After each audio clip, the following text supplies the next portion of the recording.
I'm going to get that. You have 68 wins. You cannot 69 Nina. Hey everyone, it is the center of attention, Brittany Brooks, and you are watching Simply Reliable Studios. Come on over, Sabre. I'm being see, earlier I said something stupid to him, and now this is my receipt. Okay. Sabu's just sabotaging you. Yeah. He sure did. Hijacking. Yeah, he's taking over. Hijacking is a better word. You're right. Good luck. Shout out to Simply Reliable Studios making their Symphony debut, sponsoring this match and the entire Dragon Kai demonstration. Hey-o, this is Jack Cartwheel. You are watching Simply Reliable Studios.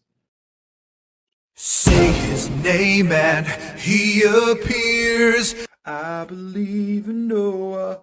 I believe in Datula. The Meltzer of the multiverse. I know. Who the fuck wants to compare themselves to another? How much of a mark do you have to be? You couldn't even pick a professional athlete. You went with a fucking journalist? Grow up, man. We just want to say thank you to Simply Reliable Studios for voting us as Tag Team of the Year. Of course. Because you know what they say, right? If you can't swim, you're bound to drown. Tonight, she is sponsored by Simply Reliable Studios from Orlando, Florida. She is everybody's favorite BFF, Izzy.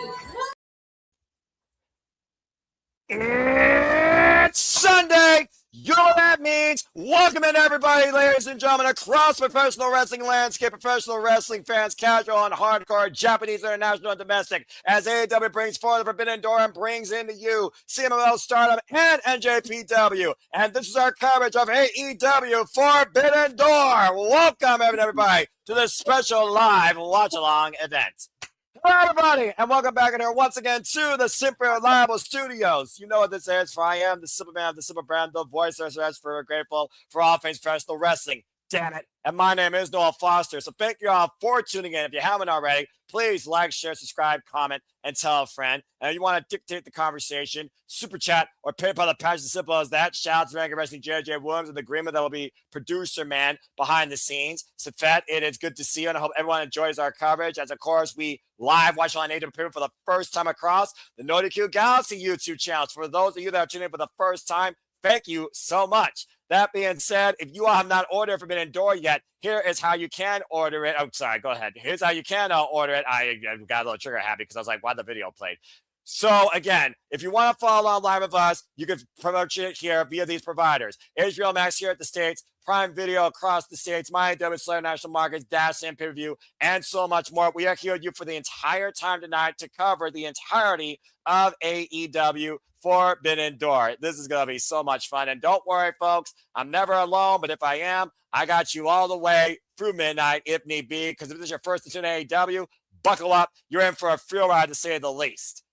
That being said, I'm going to go ahead and change my feed over to get ready to go right into this soiree.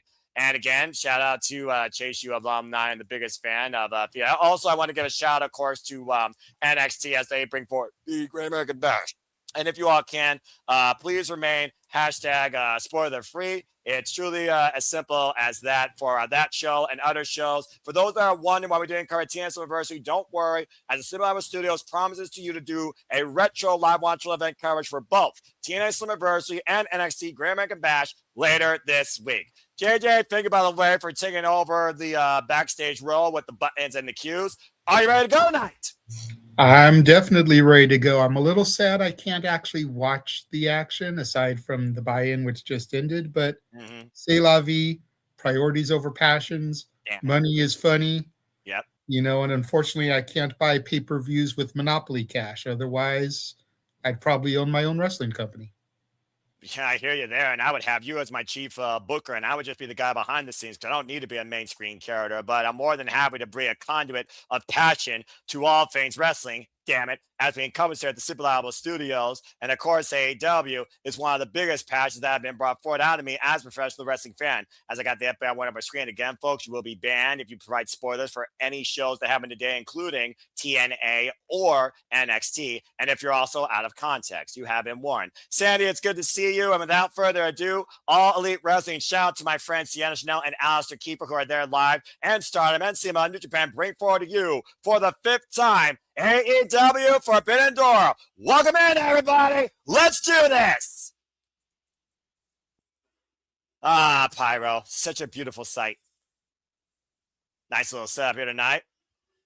Capacity crowd on hand. And yeah, again, as part of our forward outlook this year across all wrestling events, we look at the main cards only. But shout out to Maika, who qualified as Survivor of the Fittest against Skye Blue, and Divine Dominic, who retained the AEW Women's World Tag Team Championships against Olympia and Thunder Rosa, and Drew Maloney, who drilled Daniel Garcia into the canvas. As you see a brand new circular steel cage above the ring tonight for what is one of 3 main events to come forward when Team MJF takes on Team Mark Briscoe. As we head down to the introductions for opening match, and we welcome the Forbidden Door with this inter-promotional triple threat tag team affair. Time for the Young Bucks versus CMLL versus New Japan Pro Wrestling in Skye Team and Unbound Company. Seems kind of poetic that the Young Bucks start off a show here in California. Oh, it's going to be fun. And Darren and Safet, thank you all for tuning in. Good to see you all in the chat here tonight. And of course, the Young Bucks are looking to once again find themselves in the conversation in the pursuit of the AEW World Tag Team Championships, former 3-time AEW World Tag Team Champions. And of course, last time we were out here in California, they lost to FTR at AEW Revolution. And shout out, by the way, to not only Toru Okada, the president of Stardom, that is there live at the festivities tonight, as well as New Japan president Roshi Tanahashi, but also the Japanese ring announcer, Takuro Shibara, who will also be playing tag team alongside Arcady Ora. And of course, the Young Bucks, no stranger of Forbidden Door, been tag champions wherever they've gone, former AAA tag team champions, Ring of Honor tag team champions, IWGP heavyweight tag team champions. And shout out to Walker Stewart, the voice of New Japan Pro Wrestling, that is also there live tonight at Forbidden Door. Shingo Takagi. Anytime I hear this theme, it's a good day to say the least. As we bring in the Rampage Dragon and Tommy and T, good to see you. People are wondering if Shingo Takagi was going to walk through that Forbidden Door again. You got your answer. The Rampage Dragon, who, of course, will be evolved again in this year's G1 Climax. And stay tuned, folks, as we cover our opening date here at the CMLL Studios, me and our Canadian friend Ash, as Titán and Shingo Takagi, representing Unbound Company, might be looking for a little bit of one-upsmanship in the pride of the Lion Mark that's New Japan Pro Wrestling.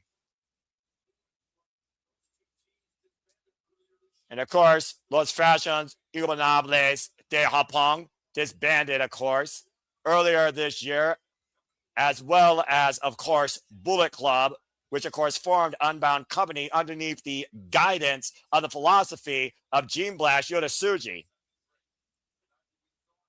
And shout out to Nadia McGinnis, as always, there. I need that lapel pin right there. And, of course, Unbound Company right now has the momentum going into tonight's Forbidden Door after, as I said earlier, point forward for caliber, Drew Maloney was able to get the singles win on Death Rider, Daniel Garcia. As we welcome in our last team, representing CMLL, the oldest wrestling promotion in the world since 1932, with Místico and Máscara Dorada, El Skye Team. As, again, I can't sing Espanol, but this theme takes on an aura and a momentum wave of its own, as Titán, of course, heavily involved in CMLL. Also knows this theme. I'm pretty sure my friend Sienna Chanel does as well. And as you can see, El Skye Team, Máscara Dorada, and Místico are indeed the brand new Ring of Honor World Tag Team Champions, as well as the current CMLL World Trios Champions. It was this past Friday in CMLL that Los Fashions Ingobernables, Sammy Guevara, and the Beast Mortals lost the Ring of Honor World Tag Team Championships to Místico and Máscara Dorada with the La Mística armbar takedown, and Beast Mortos tapping out immediately. More gold for Skye team, more gold for Místico, as he's also one half of the current IWGP Heavyweight Tag Team Champions, alongside El Desperado in New Japan Pro Wrestling. Being welcome in here to San Jose. And then, of course, our Spanish announced team. Oh, let's bring in Rivera from the CMLL announced teams here. Everyone's here in the Forbidden Door. All are welcome. And we got ready for this contest here. Rick Knox. Again, folks, it's a triple threat tag team match.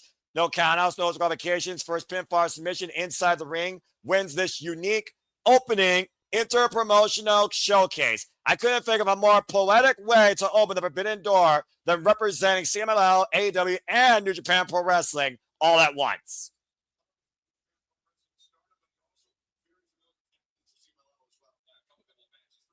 And of course, Walker Stewart, who's also been at times the English assisting voice of Stardom. Crowd red hot right now. Barracks! And we're underway. Now, I'm very curious here if the Young Bucks actually want maybe the Ring of Honor World Tag Team Championships like they once had once upon a time. And will they target El Skye team versus Unbound Company? Unbound Company with the most to gain here, I would think, in this match. And of course, you're going to be part of the conversation. Use hashtag Forbidden Door on the X. As people are already talking about it live, use hashtag Forbidden Door and use at SR Studios 24 to bring us forward in our coverage and let people know this is what we do for all the biggest shows, PLDs, and favorites across all things wrestling, especially AEW. Nice mutual handshake there with Titán. And running drop kick to Místico. And Místico immediately taken off guard by Titán. And of course, I am never alone, as she's yours, she's mine, she's our Canadian friend, as you made it. As we got America and Canada, the Forbidden Door welcomes all countries and all companies. Ashley, guess your boss, we have finally arrived. How are you tonight? I'm doing very well. I just got back from a dinner with my mom. Oh, well, that's beautiful. Because again, family is forever. And here we are together celebrating professional wrestling, damn it, as our own wrestling family, as we got this triple threat interpromotional showcase. To your point, the definition of Forbidden Door, where 3 companies represented at once in in-ring competition. Tag made.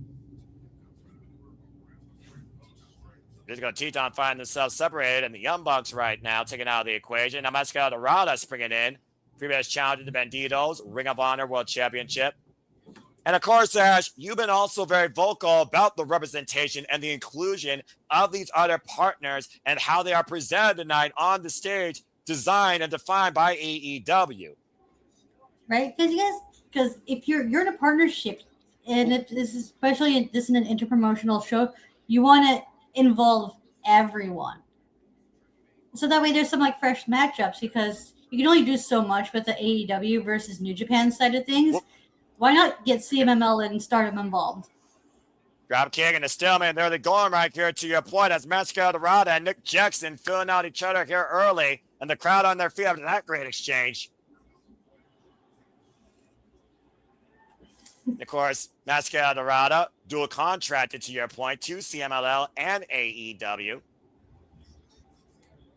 AEW chants being out loud and proud. I'd love to hear that. So, be honest with me here. What team, what company has the most to gain from this match in victory? And do you think there's a certain team they should target in pursuing that? And for the Young Bucks, I would think it would be a Skye team, since they're the Ring of Honor Tag Team Champions, titles they formerly held. For Unbound Company, who of course Titán is part of Unbound Company, I would think it would be a Skye team as well. But honestly, the Young Bucks here have the most recognized tag team accomplishments in their career.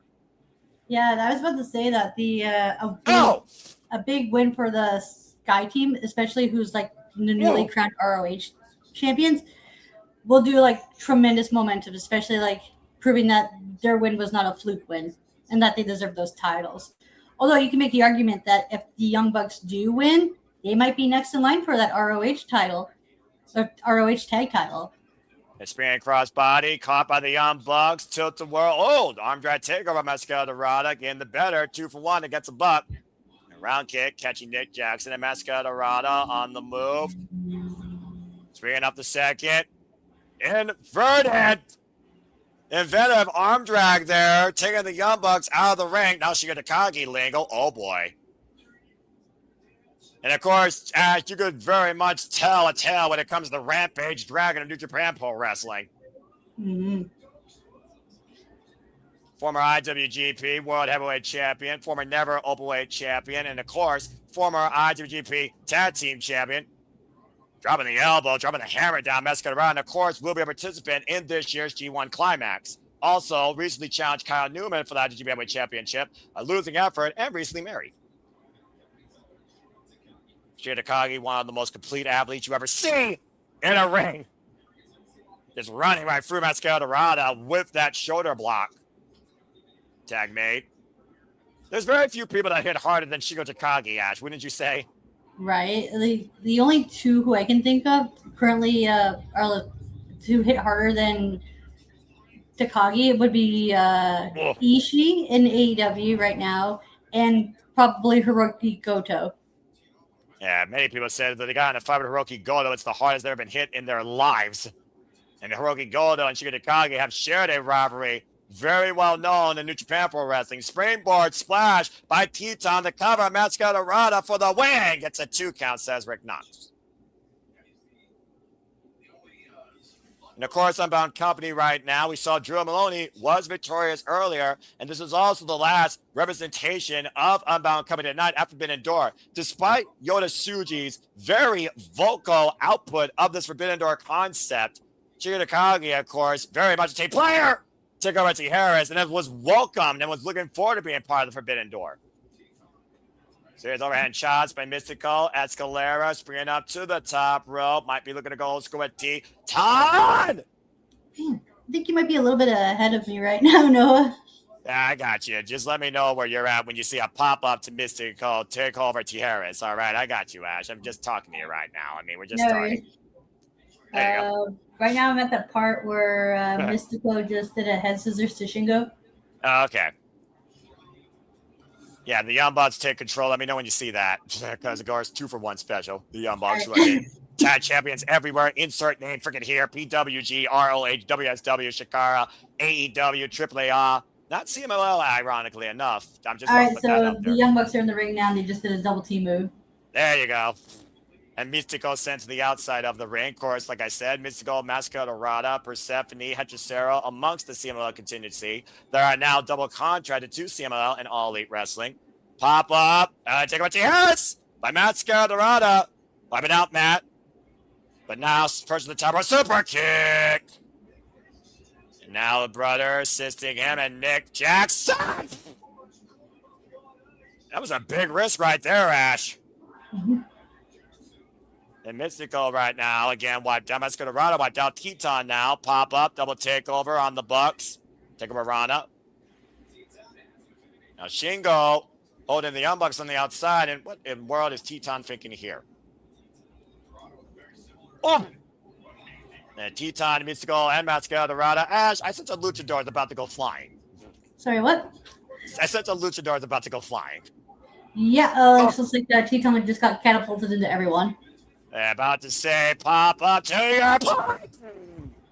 Jeez. That's risky business, especially when you represent Lucha Libre, going to the high-risk district every chance you can get. Good grief. Lucha Chance reigning out here. And of course, G1 Climax, Ash, you and I will be doing a bracket beatdown here in the upcoming couple of weeks as the G1 Climax takes place here, I believe starting July 13th, opening day in Chicago, Illinois from the Now Arena. There we go. That way I could actually see you. Tag made. Místico right now. And Máscara Dorada isolating Titán. It's been a match with the Luchadors so far. Of course, you can see more of these Luchadors in action on the Fantastica Mania tours on NJPW World and also now on My AEW. Pop on over! And the power slam. Pops out Titán like a bad pipple on prom night. And Místico springing inside with a swanton bomb. High angle. And Máscara taking advantage of the Santo Atomico. The cover. 2 count only on Titán. Yeah, clearly that was body differential right there, Ash. You saw the way the shoulders were not fully covered there. Ooh. Oh, there comes one of the Jacksons. There now. Yeah, tag made, and of course, right now, the Young Bucks, they're literally in home turf, California. But as I pointed out earlier, while they're trying to get back to tag team title conversation, they lost last time here in California against FTR for the AEW Tag Team Championships at Revolution.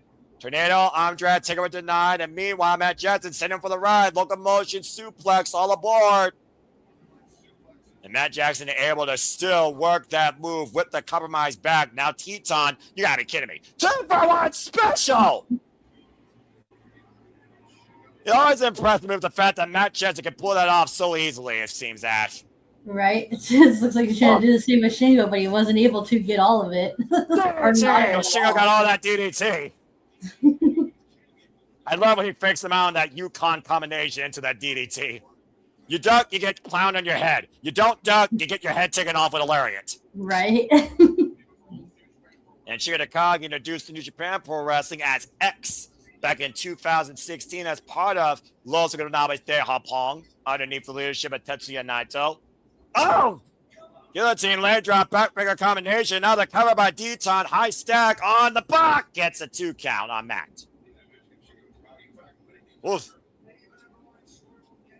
And of course, Bryan Danielson has been in the ring previously with Shingo Takagi. We're talking about the dragons of the business. The now retired American Dragon. The Rampage Dragon still showing that this fire burns always. They get to the midsection. What would a win mean tonight for Unbound Company? Do you think that would soften Yota Tsuji's stance on this concept, Ash, or add any momentum forward for Shingo Takagi and Titán maybe as the year progresses? DDT! We could do both. Because seeing if Tsuji's because the whole idea is the only reason Tsuji is not part of this is because he feels as the title holder for the major company that he is in, he should be main eventing. And if he is not main eventing, he's not taking part. And he doesn't feel like the other AEW wrestlers, he feels like they haven't earned their spot in for IWGP contention, which is why he's not at Forbidden Door. Well, that's just a pride right there for what the integrity of the International Wrestling Grand Prix means to Yota Tsuji, discipline in the New Japan Dojo by Hiroshi Tanahashi. And of course, Hiroshi Tanahashi has welcomed this concept of Forbidden Door ever since Jericho teased this idea first with an AEW Championship opportunity if he beat him at Wrestle Kingdom 14, which didn't happen. Tiger Fan kicks in the ropes. The Bucks covered up, but still get the full effect, though. And right now, the Skye team taking over. Jeez, Titán wiped out with that super kick. Every time you think one person's in control, there's another person. And the freaks!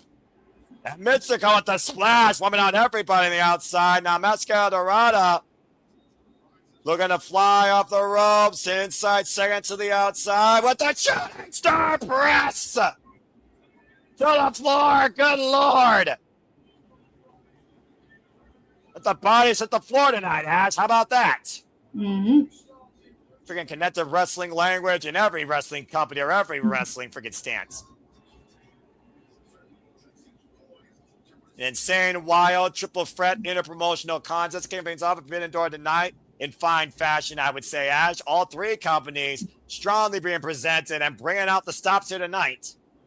I like how, just for like tradition, it's how fitting that the Young Bucks are in the opening match, because just like how they would be in New Japan, they'd always open the show. The definition of the undercard, to your point. The shoulder block, and Dorada rolling in, and hooking Titán, reverse. Whoa! Alabama Slam last feet. Calling a super kick party, super kick. And now we're all just kicking everybody, and Shingo, whacked him out. I will say this would be the best way to start off the show. You want to get the crowd nice and like excited, and what better way than this three-way tag match to represent all of the companies. And this is the action you only get at Forbidden Door. Four-way kip-up. Are you kidding me? Shingo, it's a four-way super kick. And the Bucks taking down that Skye team. It's only here at Forbidden Door you'll get like dream matches like this. I say this because this is probably someone's dream match, because they probably love all three of these teams and they wanted to see all of them wrestle. And okay, a big destroyer to Místico. Sidestep, Máscara Dorada, catching. Then Matt Jackson with his own Mexican destroyer. Now Nick Jackson set up and over. The shoulder block to Máscara Dorada. Looking for bring it out the Canadian destroyer. And I say Canadian for you, Ash. And Máscara Dorada and Nick Jackson finally collapsed. And all 6 of these men are down. And the crowd is on their feet. And to your point, Ash, we're just getting started. I almost feel bad for whoever has to follow this. That because they're going to be the cool down match to this hot match. Well, the formula for AEW, as we've seen so much in the freaking past, has definitely been one-upsmanship when it comes to in-ring work ethic, especially on an AEW pay-per-view. Now, Shingo might be in a bad position here, looking to fire up, and shout out to KD the Boxer, and in general, when it comes to AEW pay-per-views, much like my brother, Mr. Reliable Walter Cruz, happy birthday to you, my friend, Skye to Rachel Wrestling, everything. There's not one thing on this card to not be excited for when it comes to expectations of the in-ring work and the match you're going to get. Uh-oh. Ash, what about you? Meanwhile, Spirit fly off the top! Hook the new lead, Místico on Shingo, and broke it up by Nick Jackson with the elbow drop. And Titán with the double stomp to Nick. Whereas the man was a 450. Man, everyone's just trying to one-up each other. Or crush each other's chest. Shooting star press to Titán and Matt by Máscara. Holy hell. And now I got a moment to breathe. Ask, what are you most excited for tonight? Good grief. Sorry? What are you most excited for tonight, young bat? Okay, As if I don't already know. Okay, well, other than the obvious. Yeah, the obvious for those that don't know. Wait a minute. Continue. The Owen Hart final matches. And what else is on this card? Yeah, there's the Owen Hart tournament finals. Ooh. Zack and Omega. Starlight Kid. Shota and Pac would be, and yeah, those are the ones I'm mostly looking forward to.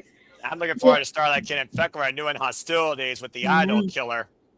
That one I'm also looking forward to because I have yet to see Starlight Kid, so this is going to be my first impression of her. I have seen the evolution of Starlight Kid since she was under Mayu Iwatani, forced to leave Oedo Tai, find a dark side that led to her being a predominant high-speed champion, and then coming back to light, leading her own faction now with her forever rival and the daughter of high-speed Asumi as part of Neo Genesis. It's going to be a very special match tonight. Oh, that was not special. The Místico, though. Pop into the gut buster over the knee. And now Shingo on the move. Pumping bomber! And Unbound company looking for a certainty here in victory as for New Japan Pro Wrestling. And right now, Místico isolated with Shingo Takagi and Titán, and Shingo with the double team. The Irish whip sent into Unbound Company's corner. Short range clothesline sent into Titán. And assisted. Tornado DDT maintains control of the head. Hoisted up. And Shingo. Taking down with a power slam. Double stop. Follow through. Driving into the chest. The cover. Two. Super kick. And then Jackson wiping Unbound Company. Now trying to take advantage of their work. And that's the dangers with any form of triple threat, as you know, Ash. The other participants can take advantage of another team's work towards the accomplishment. Exactly. The constant momentum shifts. That's what adds to the chaotic nature of these three ways. The definition of chaos right now has been this triple threat right now. It's been company chaos here. Super kick party on display. Titán wiped out. And Shingo sends Nick in the mat, catching him with a stiff right. Ducks underneath the double clothesline. Super kick by Máscara Dorada, wiping out Shingo. Now Máscara Dorada on the move. Caught in the crossbody and hoisted up. Then super kick. Oh, and a crucifix bomb. Now Titán trying to fend off the Bugs, catching him with a Gamenguri, and Skye team, and Titán to the top rope. High crossbody, caught by Máscara and caught by Nick. Now thrown into Nick and Matt. Super kick to Máscara to run, and uh-oh.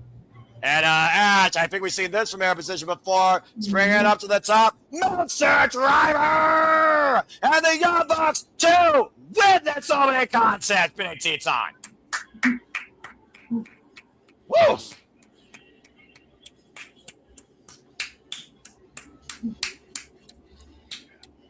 Well, Ash, The Young Bucks looking towards their winning ways in tag team golfing pursuits.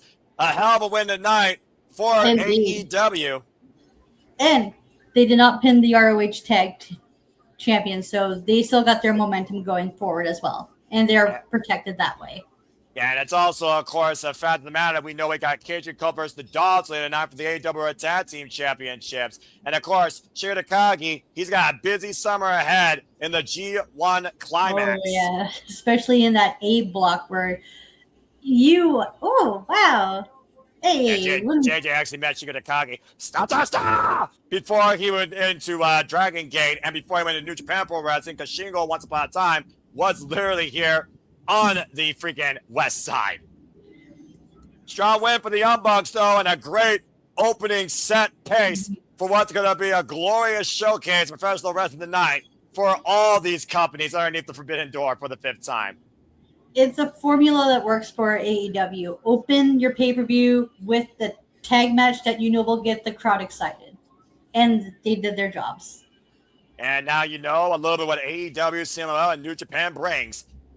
But as you mentioned, Ash, there are many fans you're excited for, and if there's nothing you're more excited for, it's this, a dream match that you only would see on the Forbidden Door. Kenny Omega, Zack Sabre Jr. for the second time ever. In Kenny Omega's words, this is his redemption. For Zack Sabre Jr., this is the further cement his greatness.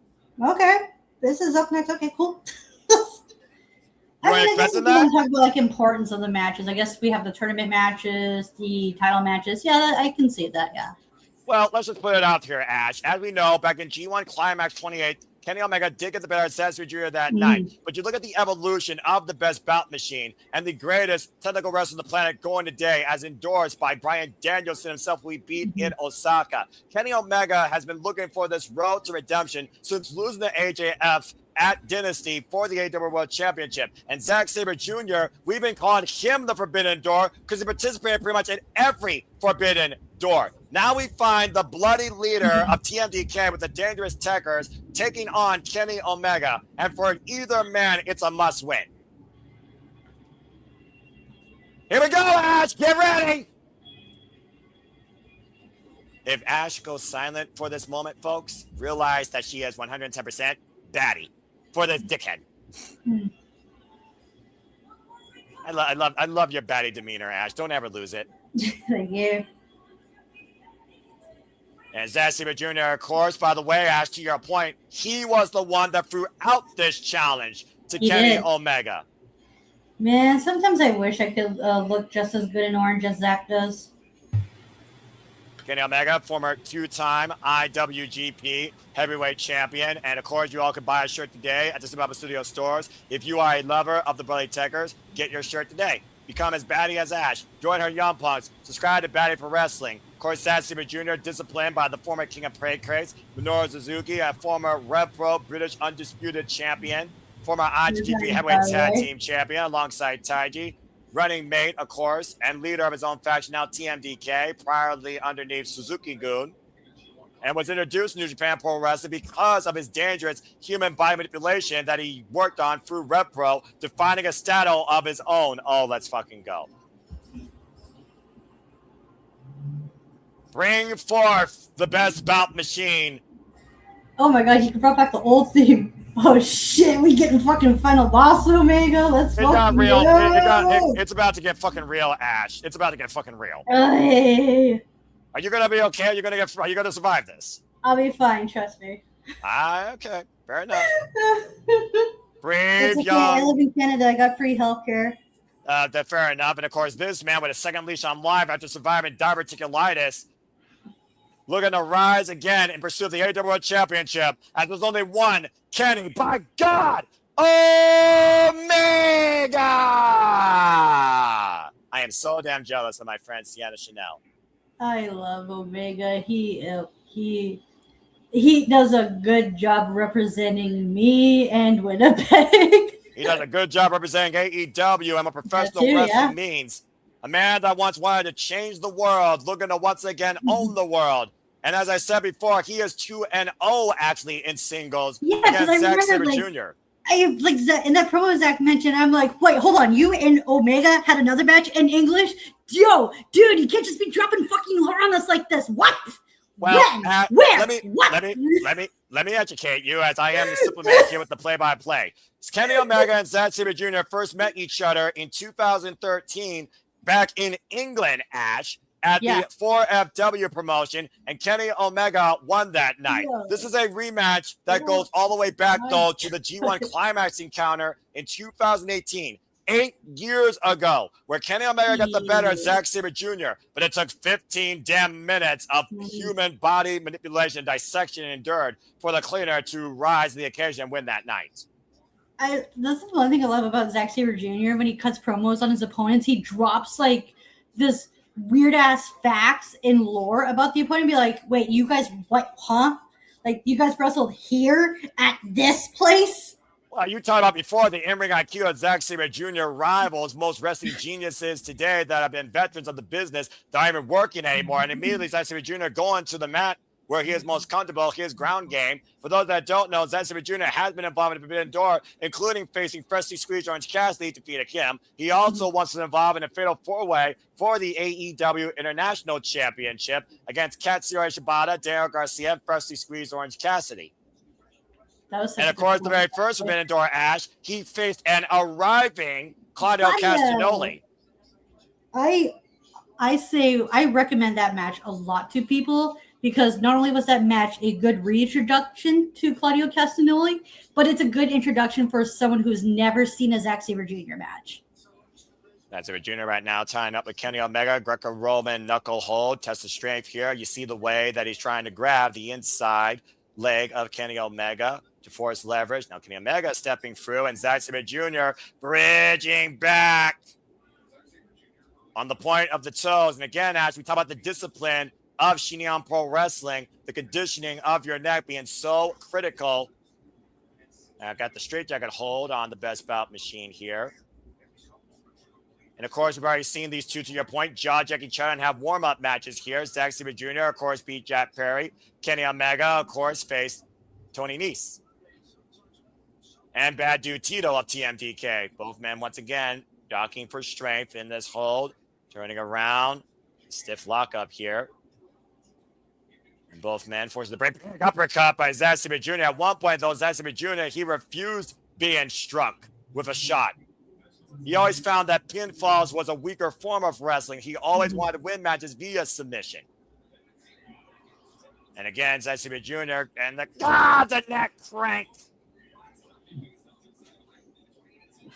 And a drop kick right between the shoulder blades. Zack Sabre Jr., of course, inaugural NWA World Television Champion for one full calendar year, 16 successful defenses. Yep. And no one's been able to match that. And it makes me so sad because I always talk about like how they're not really doing anything with that title. And it just makes me sad and mad because I keep saying this, and I know this comes across as bias, but Zack not only is their first champion, but he is the best champion, and he set the bar way damn high for that goddamn title. And Kenny Omega with the slingshot plunge, raising the bar of competition tonight. Wyman out there, Jr. on the outside. To your point, though, right now, Kenoza Takagi, who will be involved, of course, in that 12-man steel cage match, has also been a very strong, predominant NWA World Television Champion with so far 3 successful defenses, including to a 15-minute draw against Roughneck Shota Umino, who we'll see in action later. And, of course, he will be involved also in the G1 Climax, as well as Zack Sabre Jr., former G1 Climax winner, and as I pointed out, former IWGP World Heavyweight Champion, who defended that successfully not only at the Tokyo Dome 2 nights in a row, but also in the UK against Will Ospreay. Now the joint manipulation coming into play as Zack Sabre Jr. rearranges the wrists of Kenny Omega. And you see the way that Zack Sabre Jr.'s brain is unfolding, driving the arm down across the barricade, Ash. You know, I mentioned about like Zack being the standard he set as the inaugural TV champion. Oh, God. You can make that very same case about Omega when he became United States champion. And knife edge chop and Zack Sabre Jr. taking it to your point. First time he won that title was right here in California in the Cow Palace through a rigorous tournament And the final one he had to beat was the Stone People, Tomohiro Ishii. Both these men have set a standard in excellence in professional wrestling, in and out of New Japan and America. And for Zack Sabre Jr., the strongest possible to come out of the UK, if not the most technical. As, of course, last year, he beat Nigel McGuinness in success retaining the IWGP World Heavyweight Championship. And right now, Kenny Omega is dictating the pace and also the type of match. Let's be honest here, Ash. If Kenny Omega keeps this match in the type of matches we know that he's accustomed to, that plays in his favor. He can't out-wrestle Zack Sabre Jr. on the mat. If Zack Sabre Jr. gets his hands on Omega down in the middle of the canvas, he's in a world of trouble. Mm-hmm. And right now, Kenny Omega, instead of using a table, uh-oh. Yeah, Omega's doing everything he can to make sure Zack does not get into the ring and go on the mat, because that's where Zack does his shit the best, is in ring on that canvas. We've also talked about those ribs that, for all we know, still have never healed 100%. As we were looking at the replay, Ash, remember this move, vintage Kenny Omega, the double stomp, not through a table, or Japanese tables that are rocks, but that went in partition from the announce table into the rib cage of Zack Sabre Jr., compromising his breathing. Now Zack put on the Spanish announce table, and of course, these announce tables aren't gimmick, folks. They're reinforced. They leave a mark on a competitor. Uh-oh. What is Kenny Omega thinking here? He's going to try to dragon suplex him through the other table. Oh, dear Lord. Oh, no. They didn't even put the monitors, man. Don't do it. Zack Sabre Jr. dropping to a knee, preventing that from happening. Turn destruction avoided. And Kenny Omega going after the core and hoisting up Zack. Zack fighting back, though. Omega and Zack right now in a stalemate. Big elbow, though. Clocking Zack Sabre Jr. Going to the elbows now. Another knife-edge shot, bringing the lead of TMDK down to his knees. Omega takes a look behind, looking to execute his plan. Waits up Zack Sabre Jr. again. Zack Sabre Jr. able to escape. Instead, Zack Sabre Jr. to submission.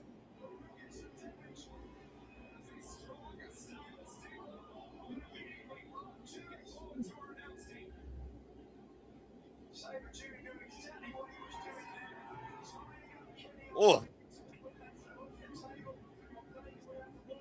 Kind of Kevin Omega 7 different ways from Sunday, and that's the danger you give Zack Sabre Jr. whenever you present him with a limb.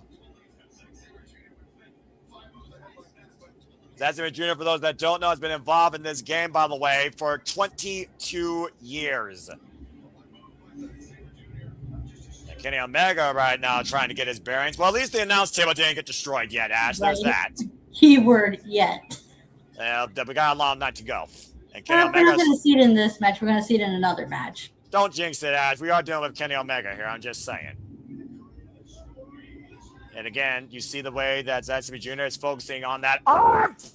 Oh, a vicious stomp to the elbow. I got to bring this up because it annoys me to all hell when people say this. What? It's just like, oh my God, Zack targets the arm so much. Yeah, it's almost like his finisher's a fucking armbar. To be fair, Ash. It's not his only finisher. Exactly, but also, you get my point, though. It's just like people never say this about like freaking people who use like the figure 4 leg lock as a finisher. Like, oh my God, they're targeting the leg so much. Oh, because their fucking finisher's a figure 4 leg lock. Like, well, Ash, to be fair, you are the bat with the techniques, and for all we know, not everyone understands what that technique means. Believe it or not, Ash, and I've come to learn this, not everybody's a professional wrestling fan or smart enough to understand it. And that's no disrespect to anybody. Exactly. That's just facts. Like Zack Sabre Jr. once said, showing a technical wrestling to American audience is like reading Shakespeare to a dog. Well, to be or not to be, that is the question. And right now, Kenny Omega looks to be the man to beat Zack Sabre Jr. and have been in door and launch himself into what he's calling his redemption. And of course, folks, redemption will be brought to us by AEW next month. Stay tuned when we cover it here at the Super Reliable Studios. Zack Sabre Jr. now in firm control of Kenny Omega. And also, Ash, think about this. Zack Sabre Jr. is a master strategist, focusing on one lip before he captures it once and for all in that lethal varying submission of many names. Hurrah for a new year, or Cocky Cat, just to name a couple. And if he compromises Kenny Omega's arms, Kenny Omega can't hook Zack Sabre Jr. for the one-wing angel. That's true, yeah. And Now Zack scouting Kenny Omega in the corner with the right hop and a boot to the cleaner. And on the move, but Kenny Omega, whoa, follows through with a single leg kick. The fact of the matter, though, you're talking about not giving Zack Sabre Jr. a lip. You don't turn your back on Kenny Omega. No. Omega up and over, Control Crusher. Grabbing Sabre face first. And Kenny Omega, PK kick to the ribs. Follows through and driving Zack Sabre Jr. down hard in the canvas. Woo. And of course, Zack Sabre Jr. warned Kenny Omega to stay out of the hospital, sunshine. And imagine if Zack Sabre Jr. came into the Forbidden Door this year with a loss to Kenny Omega, what would that do to the frontman's psyche ahead of this year's G1 Climax? As Kenny Omega picks up speed, so on the upset side of the ring, Kenny Omega flies. It would make Zack have to not only question but rechange his game plan going into the tournament. And of course, That's going to learn how to keep his cool, because we've seen how very temperamental that can be and how detrimental that could be to his win-loss records, especially in the tournament. Yeah, just ask Takagi Michinoku about that. So what? Who was also very instrumental in training the front man. In fact, Takagi Michinoku has been very instrumental in training several people in Stardom and New Japan, including Maika, who was able to advance earlier into the fight with the Fittest over Skye Blue. And we will see her part of the Field of Six this Wednesday on Dynamite, crowning a new TBS champion, the first ever AEW Survival of the Fittest match. Now Kenny Omega to the top rope. That's probably going to be a fun match to watch on this upcoming Wednesday. Oh, absolutely. Y'all the power, all the Bushido. And Kenny Omega, shotgun drop kick, cooking the near leg, back press, gets a 2 count, says referee Bryce Rensburg. Able to escape. Kenny Omega, of course, former AEW World Champion, but has not held that title since full year 2021 when he lost it to Heyman Adam Page, who has been excommunicated from the AEW World Championship on his own merit. For the time being, because you never know when he's going to make his return. Ali Shota, the net breaker over the knee by Kenny Omega to Zack Sabre Jr. You see the way right now as that Zack Sabre Jr. is clutching his neck and right shoulder. Both of these men right now, not 100%. You can see it clear as day. Kenny Omega's arms, Zack Sabre Jr.'s neck and ribs. It's just a matter of who's more vulnerable at this point. Omega right now might be squaring up. Omega, you do not present Zack and Ali, dipshit. And to your point, grabbing the finger again. Give the man a limb. He'll take you a mile and stretch you otherwise. And now hyperextending that arm over the right shoulder and still maintains wrist control. Omega did not intend, to your point, though, Ash, to give Zack Sabre Jr. an I thought you were going opportunity. to go for that dragon suplex, but Zack caught him. And again, the damage done to the arm. Zack Sabre Jr. made sure Kenny Omega was not able to snap off that Snapdragon that we know he does so suddenly for a blunt impact. Big uppercut by Zack Sabre Jr. The way like freaking Omega does that dragon suplex, it's just so fast and fluid. It's just, goddamn, what if it's a thing of beauty. The fact of the matter that Zack Sabre Jr. knows that Kenny Omega is also more dominant in his right arm and hand. You saw the way that Kenny Omega chopped Zack Sabre Jr. with the left there, Ash. And Zack did not wince as hard. Bang! With a rising knee. Sabre dropped, staggered, swing and miss. Oh, wow! Just clots him with that right. There's that dragon suplex that Omega's also known for. Just planning Zack with it. A sudden ace in the hole and a more defensive measure versus an offensive one at this point of this match, Ash. Usually we see Kenny Omega fall pretty quickly after one of those. Yeah. That goes to the testament of how much has been taken out of both these men. Again, you see Zack Sabre Jr. grasping his ribs. And Zack Sabre Jr., of course, at one point dealing with debilitating rib injuries and neck injuries. Zack Sabre Jr., who redefined New Japan Pro Wrestling and this Forbidden Door through the better part of literally 2025 as IWGP World Heavyweight Champion. For Hiroki Goto beat him, of course, in the beginning. In Osaka, a vicious Snapdragon bend in the Vegan Hydra up and over. The momentum continues to build for the cleaner. You think about those stinging effects, though, on your head, neck, and shoulders from those Snapdragon suplex, the double underhook, high angle drop. Just weakens that opponent just to make that one-winged angel when he hits it a lot more deadly. Yeah, exactly. And again, the damage to the arm, can he grasp him? Can Zack Sabre Jr. withstand the one-wing angel after all of this? And now Kenny Omega attacking the core. And again, we talked about the compromised ribs and midside of Zack Sabre Jr. as you heard him screaming out in pain. Now hooking the far leg, side press, and 2 count for Kenny Omega. And it's also one of those things, though, the pride of the frontman, Ash. This is another thing we need to consider. Zack Sabre Jr. is also a guy that will literally die usually before he goes for the ropes to force a break if he's in a sense of urgency. Yeah, Zack does not like to go for a pin unless he feels it's necessary. Counter roll, hold that for 2! Whoa! That was close. You were saying. Yeah, I was about to say, Zack rarely goes for, like, pin victories unless he really feels it's necessary and he has to. Now Kenny Omega trying to apply the Jujikatami cross arm breaker. Zack Sabre Jr. still maintaining hold of his wrist, though, preventing the hyperextension. That was a great takeover, by the way, there. You see the S-grip now barely mounted by Zack Sabre Jr. and Kenny Omega pulling back with everything he has to try and force the arm to maybe pop out side. Zack, though, able to escape. Follows through with a round kick. I think caught Kenny Omega on the jaw there. Omega, though, with that devilish demeanor on his face, looking to go maybe into that next zone that makes him so dangerous. And Zack Sabre Jr. falling from another vicious round kick, almost crippling the cleaner. Yeah, it makes you wonder how much HP this final boss has. Kenny Omega grabbing the leg, and Zack Sabre Jr. turn around, another Snapdragon, sidestep. We'll take it down the arm bar. Majikatami applied. Modified Fujiwara. And of course, applying Billy Robinson techniques, he will change his hold 6 seconds, that mental clock in his head, if he feels he cannot tap out or submit his opponent. Now really hyperextending and working that arm. Kenny Omega, though, with the rope through, though, finds a way into the ropes. And that's the danger when you don't force a break with Zack Sabre Jr., Ash. You saw how many different ways he was looking for the submission on that arm.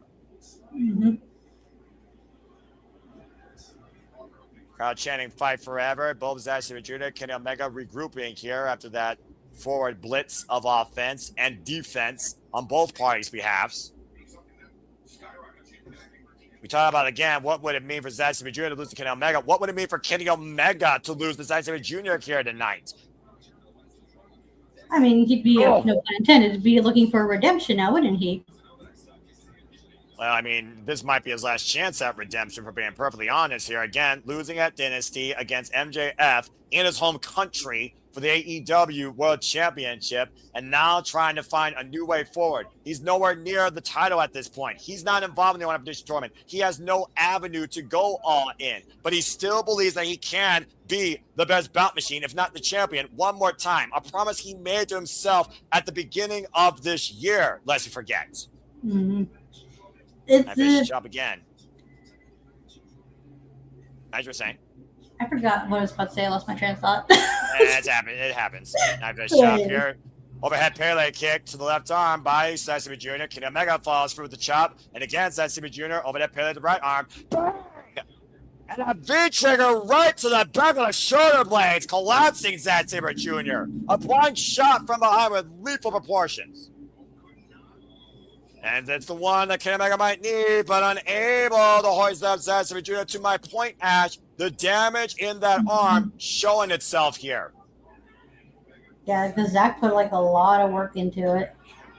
Omega, oh, step short. One shot advance! And connects clear for the fifth set with that lariat. What a follow through. Yeah, no kidding. And Zack Sabre Jr. in a vulnerable spot in the corner. V-trigger! Debilitating shot that Zack Sabre Jr. didn't see coming, but sure right as on hell the blue shoulder blades too, like shit. And the way that Zack Sabre Jr. is still grabbing his ribs, by the way, and using the middle rows for any sort of leverage. But you see the way that Kenny Omega was shaking out. He's scanning an arm there, Ash. Stinger effect possibly in play here. Might be looking to finally put the front man down with his piece de resistance. Uh-oh. With extra interest and assurance ascending the ropes in the corner. Jesus. Omega, darling, please. Oh, boy. Oh my God. I sense disaster. My God.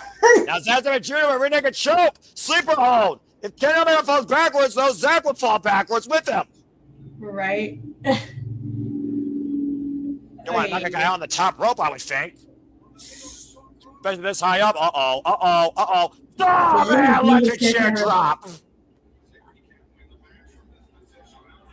Okay, you're a little bit ahead of me now, so okay. That's all right. We're all good now. Both men are down here right now. Wait, the top rope's a very dangerous spot, especially for Zack Sabre Jr., who rarely goes on the top rope. Well, the fact of the matter is that Sabre Jr. knew he was throwing caution to win with that risk, and Kenny Omega's like, if I can't break this hold, then I'll force you to let it go. Man, hurt himself, though, more in the process. That was a hard bump as referee Bryce Frederick starts his jumping 10 count. Up to 4. Kenny Omega, the first one to kneel up, though. And again, you see Zack Sabre Jr. slowly stirring, Ash. Still not even up on his feet yet, though. What does this mean at this point of the match that Kenny Omega is back up to a vertical base? Almost like trying to regroup here. Slow to follow up. Not immediately going after Zack Sabre Jr.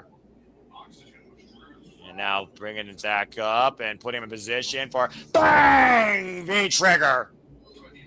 Damn. Knee into the jaw. And you see that glazed eyes look in Zack Sabre Jr.'s face, Ash. This match is all Kenny Omega's right now. It's almost like he's literally dictating bang the pace. And Zack Sabre Jr. has no defense right now. Right? This is a very rare position Zack finds Zack to be in, because he's usually on the attack. Kenny Omega, we know how deep his gas tank goes. The man can go upwards to 63 minutes. We know Zack Sabre Jr. can go upwards to 43 minutes. Right. And Diverticulitis be damned. And by the say, ankle lock applied here right now, but Kenny Omega trying to roll over though to prevent the pressure. Now up kicks, breaks away from Zack Sabre Jr. Zack falls through a vicious PK. Kenny Omega rolls through, bang, trigger. Knee strike on target, almost like acting on instinct. Now right. Zack going off the ropes and another knee to the back and the shoulders. Now Kenny Omega pop up, poison Dorada. Oh, that's what it is. Okay, I thought he was going for another dragon suplex, but oh, jeez, just fucking planning, Zack. And now falls in the cover, out the near leg for a 2 count. Right.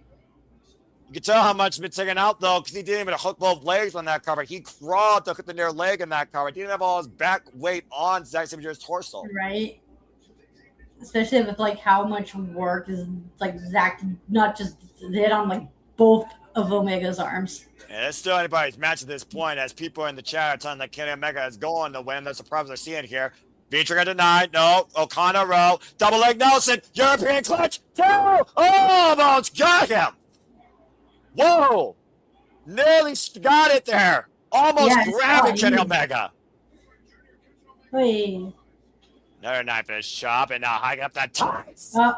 Oh, he's gonna go for that. Oh, okay, that's something. Just a downward momentum, sudden impact pile driver, stuffed pile driver, Ash. Yeah, just I love how both not only is Zack working the arms, but Omega's also working those shoulder blades. It's just I love it when both. Because you know it's going to go play into the finish very beautifully. Yeah, and it's going to come down to, I think, the Sabre driver or the one-wing angel at this point. I don't think we're going to get a flash pin right now. And to my point, Kenny Omega holds up Zack Sabre Jr. up on the shoulders. Kenny up the head. Zack Sabre Jr. escapes, though. Double club handle. Inside legs. Hooks and clutch down. There they got it again. Sabre Jr. nearly got him again. Ooh, now that was really close. Holy shit. Hey. There it is. There's the Místico by Kenny Omega, 2.5. Yeah, boy. Holy hell. I'm trying to think, other than the Michinoku driver and the plethora of submission holds Zack has, what other finishers does he have? Well, he's got that spin out, of course, Sabre driver and innovation on the Zack driver. But to your point, that Zack driver nearly put Kenny Omega away there. Sudden impact, eye on the head and shoulders of the best bout machine. But other than that, yeah, he doesn't really have any other like pinfall variations. While he's got 250 submissions, he's got 2 pinfall finishing holds, or he's just got those flash clutch roll-ups. Uh-oh. Yeah, he doesn't really have like another high impact move other than the Michinoku driver, huh? Pretty much. At least what I've seen. Yeah. Now, Kenny Omega might be instigating Kenny Omega, and both these men might be going to a firefight.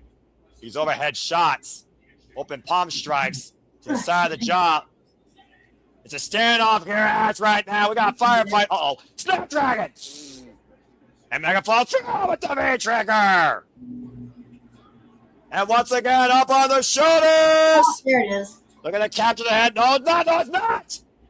Counters into the triangle! Oh, wow. Zack is just finding ways to fucking counter that shit. God damn. But look at the way Zack is clutching the side of his head and neck, though, just to try and apply as much pressure to this hold. Right, Omega's like done massive damage to that. Yeah, about to say, but again, though, you only can breathe for so long in that hole with a carotid artery cutting off the flow of oxygen to the brain. Now, Zack Jr. transitions. Kenny Omega is trying to roll through, possibly into an armbar, and again, finding the triangle hold. This is a dangerous situation for Kenny Omega. The one-arm deadlift could have her extend that arm in the process. Plant Zack Jr. down with a power bomb. Yeah, that's one way to get out of the submission. Like, he doesn't really have much of a choice now, did he?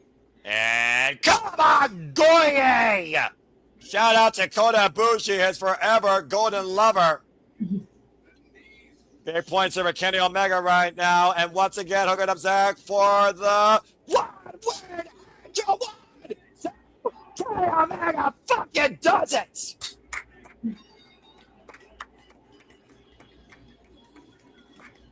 This was a really good match. I like this.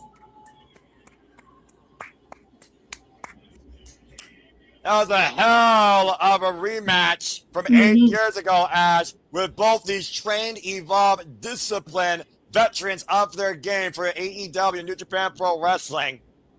But Kenny Omega perseveres at the end of the day with a move that probably nobody survives. The one-winged angel flies high tonight in victory. What a match. It was, yeah. And of course, that was a moment right there. As you see this little Photoshop here of chief producer man JJ with the Big Al hat. Shout out to Alex Crowley with the frontman of TMDK, that bloody dickhead. But a hell of a way here tonight is Kenny Omega might have literally punched his ticket on his own road to redemption. If he is indeed bound to be AEW World Champion one more time, it was a hell of an example he set tonight, Ash. Wow. Add another one to the list when it comes to Kenny Omega's accolades. The best bout machine still got it, but Zack Sabre Jr. damn sure brought it. My main concern is that if Omega does win at Redemption, that it's going to be like a like, listen, I knew Omega's not going to have like a short, like have a super long run, but it just feels kind of cheap to have him be like a transitional champion. Well, that is if he does lose to like whoever wins the Owen Hart final, that is. Well, it comes down to the circumstances that we set, of course, Ash. If you look towards when we go all in, and of course, that goes for redemption, that goes for beach break, and that goes for the Forbidden Door. And speaking of somebody else where we might see a changing of the guard, Bandito, the most wanted, has called his shot, as it is time now for the AEW Continental Championship. And again, Zack Sabre Jr., arigato, good luck in the G1 Climax. And again, folks, stay tuned when me and Ash bring you a bag breaker breakdown on the G1 Climax, exclusively at Bad Fresh and Superman's brand. Date and time to be determined. And thank you, by the way, for those that are tuning in for the first time. If you haven't already, please like, subscribe, comment, and tell a friend. As we do this for all the biggest shows, PLE favorites, and specials across all things professional wrestling. Damn it. And subscribe to the Bad for Wrestling. Shota and Zack are in the same block, right? Yes, they are. But that being said, it's time for the Death Rider to see if he rides or dies tonight. Who wins this shootout in California? Bandito versus John Moxley for the AEW Continental title. You know, it's been a while since Zack last went on for the singles gold. Who knows? Maybe it went over Shota Umino if Shota Umino retains tonight. Yes, We that's can build the to that going into the G1. Well, we all know how much the G1 sets up the fall season of New Japan Pro Wrestling and gives a foreshadowing of what you can expect maybe at Wrestle Kingdom. We've gone away so far from tradition in New Japan Pro Wrestling, but the traditions of the Continental Championship match are still very much intact. For those that don't know, Continental Championship matches are a 20-minute time limit, and all outside parties are banned from ringside. If anyone gets involved, they're fired. These Continental Championship matches have been defined by Rainmaker Kazuchika Okada and the second ever AEW Continental Champion John Moxley, who has held this title since winning the Continental Classic last year at World's End, beating Kyle Fletcher and Kazuchika Okada in the semifinals and finals in the process. He's already outlasted Kenosuke Takeshita, Shelton Benjamin, Josh Alexander, El Clone, just to name a few men that John Moxley has persevered over, including Kyle O'Reilly, tapping out the man finally. Now he finds himself in front of Bandito, who's been the Ring of Honor World Champion over the last calendar year. Yeah, this says quite a bit about the lineage of the Continental title because there's only been like 3 champions? 2 champions. Or 3 champions, you're right, because the Continental Crown inaugural was Eddie Kingston. But that was so long ago. And meanwhile, John Moxley, Death Riders Against the World, he has literally defined this title being his literal existence where he controls everything, outlasting yesterday to thrive today to live to see tomorrow. That has been the MO of the Death Rider, John Moxley, since he's held this Continental title. He's now been champion, Ash, for 184 days. And as far as eliminators, he's already had 6 of them. But tonight will actually mark his 6th official defense of the Continental Championship. Yeah, it's very rare that the Continental title does not change hands before the tournament. So it's really up in the air, especially with Bandito, does really well, like not only in in these title matches, especially as ROH champion, where that guy went through hell and high water. And then some while he was the champion. As we go to Renee Paquette with the sports takes at ringside. I love this, by the way. It's almost an idea of who's willing to work harder for this title. Because that's pretty much the MO that John Moxley's created. If you're going to beat me for this, beat me. Do it. There's no excuses. Prove to me that you really want this more than me. And he's even proven that in rematches where he got pissed off when the matches went to the 20-minute time limit. Let's not forget, he faced Kyle O'Reilly and Kenosuke Takeshita under no time limits after they took him to the clock for 20 minutes. Bandito never done that yet. And the only reason Bandito got this match is because for the first time in a long time, we saw the Death Riders lose when they had the numbers game in a tag team contest when Bandito got the better of John Moxley and company. Of course, John Moxley with the mental warfare here. The Death Riders got a little bit of a receipt recently on Collision with the aid of Maria Shafir and the Continental Championship, sending a message to Bandito. Can you beat me truly when it's one-on-one? Ready for this contest, the ever-integral Aubrey Edwards. And of course, John Moxley, former participant in G1 Climax as well, former IWGP World Heavyweight Champion, record-setting 4-time AEW World Champion, AEW International Champion, as well as IWGP United States Champion, as you see Aubrey Edwards holding up the Continental Championship. Excuse me.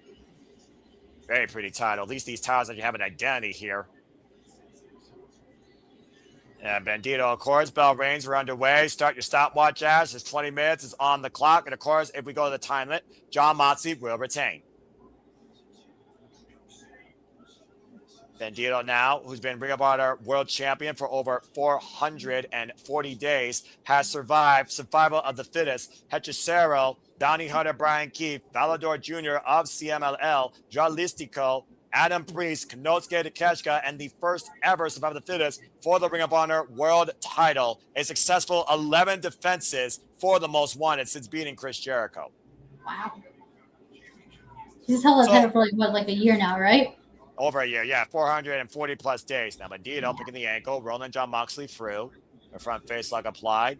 The fact of the matter that we've seen Jon Moxley truly as an all-rounder, a hybrid. He's violent, he's savage, he's methodical, he's technical, he's a brawler. The fact that the Continental Championship has put him up against so many different styles to better himself is a testament to Jon Moxley's growth and dominance with the Continental title.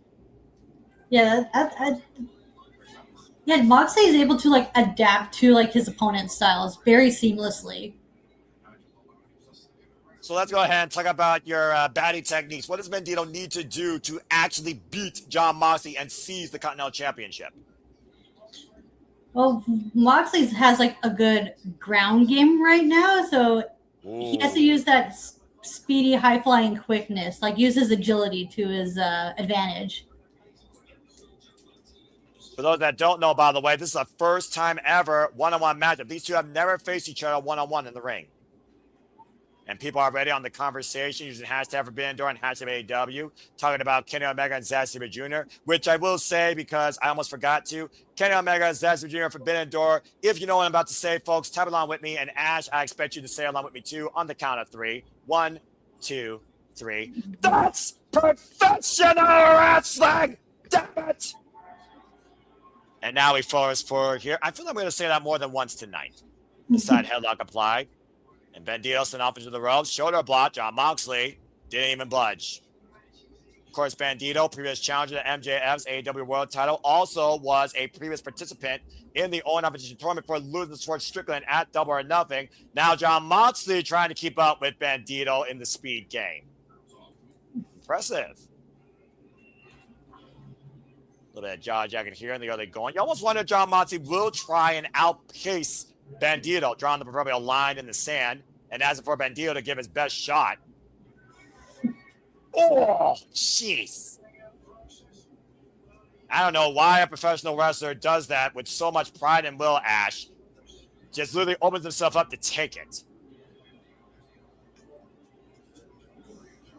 And again, thank you so much to everybody that's tuning in for the first time. As again, I love to bring you the knowledge, the outlook, and put everything forward. What AEW does, what every competitor brings, what each story is about, what each tournament and what each title is meant to do here, and what it could lead to. So if you are tuning in for the first time, let people know we do this all the time at SR Studio 24 on the X, and subscribe to all the YouTube outlets, including Rage of Wrestling, Bang for Wrestling, Cascading Studios today, and follow us at SR Studios, and subscribe today to the Noti Q Galaxy YouTube channel. Now attacking the body, Jon Moxley off the ropes. Drop kick by Bandito, rocking the Death Friday outside.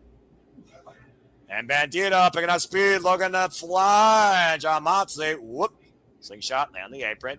And Moxley comes back around, draws Bandito down to the floor. Now Jon Moxley on the move with the Tope Suicida, driving Bandito up the entranceway. And of course, Jon Moxley, we not only talked about his time in G1 Climax, Jon Moxley, again, also the disciplines of styles. He's also been involved, of course, in Mexico, Japan, Canada. He's been a world bender. He's been a travel blazer across the entire world of this business. Not often you see Jon Moxley with a tope, though. Wow, good Lord! And Bandito going for a bro with a tope, caught it low. Good Lord. And to your point, Ash, the advantage for Bandito is speed and agility. Jon Moxley turned his back for a second, and he paid for it. I almost wonder if this is actually going to hit the 20-minute mark. And right now, it might be a smart move for Jon Moxley to try and slow Bandito down, lure him into false security, Irish whip in the opposite corner. Bandito looking to follow through it. Oh, God! What's the shortest Continental title match? The shortest Continental title match? Yeah. Oh, good Lord. That was Adam Priest, I believe, in under 10 minutes. All other matches outside freaking Místico and Máscara Dorada have been 20 minutes or more. His longest Continental Championship match, ironically enough, was against actually, his longest match was against Konosuke Takeshita, of course, under no time limits, but that kind of just speaks for itself. And now on the outside, again, 184 days, this Death Rider has tested himself. Excuse me, actually, 13 minutes against Shane Taylor in Cincinnati. Uh-oh. John Moxley hoisting up Bandito, holding in position, making him think about it. Pile driver on the steel steps. Ooh. And thank you so much, arigato. Appreciate you, Alex. And I hope that this is not your last. And now John Moxley immediately going back inside there as Aubrey Edwards checks on Bandito. Yeah, I just saw the pile driver right now. Damn. Yeah, about to say, and it's like John Moxley is just wiping his hands clean. Let's not forget, Ash, we didn't see Bandito for a few weeks after the damage done to his back and neck at the expense of Swerve Strickland with that vertebraker and the follow-up encounter at Double or Nothing that bounced him out of the Owen. Yeah, that's a good point there. I completely forgot about that. And of course, John Moxley completely devoid of thinking about his opponent's well-being, always asking his opponent to step forward, fight through what I bring. And right now, again, I'm just taking a moment here, and we love covering the company's pay-per-views for those that are tuning in. Oh, and Bandito shedding red on that pure white mask, Ash. If you're seeing that crimson mask bleed through. You see right now, John Moxley attacking the wound, binding away at it. You see the wound open above the mask. Now trying to rip the mask apart and further exaggerate that wound. Of course, that won't literally constitute a disqualification, but that is sacrilegious against a luchador. Mm-hmm. And of course, the wounds inside the mask is even worse for Bandito because that literally will impair his vision as that blood will sit. Yes. Ooh. Oh my gosh, he is bleeding like a stuffed pig. And of course, when John Moxley sees blood, he becomes even more savage. As Moxley right now ripping apart the mask of Bandito, and Aubrey Edwards right now forcing John Moxley off. The ultimate sign of disrespect to a luchador. Look, John Moxley has to remain in control, at least a little bit, I think, when it comes to Bandito. I'm just saying. Yeah, and there's no lengths he's not willing to go to. Like, damn, like if he has to, he'll fight dirty. Well, I mean, it's for the Continental Championship, and this has defined John Moxley's existence in AEW for the entirety of 2026. Mm-hmm. Starting all the way from the tournament itself from last year at World's End. And of course, you can stay tuned for our coverage for the Continental Classic again at the end of this year, as AEW will bring a World's End, as is the annual tradition, following AEW Full Gear. Stay tuned for further details on that here at the Super Reliable Studios. Cheap pump kick by John Moxley, the Bandito. And right now, John Moxley with the slow approach, circling Bandito, asking the man to get up to his feet. Again, Ash, Bandito was the one who wanted this. He called his shot. And I don't know necessarily he's going to live to regret it. And that palm strike with no effect to John Moxley. And John Moxley holds the Bandito and tearing him down with a vicious short-range lariat.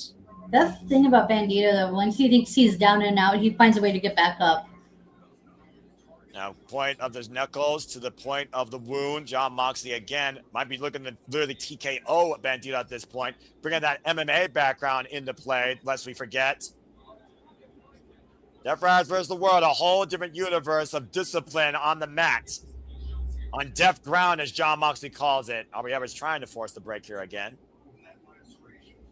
And shout out to Triple's Heart Attack, 8515. And everybody that's tuning in for the first time, as you all continue to make this possible for the passion, the coverage to persist, pursue, perpetuate, and propel forward our passions across all things professional wrestling too. Now Bandito literally looking like a man on his last legs. Might just stand up to take the bullet. And Moxley again mounting his challenger in the corner. Wide open for those knuckles, straight to the forehead, Ash. Just teeing off against the Ring of Honor World Champion. The fact of the matter, though, that Bandito's longest Ring of Honor World Championship match was literally against Hechicero that went over half an hour, shows the level of punishment and discipline that Bandito is also willing to go. Tried and tested. That fighting spirit on the here. And big power bomb! Running Moxley down and running him down the field. Holy hell. Now Bandito with a chance to regroup here. Being willed on by the All Elite Fleet Take a look at the replay here, Ash, and look at the distance that it got throwing Jon Moxley off in that powerbomb. Just really giving them that, putting some oomph into that. Of course, the Arcadior will give us the 10-minute call if this match does reach the halfway point. Much like New Japan, that gives you time calls. And Jon Moxley immediately going back after the wound. And that's the man that Jon Moxley is the guy you got to deal with. That is the wrestler, the savage cannibal, some would say. Off the top rope with the springboard tornado. And Bandito driving forward with the forearm. Look at him on a comeback here. Up on all cylinders now. He wants that Continental title. He wants to be Bandito 2 belts. Adrenaline can make a man do crazy things, especially when they see their own blood, and you see the blood etched all over Jon Moxley's face. And that's not his own fault, despite the fact that may have called Jon Moxley's skin as fit as papier-mâché. Bandito and Fuego. Whoop. Lands on his feet. Runs in with the drop kick, takes Jon Moxley down. Catch him on the bridge of the nose. But again, as more blood literally being exuded by Bandito, Ash, that could lead much to what we saw at maybe other companies today that we're not going to mention, and it could lead to a collapse. You only can fight so long when you can't freaking breathe or see. Adrenaline propels you so far forward. Shadow Wizard! Comes with the knee strike, draping him over the cover, 2 kick out. It is true what they say. Adrenaline is one hell of a drug. Well, for Jon Moxley, his drug is professional wrestling more than anybody else in AEW, and arguably more than anybody else in this business. And Bandito right now, if I'm going to pick any advantage versus disadvantage here, maybe it's youth, because Bandito is the younger competitor. Oh, man. But it needed the midsection, though. Stops Bandito in his trash. Jon Moxley the move. Hoisted up, overhead military press with one arm. Taken down with a power slam. Unbelievable. And Bandito springing up to the top rope. Bandito on the climb, looking to ascend to double champ status. Feeling some Latino heat. On the knees. Took too much time there, bolstering. Gave Moxley the opening he needed. Good grief. Like I said, Jon Moxley's so damn cerebral, and that's also played to this mental warfare he's brought since creating the Death Riders, Ash. Much like when he said with Little Ospreay, words can only hurt you if you let them. Almost hyping himself up, just punching himself in the jaw. And you pick up the Death Riders being a unit. Death Riders versus the world. It's not like a Godfather's move where someone's going to be put to pastor like Old Yeller. It's a discipline that all 5 of those men in Shafir hold themselves up to, training each other, fighting one another, pushing the AEW roster. And no one does that more than Jon Moxley. A big boot right now. And off the ropes, and a big boot met in kind by Bandito. Graces Jon Moxley, who goes off the ropes again, meets Bandito in kind, middle of the ring, and both men, neither right now, giving up the vertical stance. Bandito fired up, sidestep, super kick. Catch Jon Moxley. Moxley fired up though, ducks underneath. German suplex. Almost a snap German there by Bandito. Bandito with an opening here as with a dealer show his hands, looking to hit the jump up. Will we see the watch out lariat? Not out of his boots. Double underhook, possibly looking for the Death Rider. That's it. That's gotta be it. Break hook, 2, and no. What? The spirit of competition and the fighting will of the challenger kicking out of Jon Moxley's high elevated double underhook DDT, the Death Rider. Bandito is still alive. Moxley might have to choke out Bandito to retain. He's already calling for the end here. Might be looking to put the man on the noose at the gallows. Now hoisting up Bandito in the corner. I'm going to count on one hand how many men have kicked out of the paradigm shift variation of Jon Moxley's DDT finisher. Yeah, not many people have they? No, they haven't. And I don't know what else Jon Moxley has in store unless he goes full. He hasn't done this. He hasn't done this since Darby Allin in the genesis of AEW right now. Looking to hook Bandito out of the corner for the Avalanche Death Rider. Bandito fighting back though, attacking the core of Jon Moxley. That's exposed. got to be pretty close to the halfway point, I think, here at this match. And now Bandito taking the head out of the Continental Champion.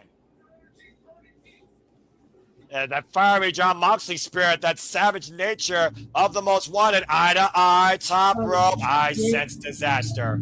Oh, dear Lord. Bandito changing position.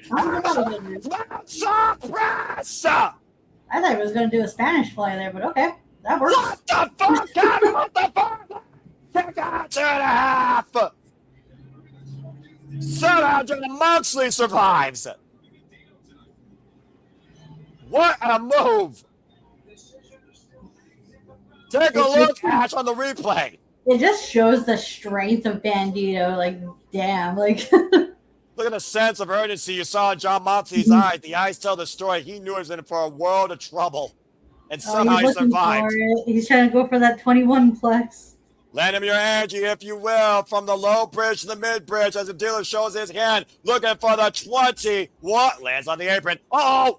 Everything controlled by Jon Moxley might have been playing possum.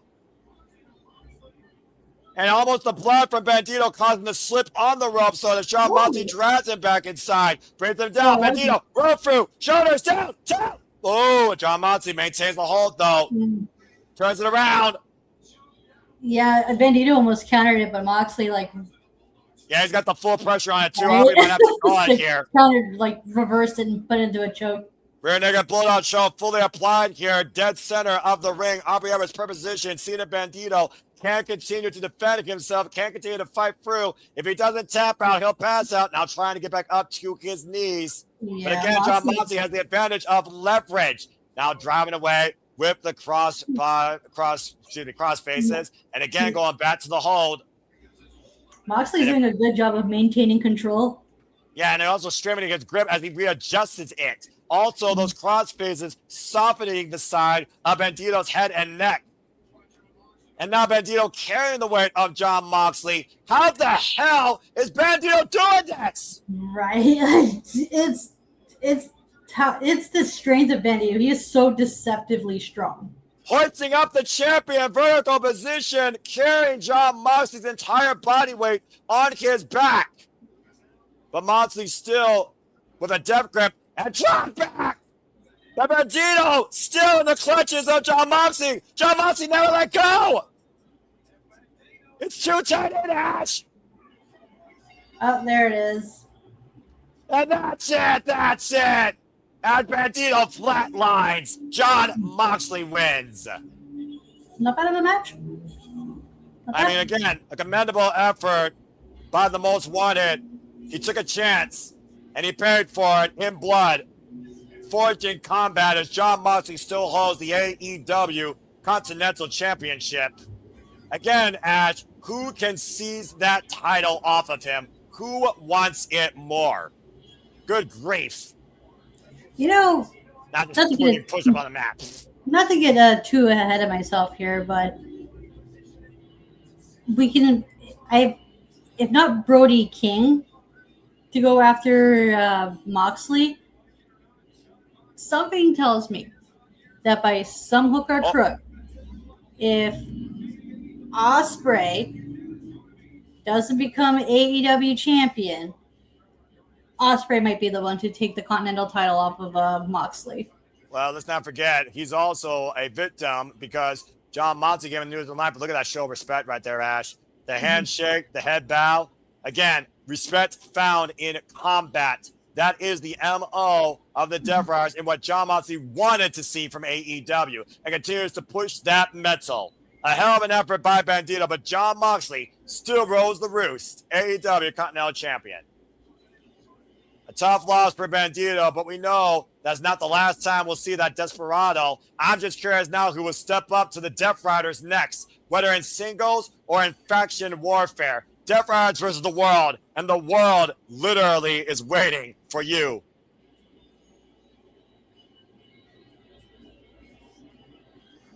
I hope Bandito's okay, though. He lost a lot, and again, he's been through a hell.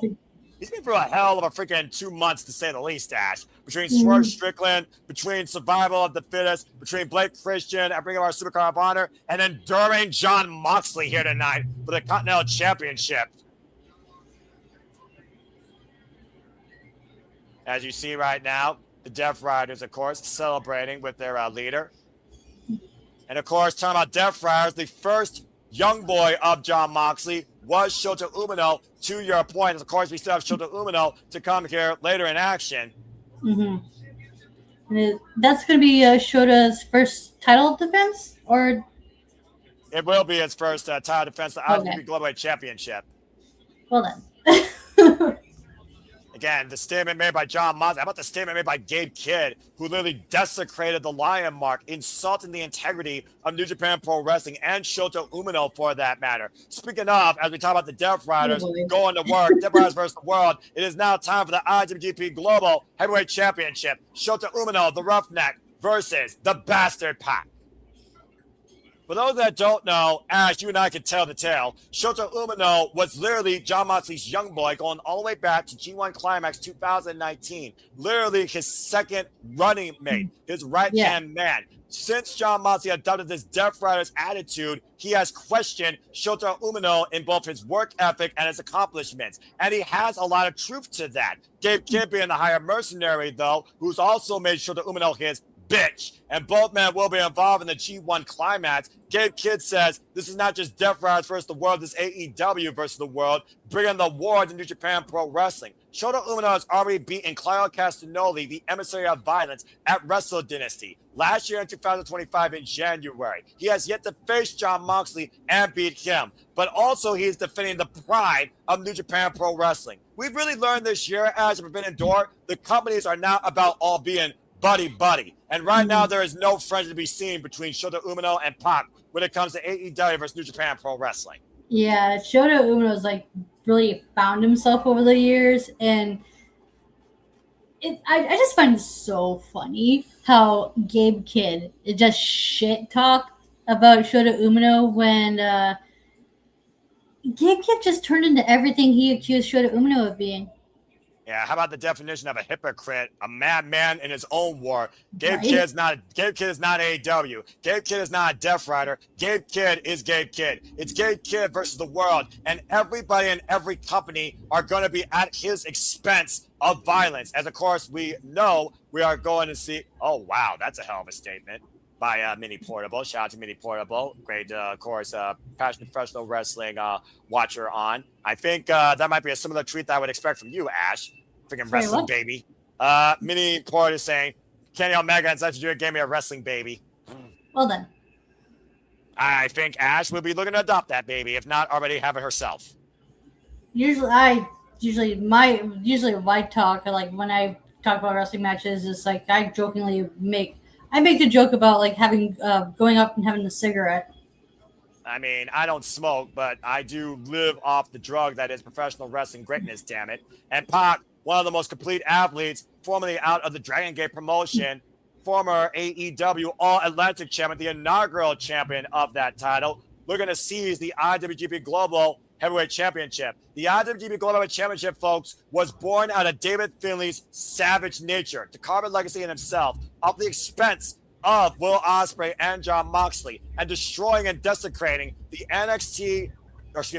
the IWGP United Kingdom and United States Championships. David Finlay was the inaugural champion for using a Toyota Tsuji. Yota Tsuji and Gabe Kidd fought back and forward over it. Yota Tsuji lost to Andrade El Idolo, and Shota Umino, the son of Red Shoes Umino, won this title and brought back home to New Japan Pro Wrestling at Dominion, pinning Andrade and making sure Drew Malloy did not get his chance. It took 19 championship opportunities for Shota Umino to find his first in what's been a second chapter for the Roughneck.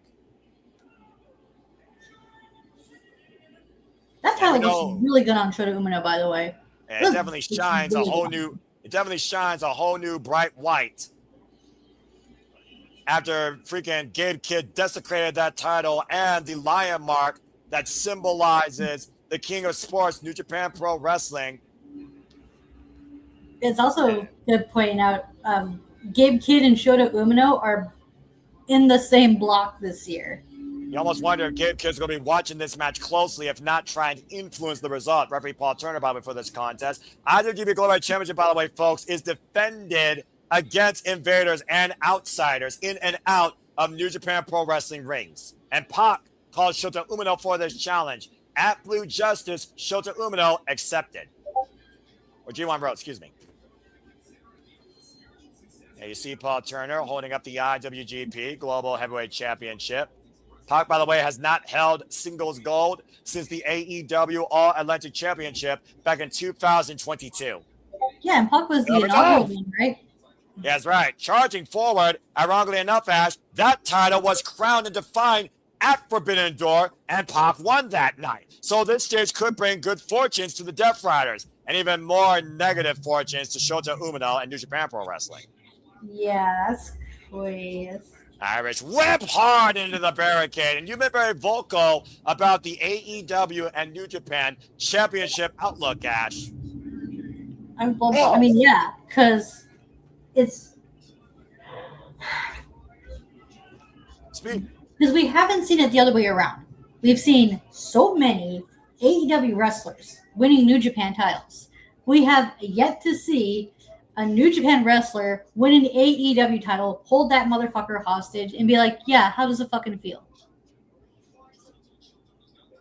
And of course, Shota Umino's gone through a lot of his own frustrations, to the point of your frustrations, to the point the man lost his own hair, lost his own identity, lost connection with the fan base, almost fell to darkness, and then came back forward to a new light in this second chapter, living in the moment versus trying to define a future that he can't write or control unless he makes it happen now. And right now in the present, Shota Umino needs to do everything. What'd you say? I was about to say, I miss Shota Umino's team up partnership he had with El Phantasmo. They made for a really good team.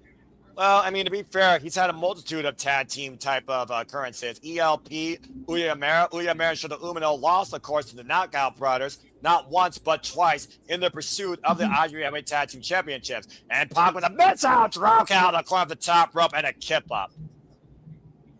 I like to refer to Pac as a man with lethal agility and ferocious velocity. Covered by Pac with a forearm across the face, gets a 2 count. In that side headlock press, you hear Walker Stewart, of course, talking about how much pride, and this is definition of company pride on the line here, Ash, that Shota Umino has for the Lion Mark and for New Japan Pro Wrestling. Looking to become New Japan's newest ace. Yeah. Now that we, of course, have the retired Hiroshi Tanahashi. Inside headlock, Pac's up in the ropes. Big boot, though, meets Shota Umino in center. Yeah, that's the thing about Shota Umino. Not only when he was trying to find himself, but he's also trying to find the fine balance of doing things your way and what's considered the right way by traditional babyface standards, especially with the New Japan Pro Wrestling. Gets the midsection and drop kick, but also Ash, to that point, who is Shota Umino? Has he truly found himself? Let's think about this. He's emulated Zack Sabre Jr. He's emulated Will Ospreay. He emulated Jon Moxley for the genesis of his career. He emulated Tetsuya Naito. This year, though, particularly, especially now that he holds an IWGP title, it is do or die for the Roughneck to truly find out who Shota Umino is. Much what Zack Sabre Jr. challenged him to figure out last year when he beat that man at Wrestle Kingdom 19. Kingdom, yeah. Oh, and palm strikes right now. This might be literally a battle of strong style. And Shota Umino, not even intimidated by the bastard Pac. Elbow chop combination here in the corner, driving Pac down. And, of course, IWGP Championship matches are contested with a 20 count on the outside, by the way, under New Japan rules. And title can change hands via count out. Let's keep that in mind, Ash. New Japan rules are implied here for this championship. Yeesh. Yeah, you made a good question. What is, or who is Shota Umino? Because I wouldn't be able to tell you, sadly. Then again, that's also on me for not keeping up with Shota Umino as well as I should. Some of the bridge too. Count only. Well, again, you have, of course, as I talked about, the ways of the simple man. You are not a simple man. You are a simple bat. But you also are a fan of the Tekkers and Shingon Pro Wrestling. And in a way, you've kept up with it. And I'm sure we'll talk more about Shota Umino, Zack Sabre Jr., Shingo Takagi, and Gabe Kidd when we look towards the G1 climax. And of course, Shota Umino can ill afford to lose this title ahead of the G1. To cover rollout gets a 2 count, says Paul Turner, able to escape. And of course, Pop. Drop toe hold to the second rope. Shota Umino looking to follow up. Sling shot. Oh, DDT into the apron. That's a staple of Shota Umino right there, Ash. Yeah, that is. There's so much potential in Shota Umino. He just has to like tap into it because Shota Umino is good at what he does. He just hasn't reached that next level yet. Well, the added momentum of that DDT might help him reach a different level of success to retain this championship. And by the way, this is not the very first time these two have faced each other. In Rev Pro, when Pac was the AEW All-Legend Championship, Shota Umino was one of the Bastards' earliest defense opponents and lost back in 2022. And now Shota Umino sending Pac back inside the ring. Of course, Pac also has more than double the in-ring experience when it comes to the tail of the tape, Ash. Disciplined veteran of the game. Shota Umino, much like we talk about New Japan Pro Wrestling, focusing on a new generation. 29 years of age, only been involved in this business now for 9 years. Disciplined. Whoa, man, what a shotgun dropkick around the world by Yuji Nagata, by Roshi Tanahashi, Jushin Thunder Liger, and of course, Jon Moxley. Oh, the run-up, though, by Shota Umino here, and the snap German hoisting up Pac on the barricade, and uh-oh. And a driven DDT! It's also one of those things that we've seen Pac dropped on its head a number of times this year. Mm. Take a look at the replay here, Ash, and look at this run-up here, and the forward force of Shota Umino driving the Bastard hard back first in the barricade. Boy, and then this DDT, and just literally Pac collapsing on his head and neck. You almost wonder if Shota Umino sending a message to the Death Riders as a whole. Again, remember, when Jon Moxley literally talked about his young boy one last time, Shota Umino said, "Fuck you, John." Now hoist it up. Oh, power bomb. Proving that he doesn't need Moxley. He is his own person. Exactly, a 2 count only. Good grief. And Pac's eyes glazed over. We also saw Pac earlier this year challenge Darby Allin for the AEW World Championship at Fairway to Hell. Yeah, I heard that was a really good match. I haven't checked it out yet. That's another title reign I have to, look back and watch because I wasn't watching Dynamite weekly, so I missed out on quite a bit of. Actually, I missed all of Darby Allin's title defenses. Well, Shota Umino missed out there, avoiding that overhead belly throw, messy landing in the corner. Nicely scouted there by Pac. But the way that Shota Umino landed, at least he avoided some of the impact against the turnbuckles. That might have played to his advantage a little bit as Pac stomps away. Good grief. And of course, Pac, resident of Nigel McGuinness's territory, over in jolly old England, Newcastle, England, by the way. Pac's been involved in this business now, folks, for 22 years. And now Pac bringing out a table. And again, Shota Umino preventing the Bastard from bringing out the lumber with an axe handle to the spine. Pac, former Open the Dragon Gate champion for 229 days, PWG World Tag Team, WXW World Lightweight, trained, disciplined, respected, highly regarded veteran of the UK scene. Now Shota Umino trying to bring a table in. And much like New Japan, Ash, we've seen in New Japan matches how much leniency is offered with the use of a table, particularly. Referee's discretion. And again, 20 count on the outside. This is under New Japan rules. Mm-hmm. So Paul Turner are going to allow a little bit of leniency here. Kind of sad we don't have Red Shoes Umino. Oh, man, what a super kick. Catching him flush on the jaw.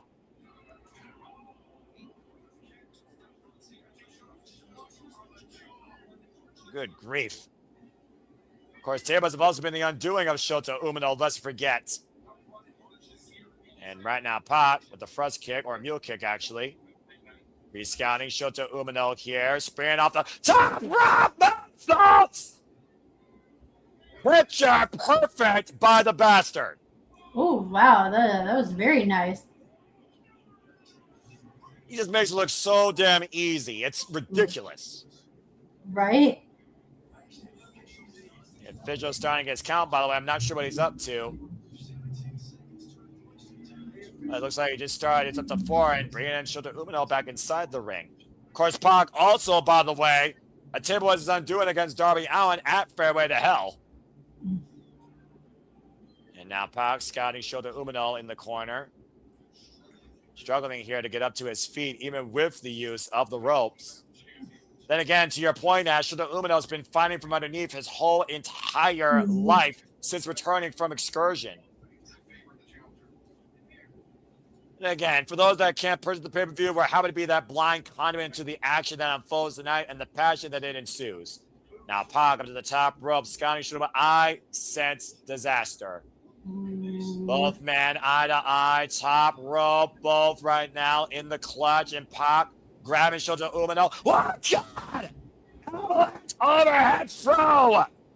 From the top rope, cover with the Finlay back press gets a 2 count on Shota Umino. Jeez.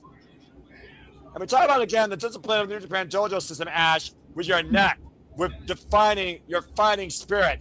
They don't teach you that shit there. No, they do not. Good grief. And you see the way that Shota Umino is grabbing the tail end of his lower lumbar here. And Pac almost jaw-jacking Shota Umino here. A lot of people have like mixed feelings about Shota Umino, but the one thing you can say about Shota Umino is like he also defines what it means, like that fighting spirit, like that never give up, never say die attitude, and Shota Umino possesses that as well. That's a very fair point. But again, all this verbal warfare, we also seen Shota Umino, when his emotions are instigated, have cost him or led him to victory. And Pac right now just literally presenting his jaw and meeting Shota Umino in kind with an elbow. And we might get a strong style exchange here. Test your grit, test your will. Shares the never openweight championship that was once defined by the U30 class, a title made for the young upstarts underneath 30 years old. And Shota Umino is bound and determined to represent what New Japan Pro Wrestling means and be called the sports king of streaming, the king of sports streaming. And Shota Umino got robbed of that last one. Got caught flush there. I think Shota Umino got caught off guard with that last shot there, Ash.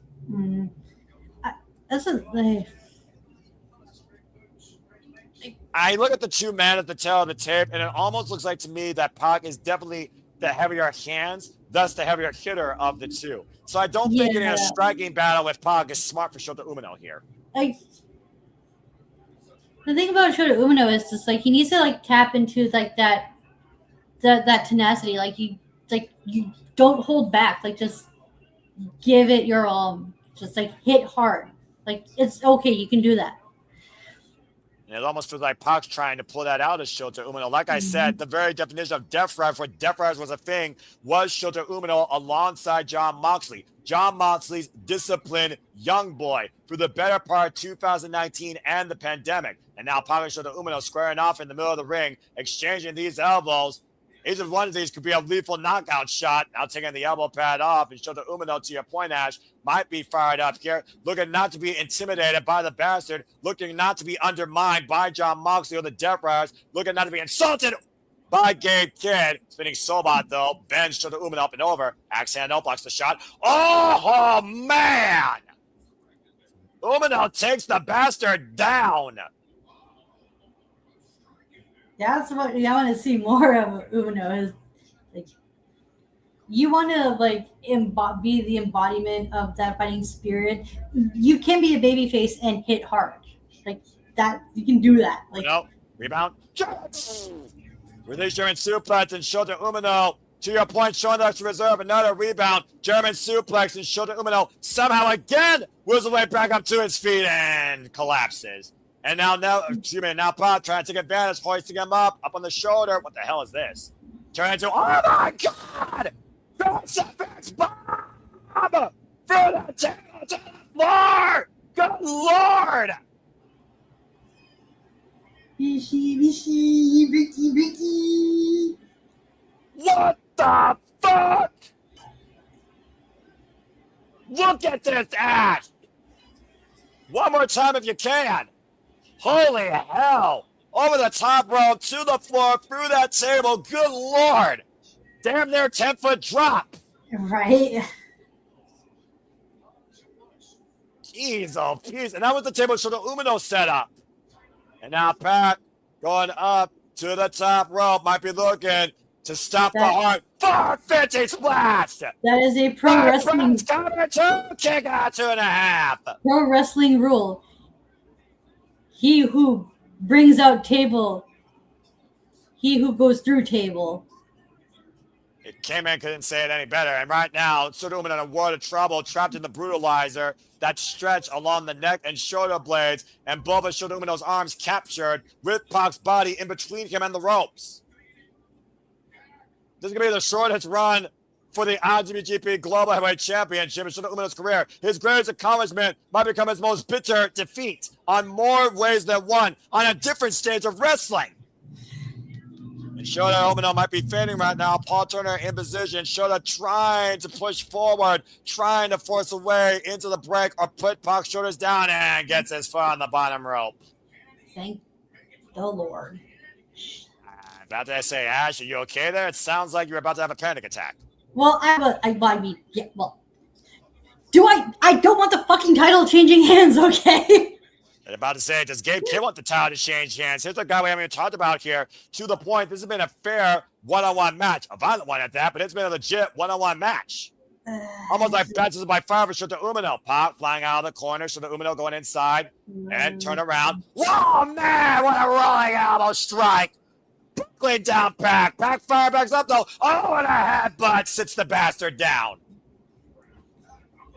And now Shota Umino waiting for the chance to fire forward. Please, knee. The strike knee cover. To the retain kick out 2.5. Wow. The strike knee nearly to the retainment tonight. Not forbidden door for the IWGP Global Heavyweight Championship. Oof.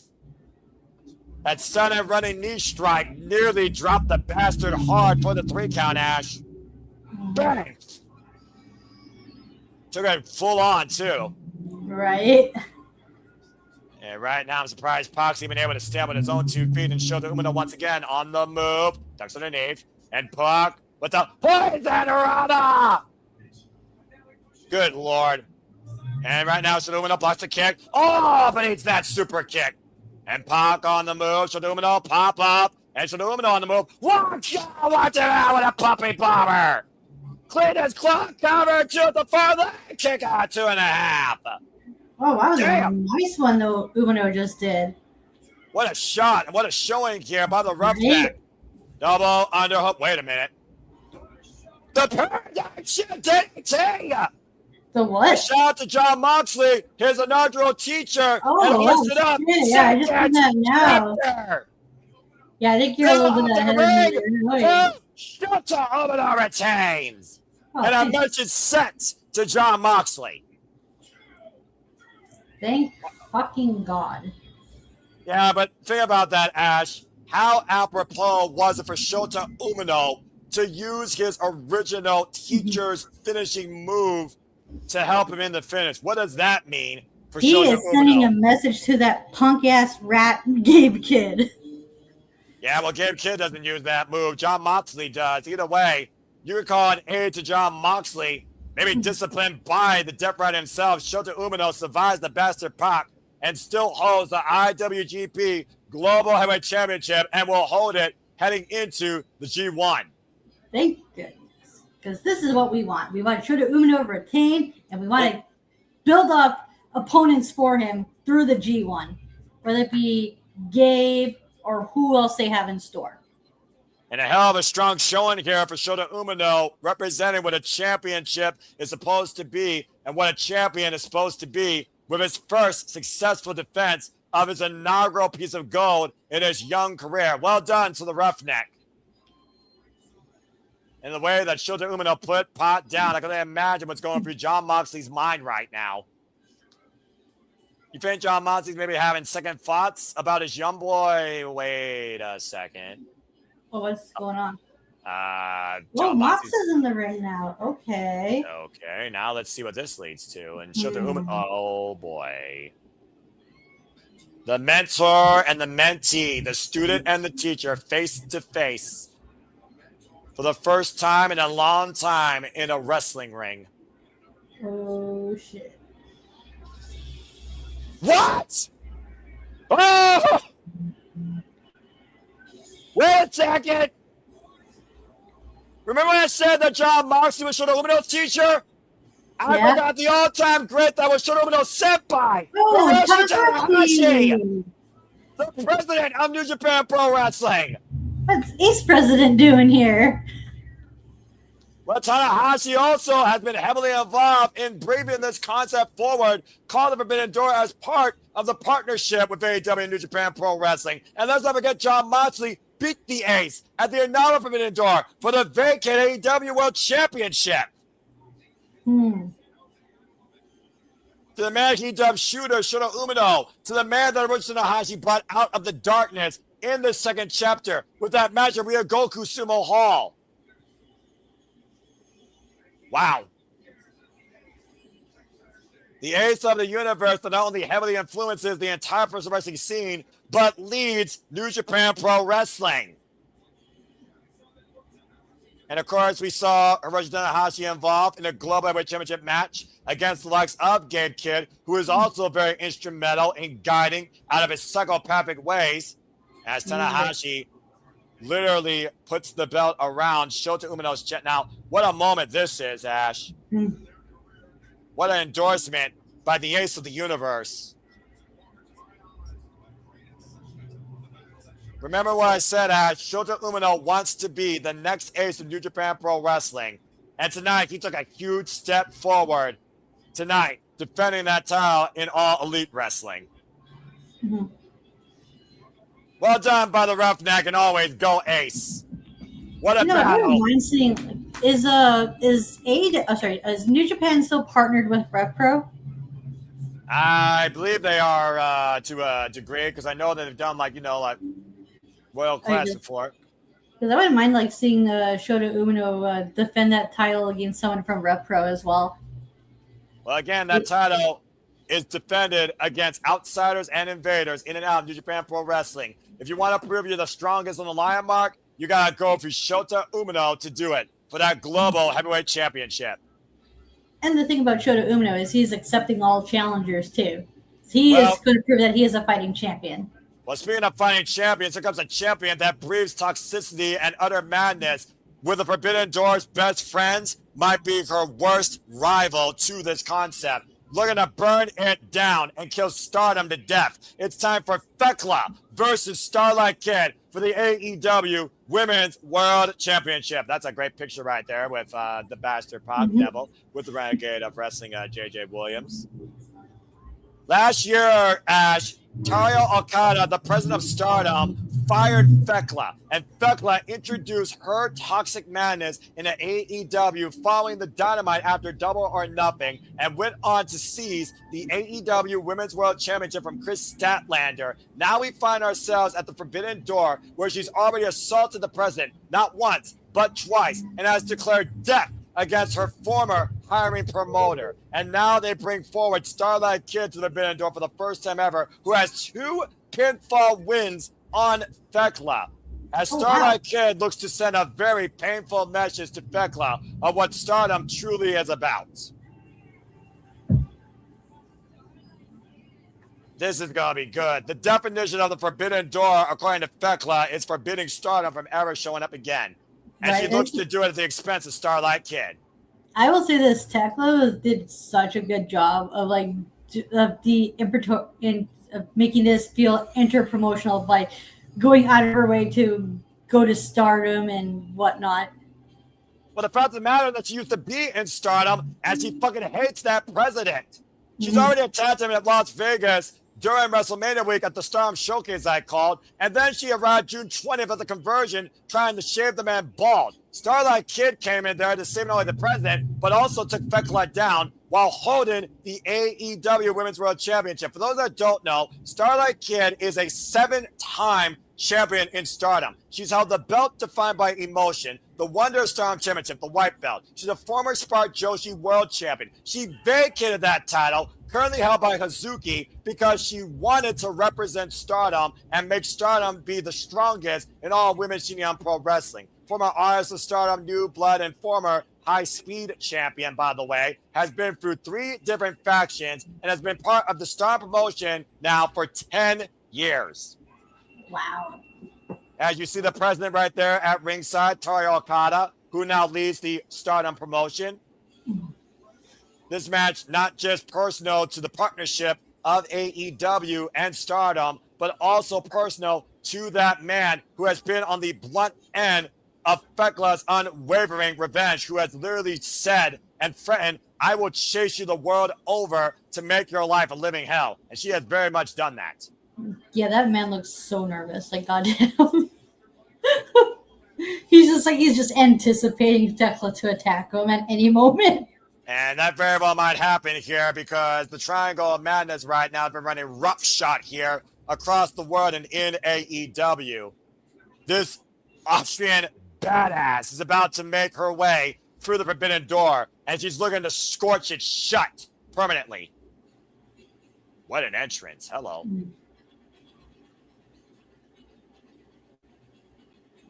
Look at this entrance.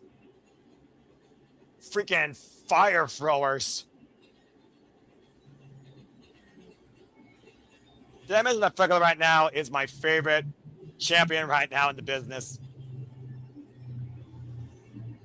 Talk about somebody that literally took to the American wrestling scene like a fish does to water.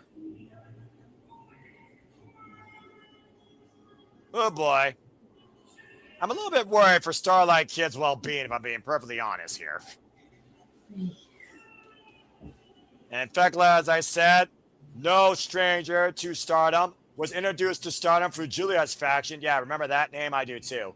Former Dala del Mundo member, Women Who Play in the World, and of course joined Oedo Tai, aka Hate, and looked to be the idol killer, killing and destroying and beating every one of your favorites in a Wonder Stardom ring, the cutest and the strongest, including but not limited to Natsupoi and Mina Shirakawa and Starlight Kid. But Starlight Kid has 2 pinfall wins over the Toxic Spider. Thekla has never beaten her in singles action. Oh, wow. That adds much more. That adds to the title match. Because not only does Thekla have to retain the title, but she has to prove herself prove that she can beat Starlight Kid. Well, it's not only a matter of that, Ash, as Thekla represents AEW's AEW Women's World Champion, but it's almost like, as you see the disgraceful face right there and the disgrunting stare, and almost looks like a stutter from Toru Okada, a sense of fear and anger. But Thekla not only wants to destroy her past, she wants to burn it, bury it. And the only asterisk left is Starlight Kid, the last woman to hold a win over her in Stardom when it mattered.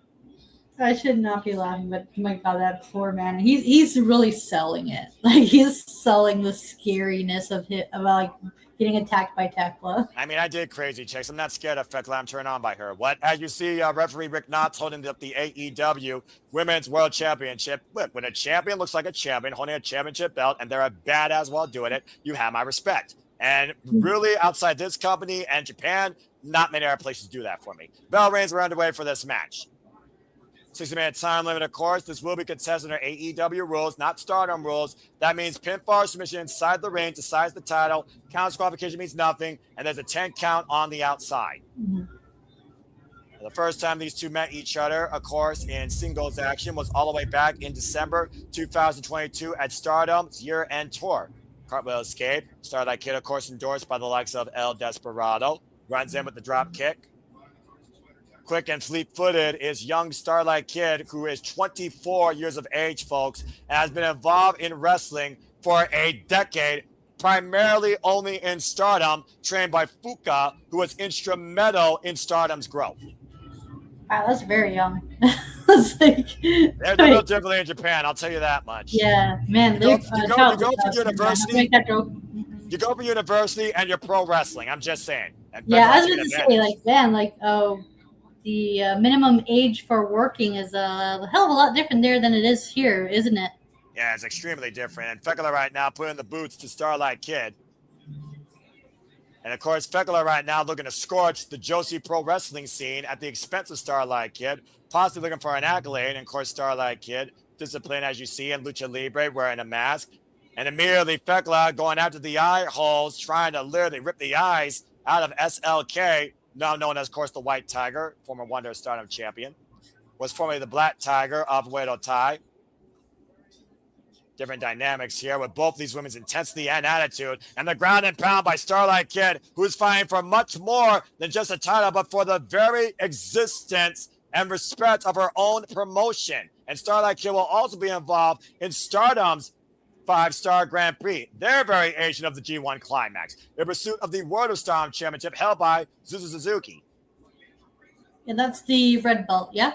That is correct, the strongest belt, which, of course, Utama Hayashita will be challenging Suzuki for prior to the 5-Star Grand Prix, who just came back home to Stardom to leave in the Marigold promotion. Irish Whip Reversal and Fekla and up into the ropes.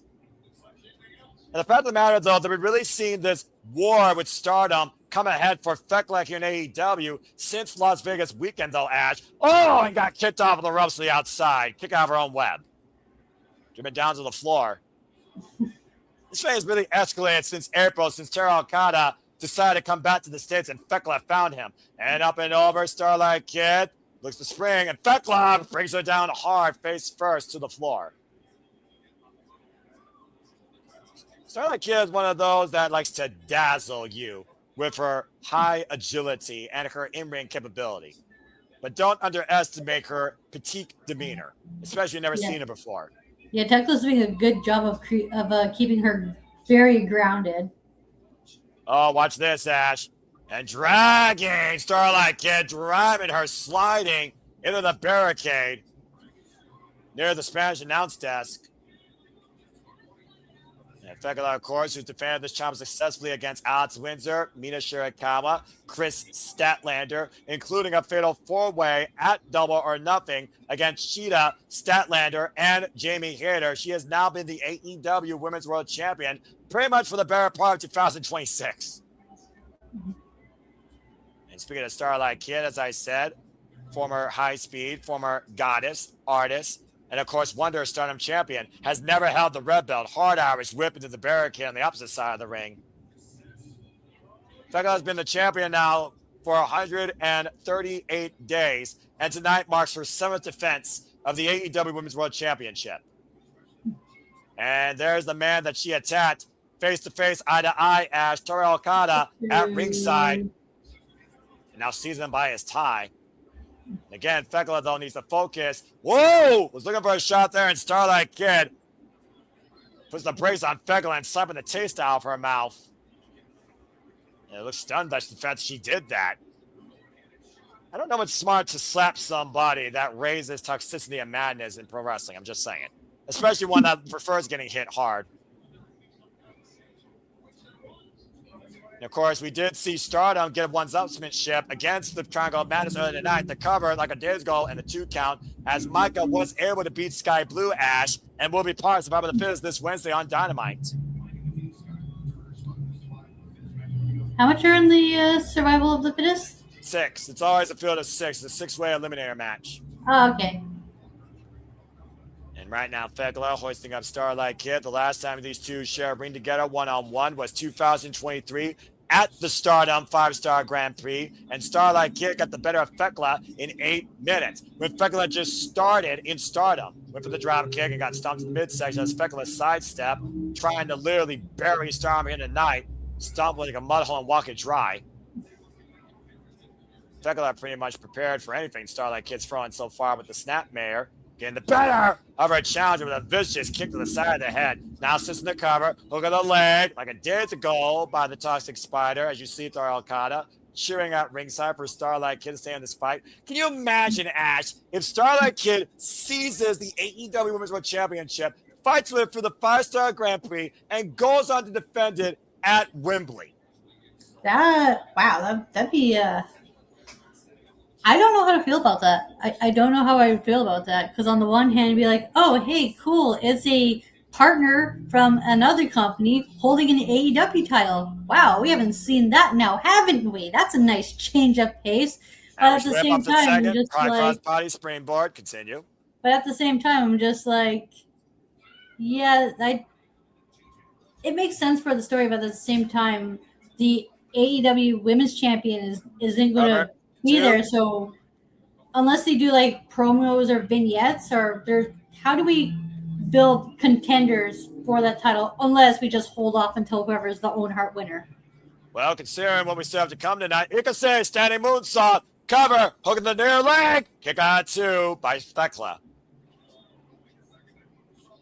Thekla, who has been involved in Stardom going all the way back to January 2022. Be sure she was fired last year in April after losing to Sayaka Carrara at the Stardom All-Star Grand Kingdom 2025.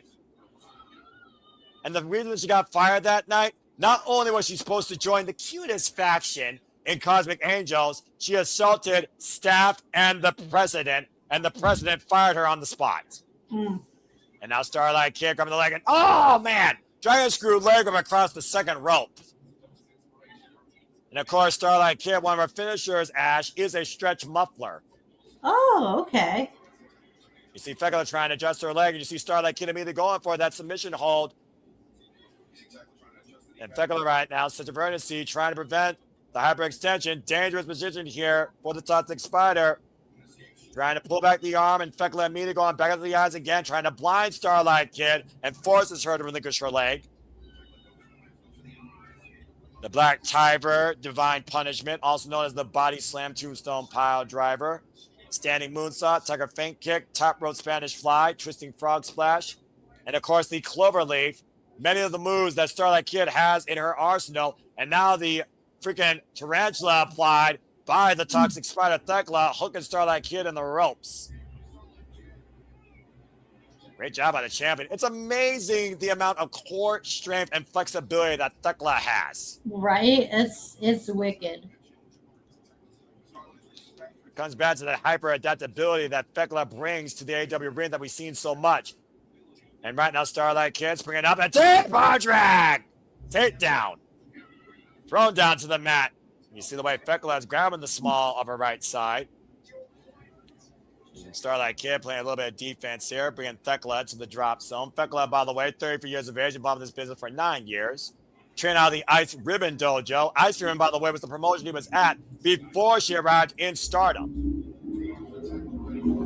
Now Thekla up to the top rope. And Thekla perched on the top turnbuckle. Probably looking for that spider suplex. Yeah. See if she gets it. Front face lock applied. And oh, man! She got it.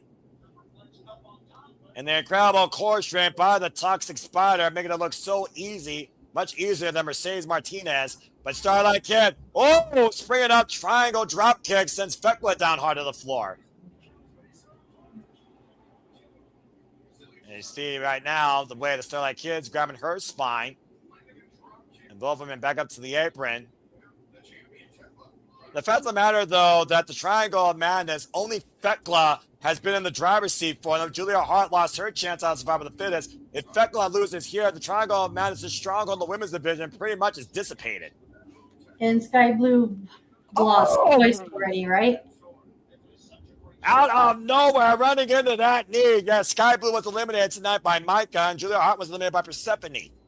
Okay, so I thought Sky Blue had like 2 survival of the fittest matches. She had a match, and she had the match in the Owen and was eliminated by Maya World. And okay, that's what you get the 2 confused. Okay, that's I got you. Look at the strength. Oh my God! Black Tiger's Design Punishment, crowning Thekla on the apron. Jeez, that was nasty. The body slam, tombstone pile driver. Take a look on replay, Ash. Oh, man. Where wood meets steel and the crown of Thekla met it. That would have even clutched her neck on that. That would have been devastating and debilitating.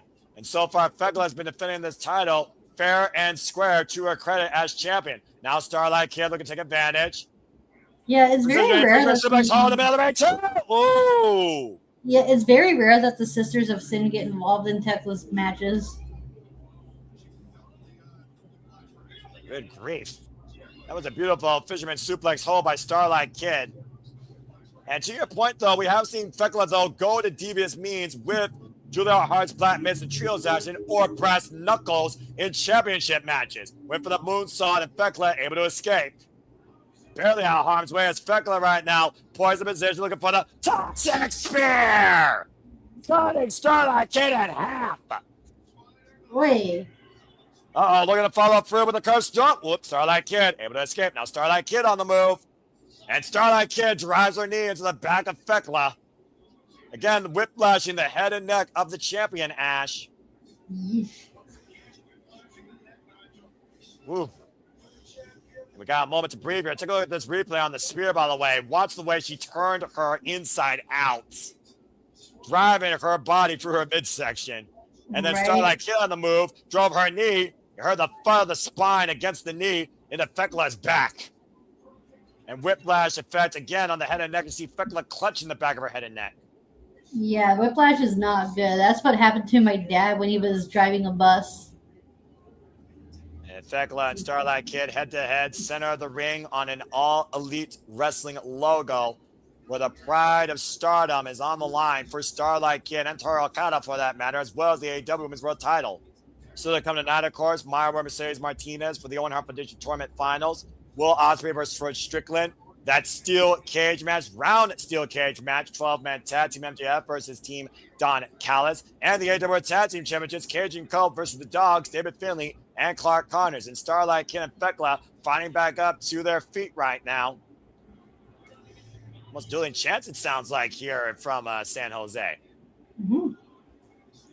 And look at the smile of Thekla, that crazy Austrian badass, asking for it.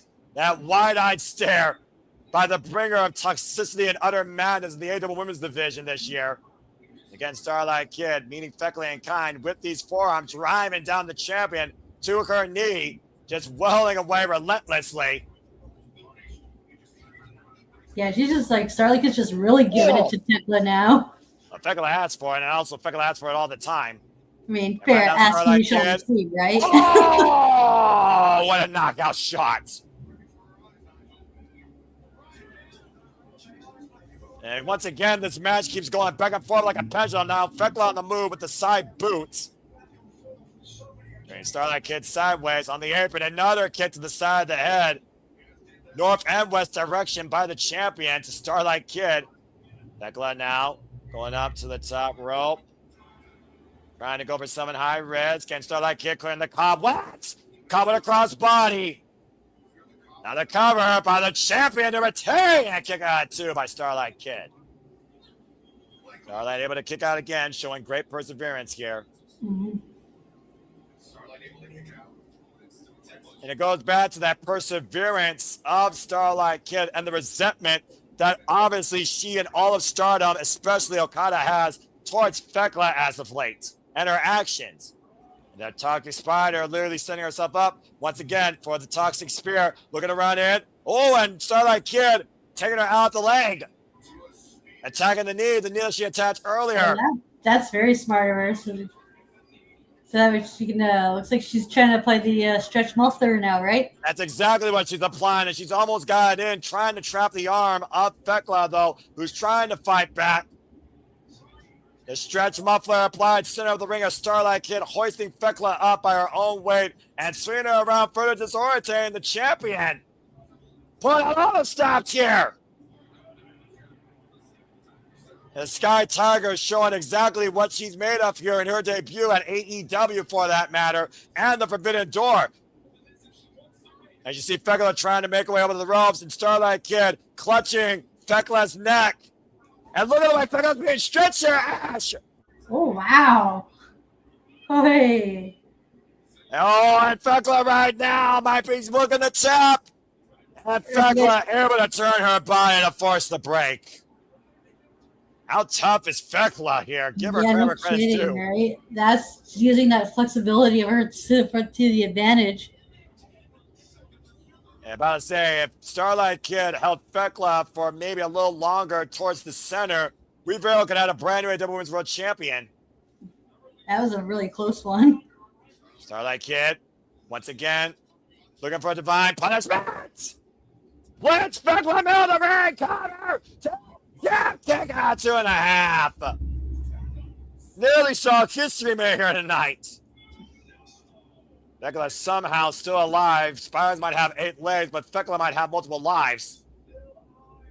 Now Starlight Kid once again looking for maybe that top rope moonsault she tried to hit at the very beginning of this match, Ash, and missed. Springing it off. Moonsault connects. Cover 2. Kick out. Again, Fekla survives. Barely. Starlight Kid's just giving her everything, huh? Would you say that Starlight Kid's been Fekla's toughest match yet? This is great. This is what Stardom's all about. Shinyan Pro Wrestling, strong style. The Wonder World Ring on full display here tonight through Starlight Kid and Fekla. Possibly looking for the Northern Lights Bridge. Now Fekla, the Okada roll, double leg clutch, cover, 2, and Fekla. What? Oh, man! That was as close as a 3 count gets. Yeah, the championship match. It's like she just got it right on time. Yeah, Tekla with the double leg Nelson clutch for 2 9/10, nearly trapping the white Skye Tiger. Starlight Kid on the move. Mitchell's escape with the Strider and the Spine on the move. Spear!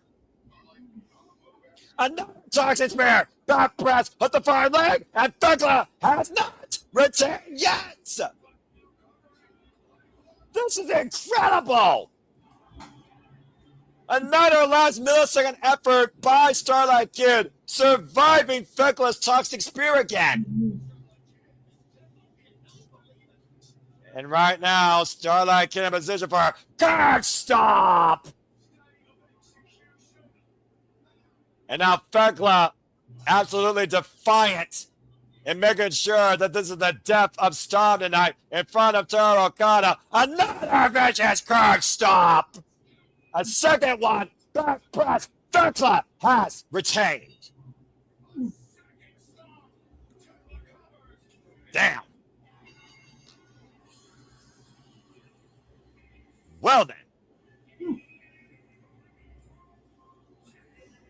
Well, I don't know necessarily if Fekla killed Stardom tonight, Ash, but one thing's for certain, Stardom shined tonight, even at the displeasure of Toru Okada, seeing Fekla still holding the AEW Women's World Champion at the expense of one of the best that company has to offer. And Fekla has finally defeated Starlight Kid in singles action. This is a good introduction to Starlight Kid. I want to see more of her.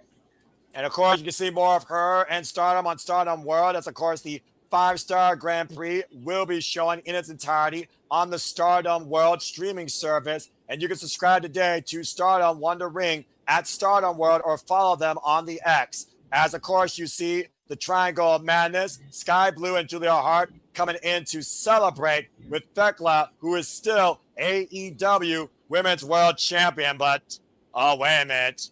Julia Hart giving Fekla scissors. No, we don't need this. Okay, this is too much. Come on, Fekla. Stop. Someone stop this. And Fekla right now looking to literally expose the face of Starlight Kid, cutting away at the mask that Starlight Kid holds so near and dear. And oh my God! Oh no, they took it off. Rude. You might as well say that Fekla just ripped the head off of Stardom. Oh no, is she gonna? Oh, Gross. the disrespect and the deplorable actions of the Toxic Spider towards Toru Okada and the Stardom promotion tonight.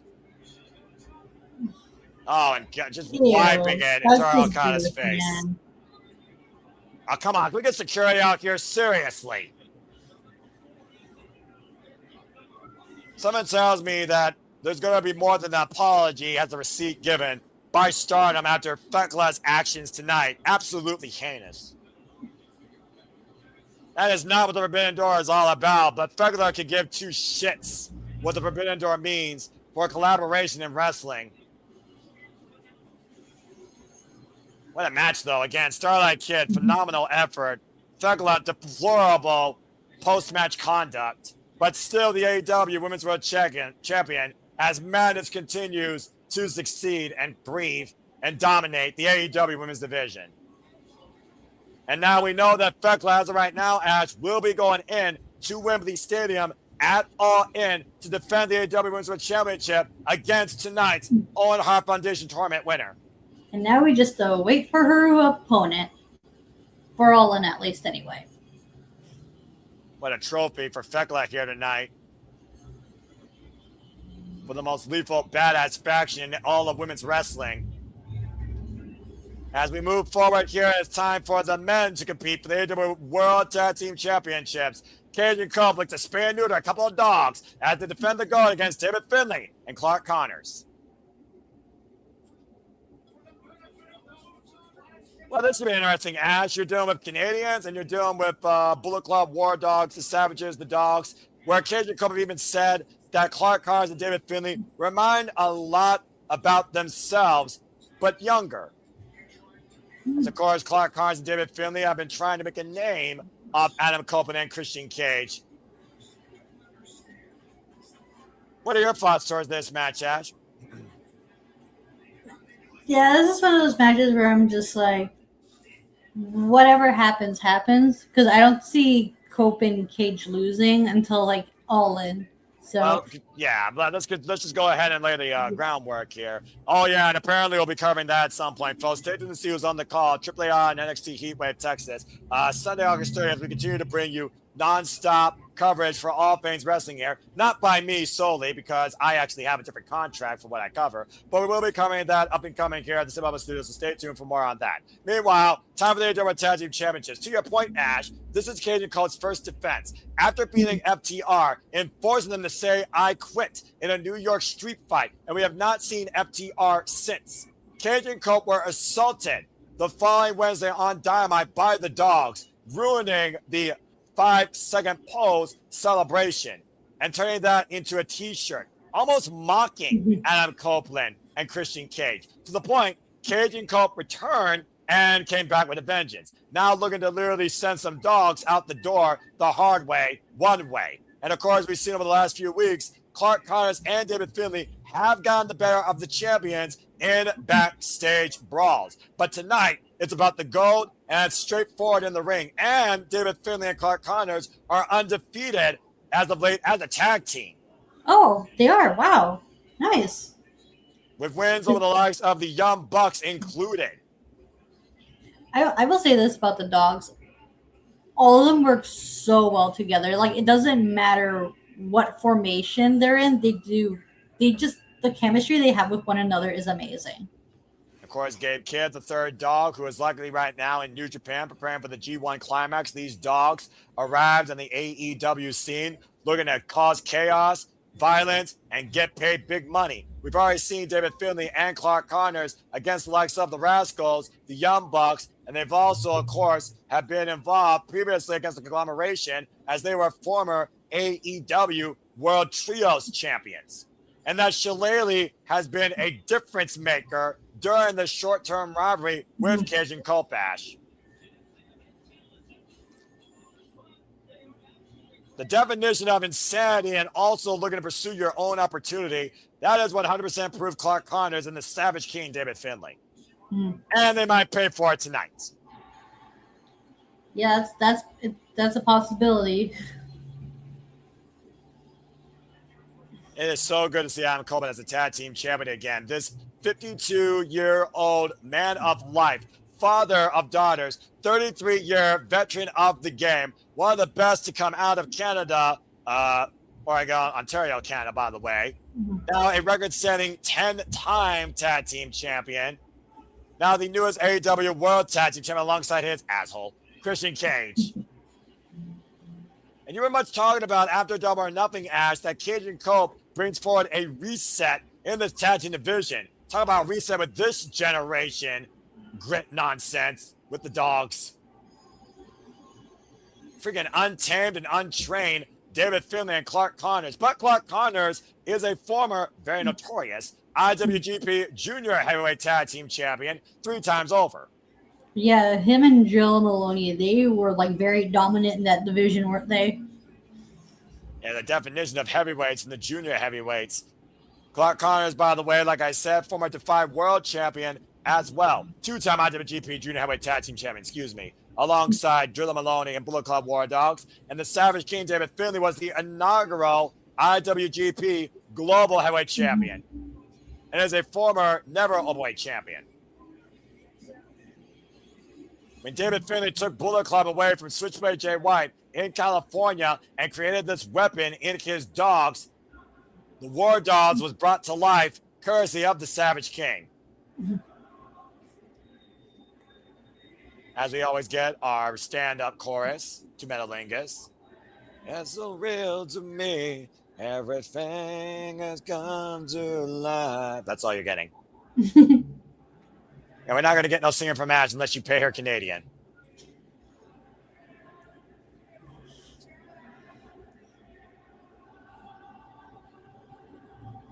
Well done by the San Jose Choir tonight for Adam Copeland and Metalingus. Done proud.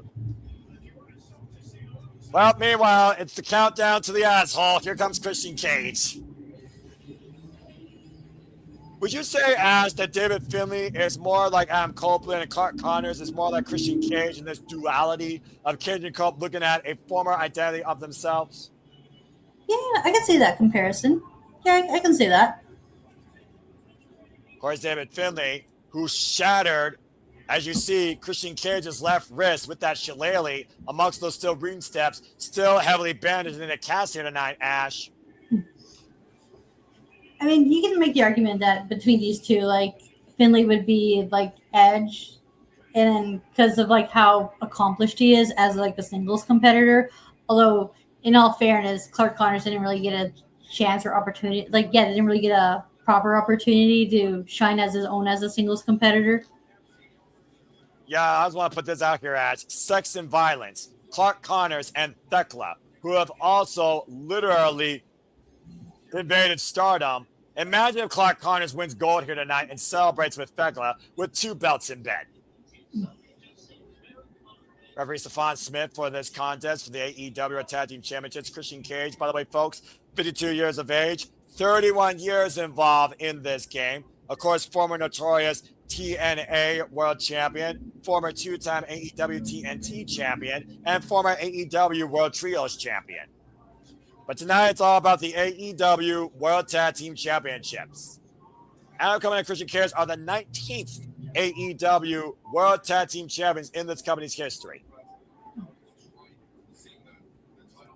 I just don't see the titles being desecrated by the dogs if they were to seize them tonight. I don't think I want to see that for the future of this division, to your point. But again, though, David Finlay and Clark Connors, they built a vulnerability. Christian Cage's left wrist.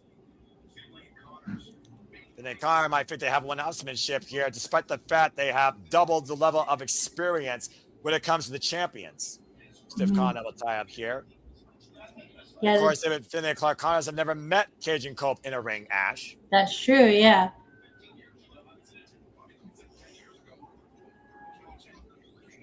The fact of the matter is that Cage and Cope have been on this renaissance of a newfound run here thanks to AEW, where we thought both men of these careers were done at one point. Adam Copeland, triple fusion neck surgery. Christian Cage, uncertainty, and a leg-long ligament of injuries. Here in AEW, it's been a whole new resuscitation of life for Christian Cage, who came in first before Adam Copeland. And Adam Copeland came in here one more time to do it with Christian Cage. And they're finally doing it. Took a hell of a road to get here, though. It took a while, but they're finally on the same page.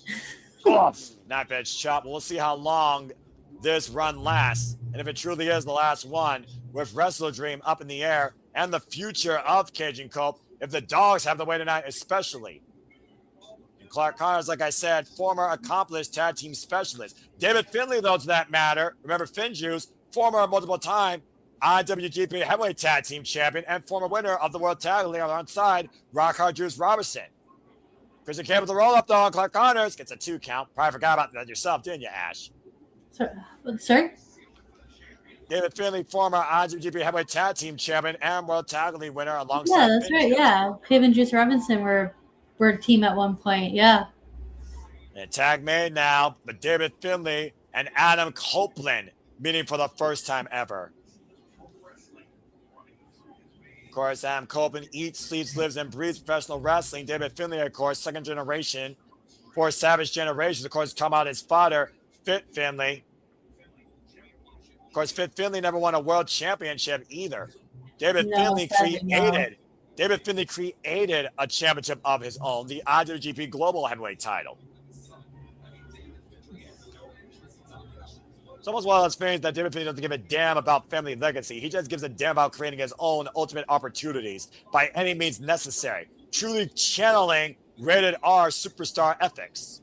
Yeah, that's exactly what like David Finlay's about. He wants to forge his own path, not like create his own legacy. And our superstar, though, outmatching David Finlay right now and outsmarting him, dropping down in the side headlock here. It goes back to the example, though, of the years of discipline and knowledge that Adam Copeland has outweighing David Finlay. Cover, though. Trying to swing the hips over. And immediately Adam Copeland readjusting position and reaffirming his hold. Clark Connors right now, not even on the apron. What does that tell you? It's almost just walking around at this point. Maybe trying to pick a point where he could pick Adam Copeland's ankle. Big shoulder block there. And David Finlay for the drop down elbow. A little frustration right now out of the dogs as Adam Copeland one step ahead of the Savage King. That shows like that's what like Copeland Cage needs to do. They need to use their veteran tenure as a tag team to their advantage. Yeah, exactly. And right now, double team, that reverse DDT, sidewalk slam combination, get to the midside of Christian Cage.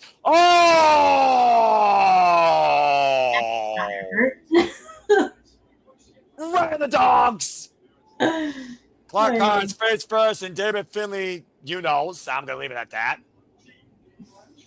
Ouch. I don't think Fekla and Clark Connors are trying to have children, or David Finlay for that matter, who's also a married man, but that's a whole different conversation. And Christian Cage teeing off against Clark Connors in the corner. The thing about Christian Cage, he also is a very savvy game plan veteran of the game, despite the fact he wears a turtleneck with no sleeves. Has led a multitude of factions himself. And right now, David Finlay looking for a reprieve here with a hand out here. Trying to shake hands with Christian Cage, you kidding me? And Clark Connors with a cheap shot, and David Finlay also with a cheap shot. Sidestep. Oh, no! Christian Cage overexerting himself, going shoulder first into the ring post, and I think his wrist, damaged wrist, cut the ring post as well, Ash. Oh, yeah, that's a target on Cage. That the dogs are gonna exploit. Off. And about to say again, we talked about that Achilles heel that the dogs set up here, and they're finally exploiting it. Adam Copeland right now checking on his partner and his brother in this business and his asshole. Again, he said it, folks, not me. So I'm just saying what I'm saying. That's what the dogs are trying to do. They're trying to take out Cage so that they have the numbers advantage. Now David Finlay going for the cover, hook on the far leg, the back press, and gets a 2 count. And immediately going for the front face lock here. As the dogs have slowed down the match in their favor, driving the knee in the side of Christian Cage. And now working that damaged left wrist. And of course, Christian Cage. All about bring me gold or bodies, or sometimes both. I'm about to say, they might literally get both here tonight. Now pressing down the hand of Christian Cage. And a vicious stomp to the elbow. Great way to tear apart an arm when you think about it. Attacking the ball and socket joint. Yeah, they're really working that arm, and that's gonna make it difficult for Cage to lock in the kill switch. And right now, Christian Cage in the world of trouble as the dogs have isolated Instant Classic in their corner, just stomping away at him. Good grief. My name is Finlay, and I love to fight. I'm freaking Finlay by last name. This Finlay also still loves to fight. He just fights in a more dirty, devious way. He's called the Savage King for a reason, right? Well, I mean, he literally christened himself that. Again, I just want to thank everybody that's tuning in so far. As you all continue to make this possible, especially first-time viewers, please like, subscribe, comment, tell a friend, as we are your blind conduit to all the biggest shows, PLE's favorites across all these professional wrestling, as we dedicate ourselves strictly to AEW Forbidden Door tonight. And again, please remain hashtag spoiler-free for all other shows this weekend. Please remain on topic and know that we do not pirate content. We simply bring you live watching reactions, alternative commentary coverage, answer your questions that are on topic, and bring you forward in the stories, championships, and the outlook of the company that's on display tonight. In this case, all Elite Wrestling Forbidden Doors, the AEW Tag Team Champions are on the line. Thank you. Adam Copeland right now just pacing the apron here. And you see the way Clark Connors hammerlock in the left arm. Christian Cage, though, attacking the midsection. Now going off the ropes. Great technique here. And, oh, man! Driving that arm down and taking advantage. Both Finlay and Connors are doing such a good job of like targeting the injured arm. The Dogs came in here with a calculated game plan. They have finally pushed it forward to perfect fruition and execution. The longer they work over Christian Cage, the better chance that they have in seizing the AEW Tag Team Championships. But I also do wonder that Moxie we're starting to see out of the Dogs. That could come back to bite him in the ass. Whoa! Case in point, overhead body drop. This could be the opening Cage needs to tag in Ed, or Copeland as he's called. Man, Armbringer. It's okay, Ash. I don't blame you. Armbringer down to the mat. And to your point, David Finlay's sense of urgency immediately attacking that arm and stopping Christian Cage. As right now, all Adam Coleman can do is watch from the apron as a non-legal participant. And despite the fact that these Dogs fight dirty, they also fight strategically, as we've seen, especially here in AEW. You see right now, Cage is going to probably have to fight more heavily once he's in here on his own, as Christian Cage definitely needs a reprieve to recover. Just stomping away on the shoulder blades, though, is David Finlay. Stephon Smith, though. And wait a minute, what is Clark Connors doing? Is that a match? Yes, it is. Oh! What the hell? I think they just singed his forehead. That's literally what he did. He pushed the match out, lit match on Christian Cage's forehead. The definition of a different bad guy here tonight is Clark Connors. What the hell, man? I don't think freaking Scott Hall ever did that, or Razor Ramon. Let alone with a toothpick. Oh, Christian Cage right now fighting off the world in a world of trouble here. Drives on Clark Connors, drives on David Finlay, both men down, and a critical opportunity here for the champions to regroup. Right now, this is to see if Cage can make it. You see Adam Coleman right now, but they can't reach out, but Christian Cage still a world away, it feels like. And Clark Connors rips Adam Coleman down off the apron. Where the hell did he come from? I think Clark Connors clawed all the way from underneath the ring on the opposite side, Ash. Right? Very, very sneaky. And now Christian Cage again, still the legal man, and Unbound 2-1 assault as they're using the steel ring steps to their advantage. The familiarity by the Dogs, by the way, goes back to all the time Clark Connors and David Finlay shared in New Japan Pro Wrestling, even before David Finlay added him to his Dogs in the War Dogs. Mm-hmm. And now the arm pressed beneath the steel ring steps as Clark Connors, whoa, man! Oh, there goes Copeland for the save. T-bone collision drives Clark Connors chest first, spilling across the announce table and saving Christian Cage arm in the process. And right now, Christian Cage thrown inside the ring by Adam Copeland, trying to create the opportunity for the tag. David Finlay left away at bay. Stephon Smith starting his 10 count here as Tyler's going to his hands be a pinfall, especially inside the ring. And right now, David Finlay picking the ankle of Christian Cage. Still a length away, Christian Cage. Up on the eye. Tag me! I mean, would you expect anything less from that asshole, Ash? I'm just saying. No, not at all. Now, Copeland with the hot tag. Got a fire of the world for the next few minutes here. Overhead, bat by, drop to David Finlay. Irish whip, to your point, Adam Coleman and Christian Cage AEW career, originally defined by the TNT Championship and Spike being invented. Impaler! Impaler DDT to cover with the far leg and a 2 count on David Finlay. That was a deep cover there by Adam Copeland after that DDT. Yeah. Woof. We all know how dangerous Adam Copeland is when you instigate the rated R superstar. Uh-oh. And Ash, I think he's got that look in his eyes and he's poised. He's going for the spear. Copeland on the move. Whoa! Good agility by David Finlay. Clark Connors and dogs. Oh, okay. I thought they were both going to go for a spear, but that works. Double shoulder tackle still takes Adam Copeland down, and once again the dogs find themselves back in control of this matchup. Isolating themselves of Adam Copeland. Uh-oh. And right now, Adam Copeland left all alone. Opposite sides loaded. As right now, Clark Connors and David Finlay might look for the high-low. Whoop! Christian Cage, though, pulls Clark Connors out. Second time we've seen Christian Cage and Adam Copeland go to the aid of each other when they need it the most, Ash. And David Finlay right now being pressed against the second rope. Oh, man. Caught with the splash in the back. Slingshot and Christian Cage caught by Clark Connors, driven into the barricade. Was probably looking for that pop-up slap to the face or chop. And that's just like good teamwork, like being aware of your surroundings and where not just your tag partner is, but your opponent is at all times as well. Yeah. Oh, no! Oh, wow, that's nice. And the counter by David Finlay to win! Kick on 2. And to your point, though, both these sides extremely well aware where their partner is at all times. And nearly catching the champions off guard there. Look at this high-low. He thought he was going for the spear. Instead, it was a spear and a chop block combination. High-low attack by the dogs nearly won the championships. That was a pretty sweet double team move they did there. Now looking for full clip here, of course, the hoisted up, vertical drop, brainbuster. Adam Copeland fine bat though. Oh! And suplexing David Finlay. Yeah, overhead. Barely knocking him down. Yeah, I think David Finlay's boots caught Clark Connors in the head and he fell from the top turnbuckle.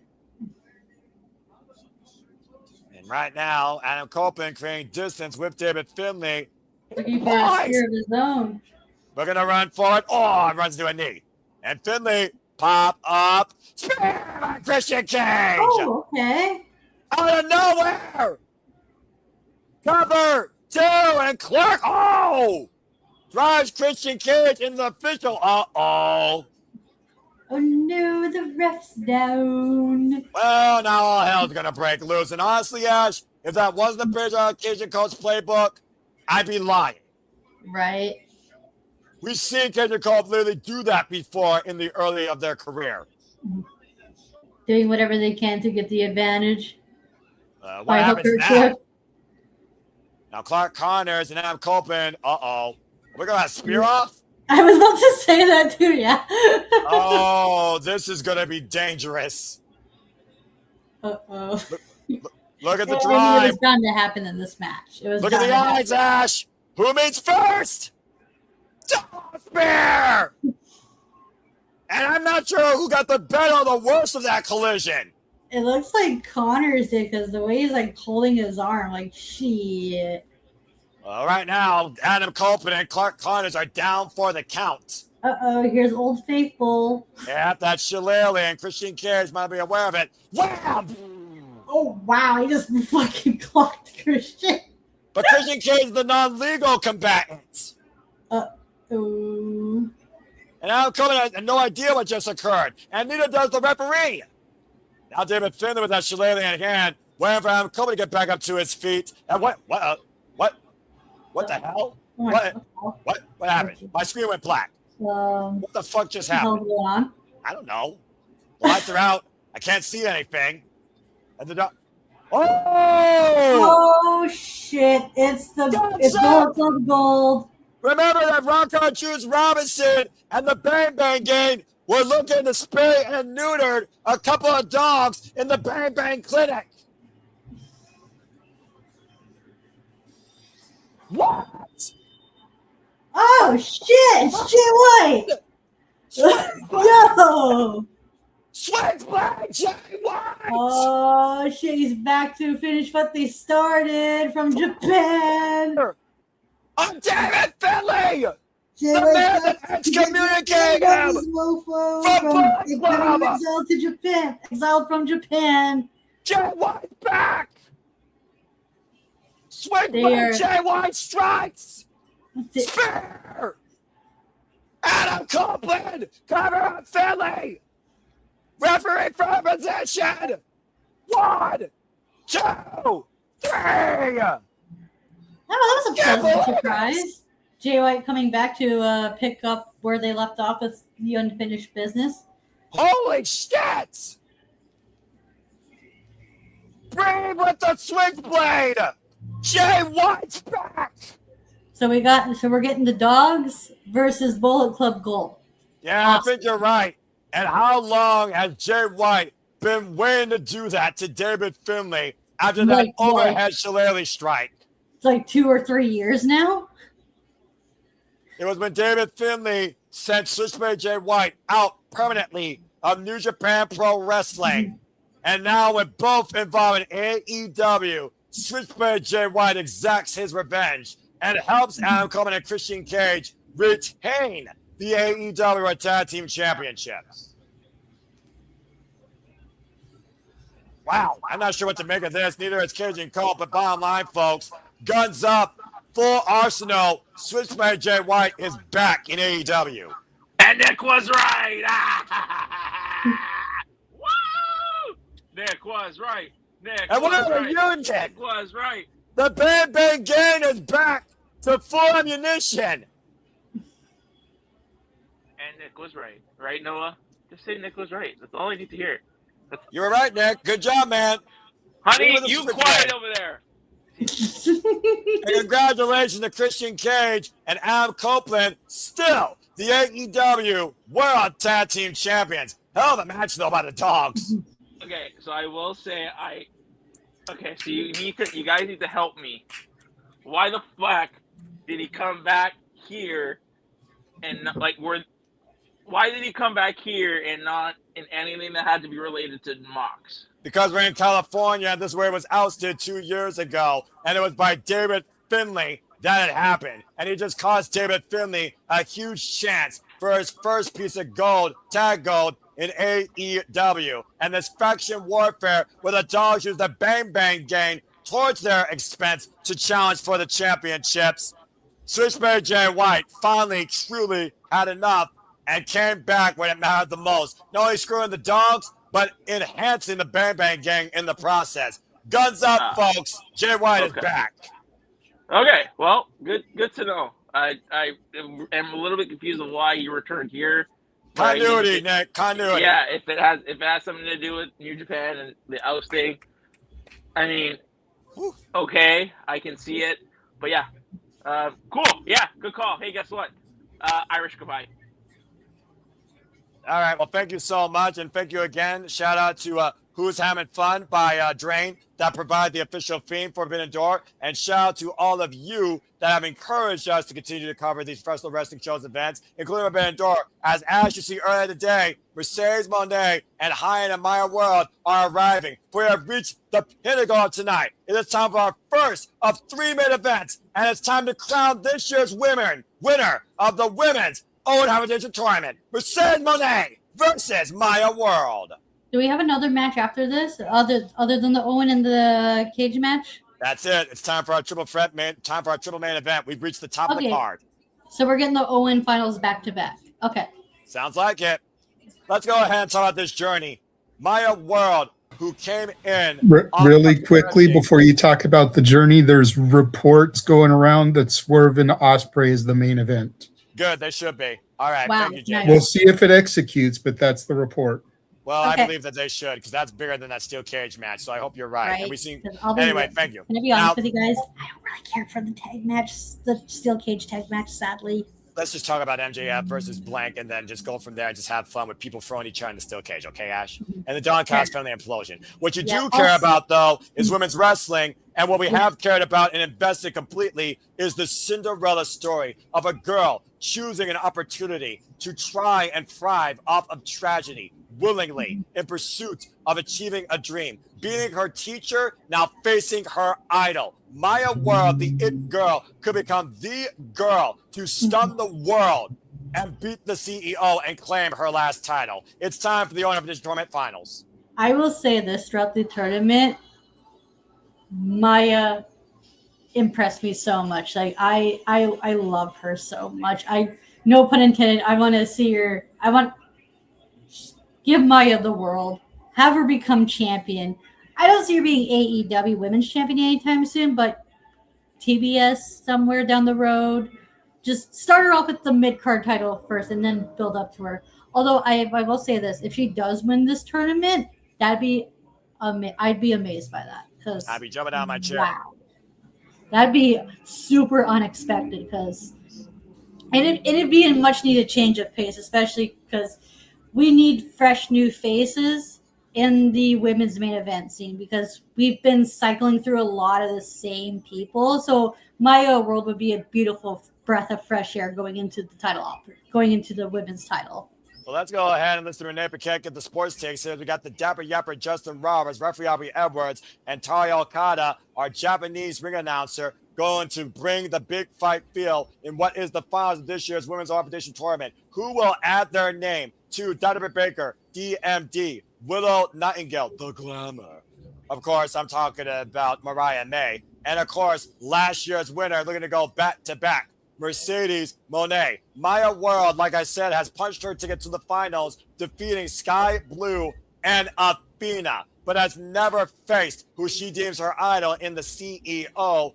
Of course, talking about Mercedes Moné, who punched her ticket via wild card, taking the spot of Willow Nightingale and defeating Alex Windsor, and Hazuki now finds herself one match away from going all in again to accomplish the one thing left in what she believes is fulfilling her legacy, the AEW Women's World Championship. This is Mercedes' last title, and she's looking to trade it in for another title. The big one that she has yet to win.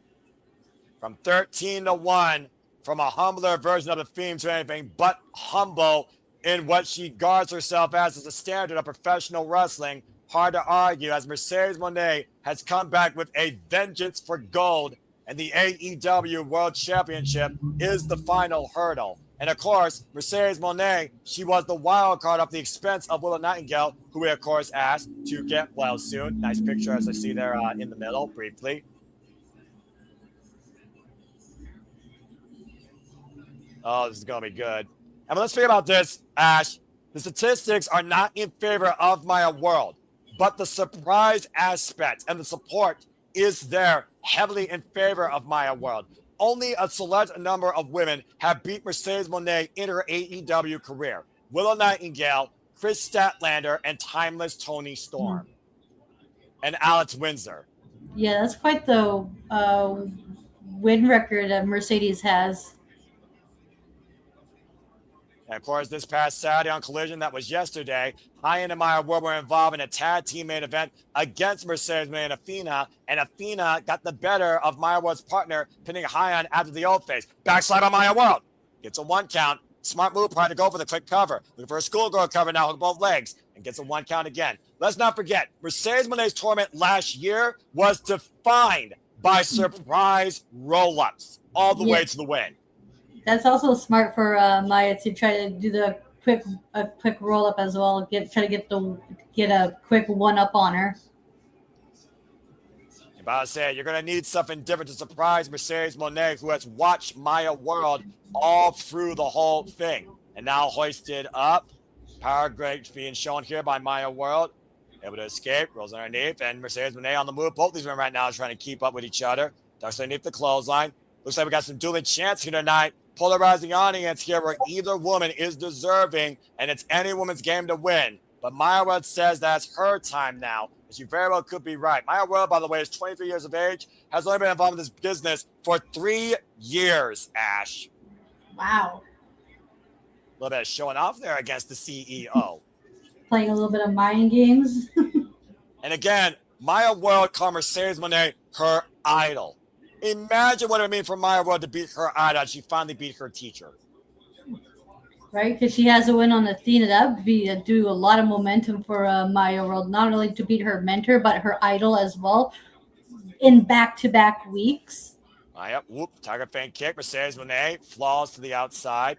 Mercedes Moné, of course, been involved in this business. 34 years of age. Rolling Campbell off the apron, wants Mercedes Moné on the outside. And has been involved in this game for 15 years. Idolizing, of course, Eddie Guerrero. And we've seen Mercedes Moné matches go the distance and go deep, Ash. That's one of the things you can say about Mercedes Moné. She takes herself and her opponent to the absolute limit, especially during this year's Owen Hart Foundation tournament.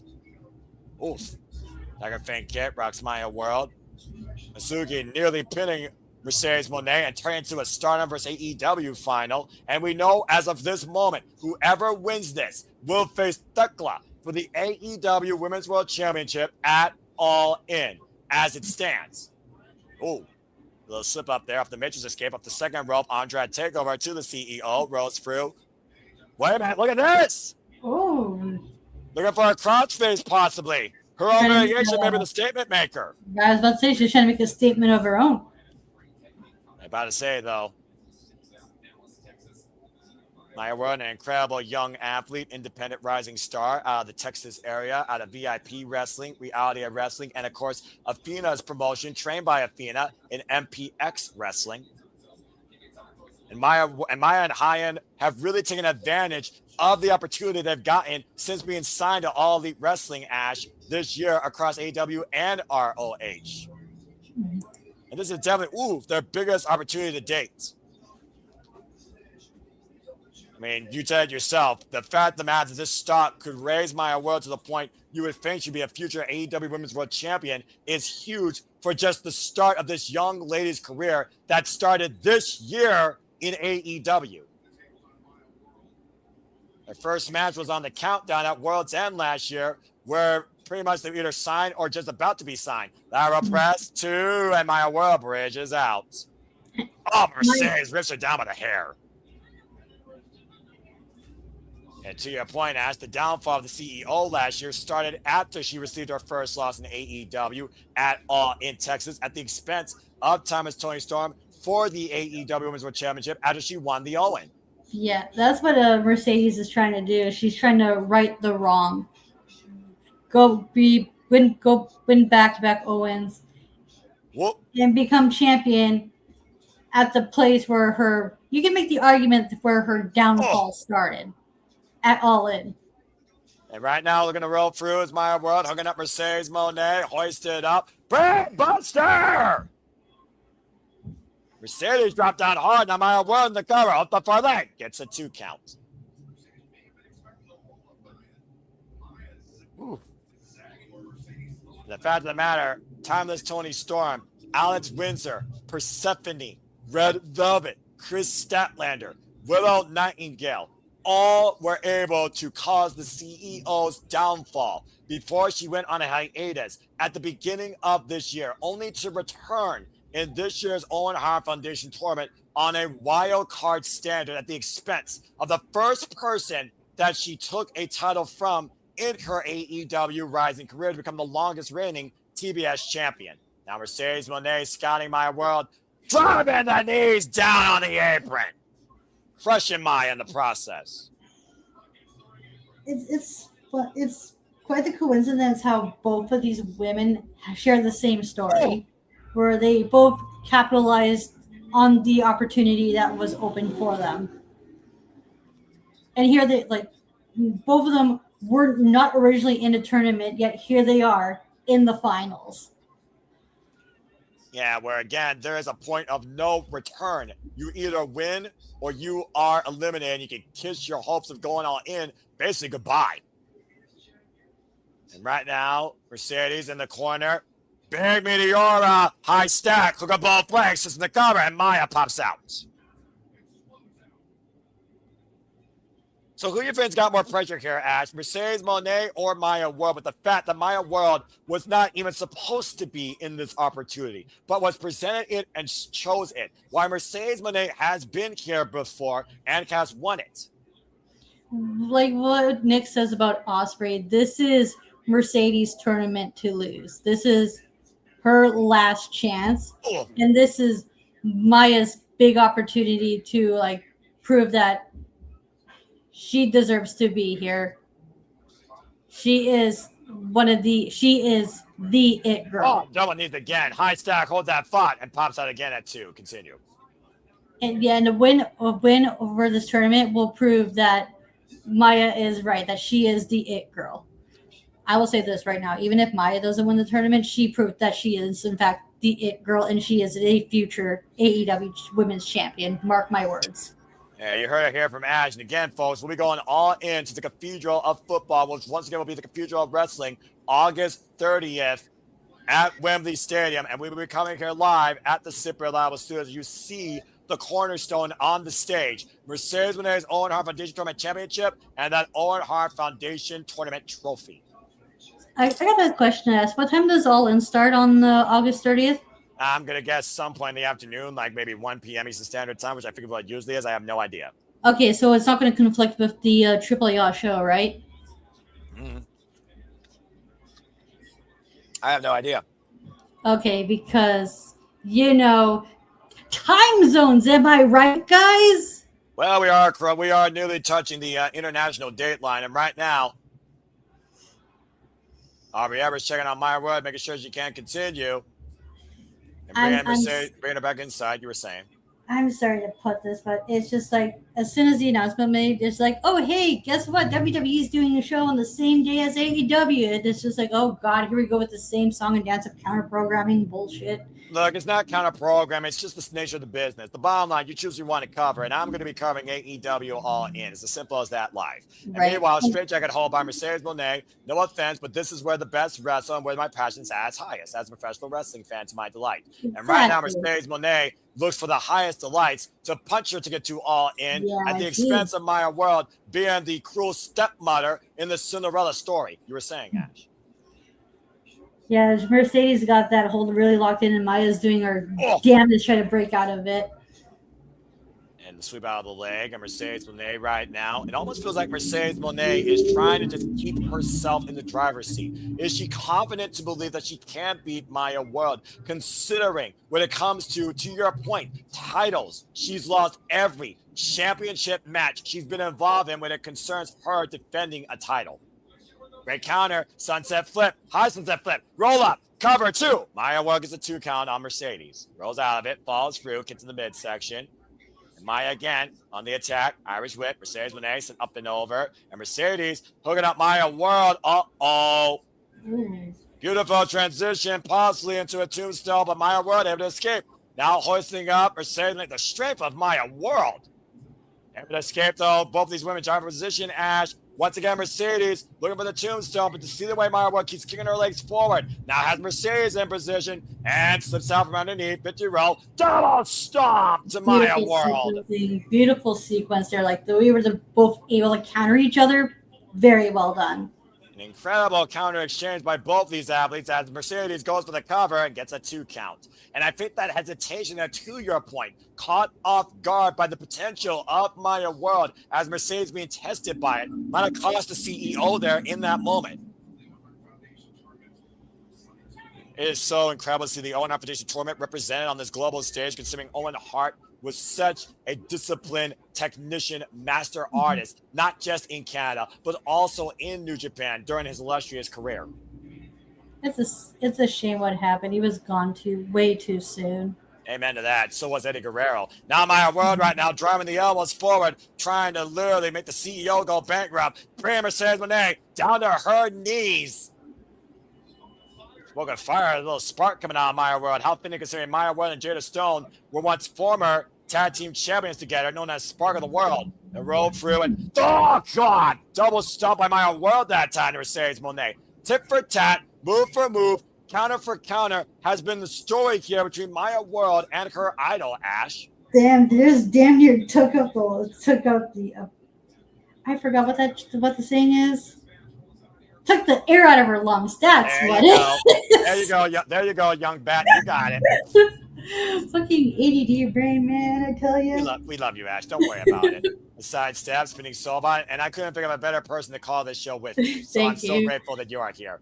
I swear, English is my one and only language. I can speak well. That's fair. Whoa, man! Both women were trying to meet with a kick, and I think Maya World got the better of it. Yeah, seeing as she was able to get up fast.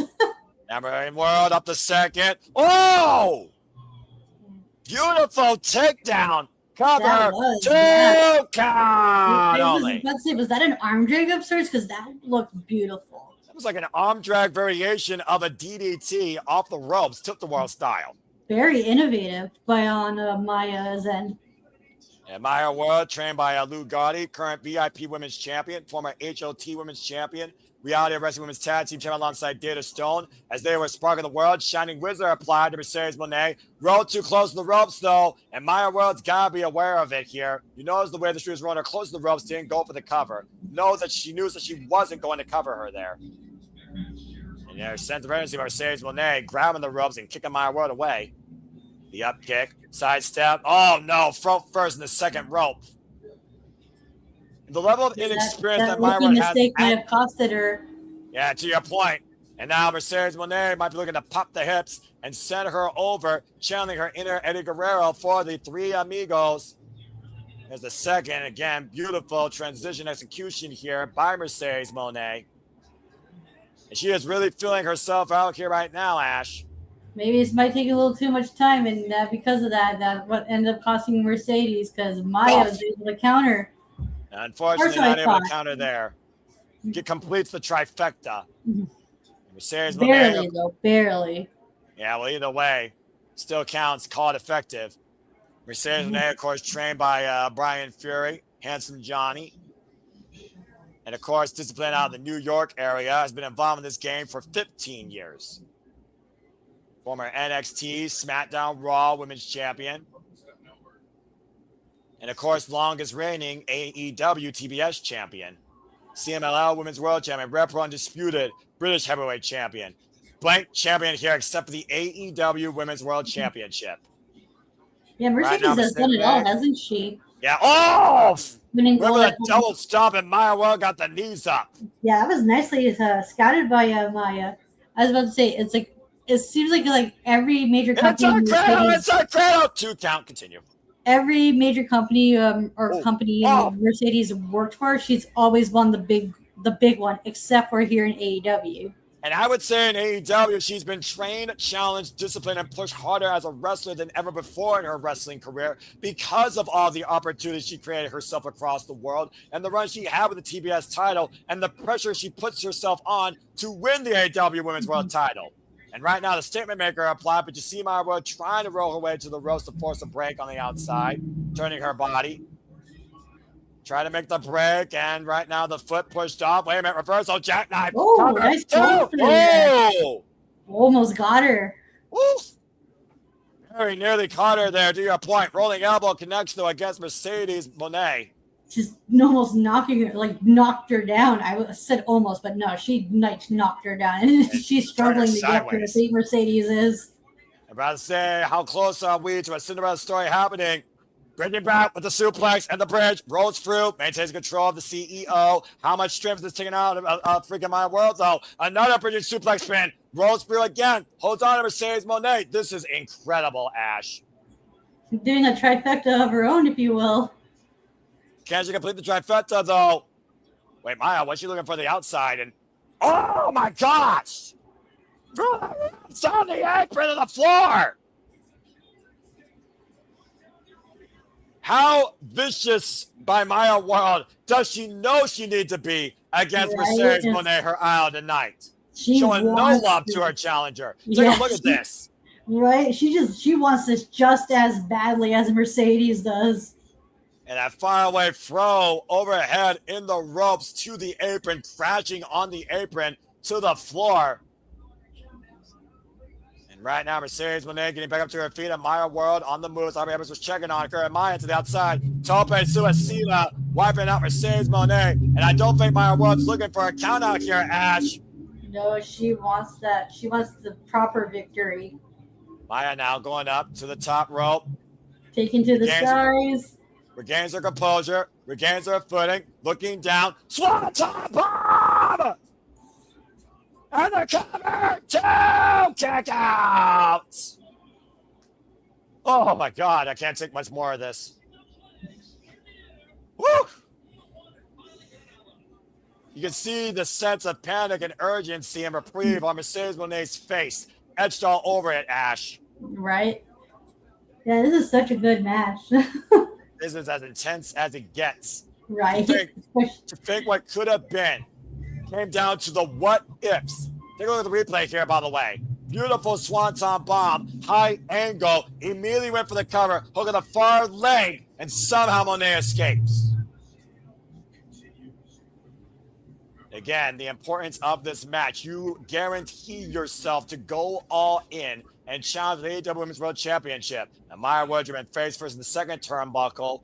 And Mercedes Monet looking to follow up here, grabbing Maya Woods again, prevents the face collision with the turnbuckle pad. How long has Maya Woods been watching and scouting Mercedes Monet, Ash? Yeah, she's been studying tape, all right. Jiggy Nando's studying, yeah. And now Maya Woods up out of the corner. Look for the sunset flip. Powerbomb, maybe. Mercedes Monet holding on, though, to the turnbuckles and the ropes. Sense of urgency. Driving her fist into the head of Maya Woods. And now catching her up and over. Counters. Oh, lost her footing. Again, unable to complete the possible powerbomb or the pile driver, hoisted up. And again, Maya Woods still fights back. And the frustration right now by Mercedes Monet driving Maya Woods hard into the turnbuckle pads. And right now, Mercedes Monet, sunset flip, power bomb in the corner. That one fully got connected, Ash. Does that really? It's going to do a number on Maya World's back, and that's going to play into the statement maker. Diving knees, back press, hook the far leg, not enough for Mercedes Monet as Maya World still remains alive. I almost wonder, as long as this match goes, does it favor Maya Woods more due to the unpredictability and unfamiliarity? Or does it favor Mercedes Monet more due to the level of experience in this stage? Yeah, because both of these, both competitors are like... This is incredible. Yeah, and not just that, but they're also like really giving it their all. It's just about who wants it more and who has like more energy, if you will, who has like more power, who has more gas left in their tank. Mercedes now hoisting up Maya Woods, possibly looking for the tombstone pile driver. On the point of the knees to the head of Maya Woods, preventing her from kicking out and hoisted up. Oh! Reversal! Oh, nice counter by Maya. It was like a Rana DDT.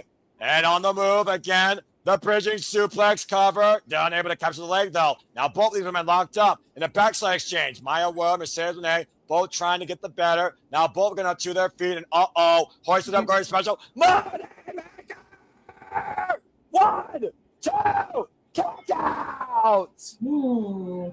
Maya Woods just kicked out of the Money Maker! Looks like Mercedes might have to tap out Maya then. Because I don't know what else she can do. Glory Bomb Sidewinder Facebuster. And Maya Woods survived it. Much like she survived the old face of Athena. Take a look. The fact that Maya Woods has never been in this type of situation before and the pressure that comes with it. She is a star. She is the girl tonight. No matter what happens here after a display like this, Ash. Yeah. Mega believers of everybody. Dueling chance right now for the CEO and the It Girl as Mercedes Monet once again looks to hook Maya Woods, pausing for another Monet Maker. And meanwhile, Maya Woods escapes, rolls through, bridging cover, suplex pad. Oh, man. Almost got with a jackknife.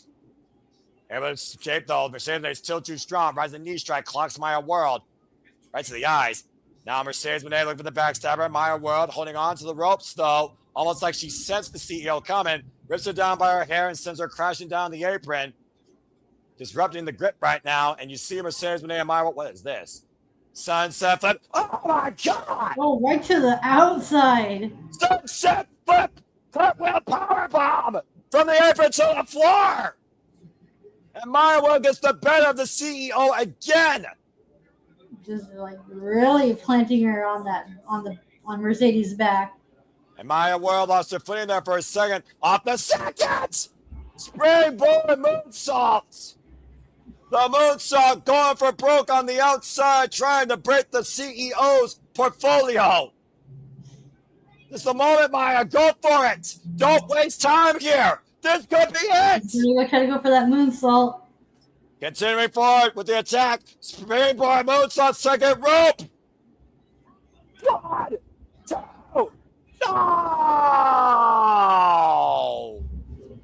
You got me fucking kidding me! What the hell?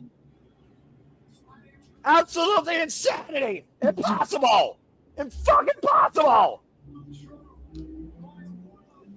This is the damnedest women's match I've ever seen in AEW. This is a really good match and a really good showing for Maya World. This is professional wrestling, damn it. Look at this. Maya World hit that second rope moonsault perfectly after all that added onslaught to the outside, and somehow Monet still fucking escapes. Maya World is there on the doorstep of greatness. Mercedes Monet, though, inside leg clutch sprint. And Maya World able to escape. Now Maya World rolling through into her own statement maker. CEO in trouble. Maya World's body in between Mercedes Monet and the ropes, where Mercedes tap out for the first time ever in her AEW career. To her own move, nonetheless. Over the nose, the bridge, the S-grip, compromising the breathing, but the vision still not impaired. Reaching back as hard as she can. Is her escape for the It Girl tonight to Wembley? Desperately crawling over the hardest spot that bullies have ever been in their entire career. And Maya World rolls her towards center by Mercedes Monet. Now trapping Maya World into the statement maker. The reversal. Will Maya World tap out to her own hero? Will her greatest hero be her number one villain? I can't imagine Maya World losing like that. And Mercedes Monet again, sense of urgency, reaching back as hard as she can. It might be a matter of time before Maya World passes out. She's got it firmly locked in, but Maya World's still trying to fight back. Bottom rope, literally within inches of Maya World's perseverance. Slowly Can but she get surely. there? Can she get there? Come on. Jack, the crucifix! Oh, Maya World at the near leg! Oh my God! Oh, that was close. I'm gonna die here tonight. Oh my gosh! And Maya World again unable to hoist up Mercedes. Mercedes trying to hoist Maya World up again. Backstabber! And Mercedes take over again into the statement maker, fully applied. And Maya World, oh my God! And that's it. That's it. That's fucking it! Rich like a horse show! Mercedes Monet fucking wins! I should see JJ's comment here. What a fucking incredible, once in a lifetime opportunity, world championship caliber effort by a 3-year young upstart, future prodigy of this business by Maya World against her idol Mercedes Monet, as the CEO is moving on up to Wembley Stadium and is now the first 2-time consecutive Owen Hart Foundation tournament winner. Mercedes made history tonight by being the first back-to-back Owen Hart winner, and she cements her place as a #1 contender for that women's title at All In. The CEO is once again going all in for the AEW Women's World Championship. Now And the question remains, will Tekla be champion going into All In? Because that could all change before then. I have no fucking idea. All I know is that is the greatest women's professional wrestling match I have called in AEW history. That's professional wrestling, damn it, and immortality. That was an instant classic, and Maya World has nothing to be ashamed of. While Mercedes Monet, maybe on her last opportunity to your point, Ash, Maya World opened the door to an endless possibility of future opportunities. We are not going to forget the name of that It Girl. But for now, the Owen Hart Foundation tournament stands for CEO. And also, Maya World, because she has a win over Athena, she might be next in line for that ROH women's title. Mercedes Monet, the biggest career win thus far, and only one thing remains to cement her legacy and immortality. The AEW Women's World Championship to go to Renee Paquette with Athena. And let's not forget, Athena and Mercedes Moné were looking to take over AEW last year, and they both lost in doing that. Athena showing no love to Maya World. Go figure. I get the character, but come on. Can you be humble for once in your damn life?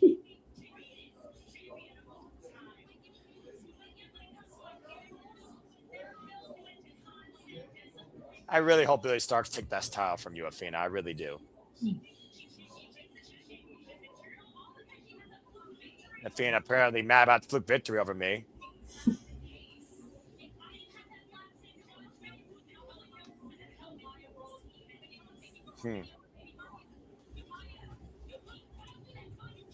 Might keep finding a good fight.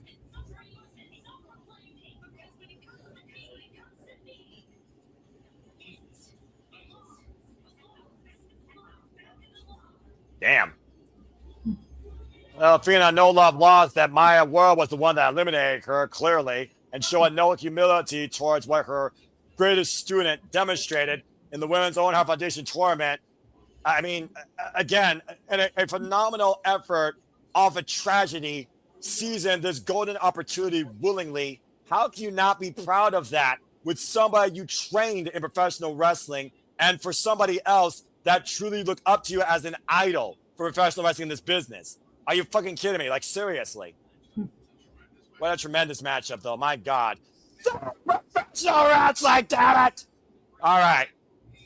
As of course we continue here as with our trifecta of main events, to your point, our semi-main is going to have all hell break loose inside a brand new one-of-a-kind circular steel cage as it ascends down upon the ring. It is time for Team MJF versus Team Mark Briscoe, 12-man steel cage match. And the only way to win is via pinfall or submission inside the ring. Escape means fucking nothing. And if Team Mark Briscoe wins, he will get a shot at MJF's AEW World Championship. If Team MJF wins, Mark Briscoe will never get a shot as long as MJF holds the gold. Oh, my fucking God. I just had an out-of-body experience. Oh, man. Excuse me. Sorry, my chest is killing me right now. That was... Yeah, I'll be fine. I mean, you know, I've done this shit before. How many times now, Ash? I'm just saying. True. Very true. Holy shit. Good grease lightning almighty. That was the most fucking incredible match I have seen in AEW for the women's division. That was a really good match. You can't get closer, deeper, more putting your life out there than that when it came to Maya World's potential in bringing us that story. I don't give a fuck if I was wrong. She earned everything she got to demonstrate tonight on the world stage of AEW Forbidden Door. Not just about AEW, but in front of everybody in this partnership. That's what a tournament final is supposed to be like.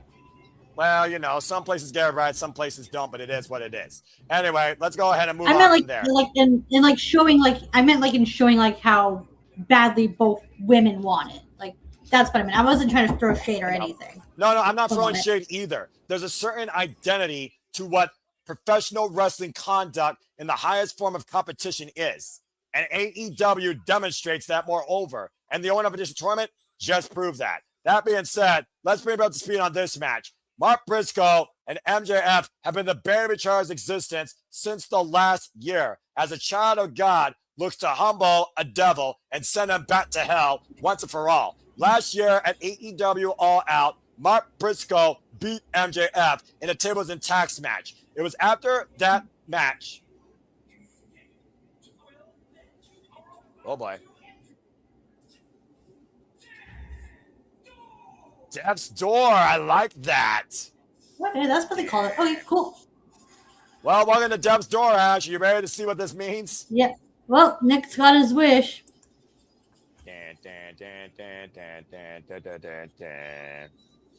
Anyway, as of course MJF lost against Mark Briscoe and went on hiatus, he brought forward his new world at World's End last year. Since MJF regained the Triple B against Darby Allin, Mark Briscoe has been claiming for this density, asking for it, to actually seize the AEW World Championship against his greatest rival. One of the last men to beat MJF one-on-one in the ring. The last man outside Kevin Knight to pin him. And MJF has fully invested in the Don Callis family to remove Mark Briscoe permanently from this equation. It's a hell of a team, though, that they assembled here, Ash. We got to give credit where credit's due. Oh, my gosh. I got a migraine right now. Now, here's the thing. Can all of these men coincide? Well, let's go ahead and run down, shall we? MJF invested in a big case of money in the Don Callis family and picked the following players. Protostar Kyle Fletcher, who is hell-bent on getting back after Konosuke Takeshita and returning the AEW National Championship to the Don Callis family. The Jet, Kevin Knight, who not only negotiated if the MJF team wins, he will get a future shot at the AEW World Championship, but Kyle Fletcher has not been looking eye to eye with Kevin Knight, considering he holds his previous prize, the TNT title. Kazuchika Okada, Proto Okada on the same page, it seems, but Okada very much wants that AEW International Championship as well. Jake Doyle, the anomaly, coming off a great singles winning streak, was brought into here because he is a power brutalizer. And Andrade El Idolo at most odds ends with MJF. How you know? Because he wants MJF's AEW World Championship, does not want to work with this man. But Don Callis, still christening him as the money man, has promised El Idolo, you will get your title shot. But MJF has already disrespected this man on numerous occasions and decked him this past Wednesday on Dynamite in this communication that led to MJF eating a J Driller, a move that he's never kicked out of. And now we look at the opposite side as we look away at those ugly-ass T-shirts. Ugh.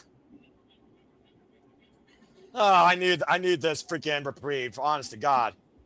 Isn't it sad how the steel cage match is a cool-down match? No, because that's the beauty of AEW. You can make anything look like cool down and it still will have something to it.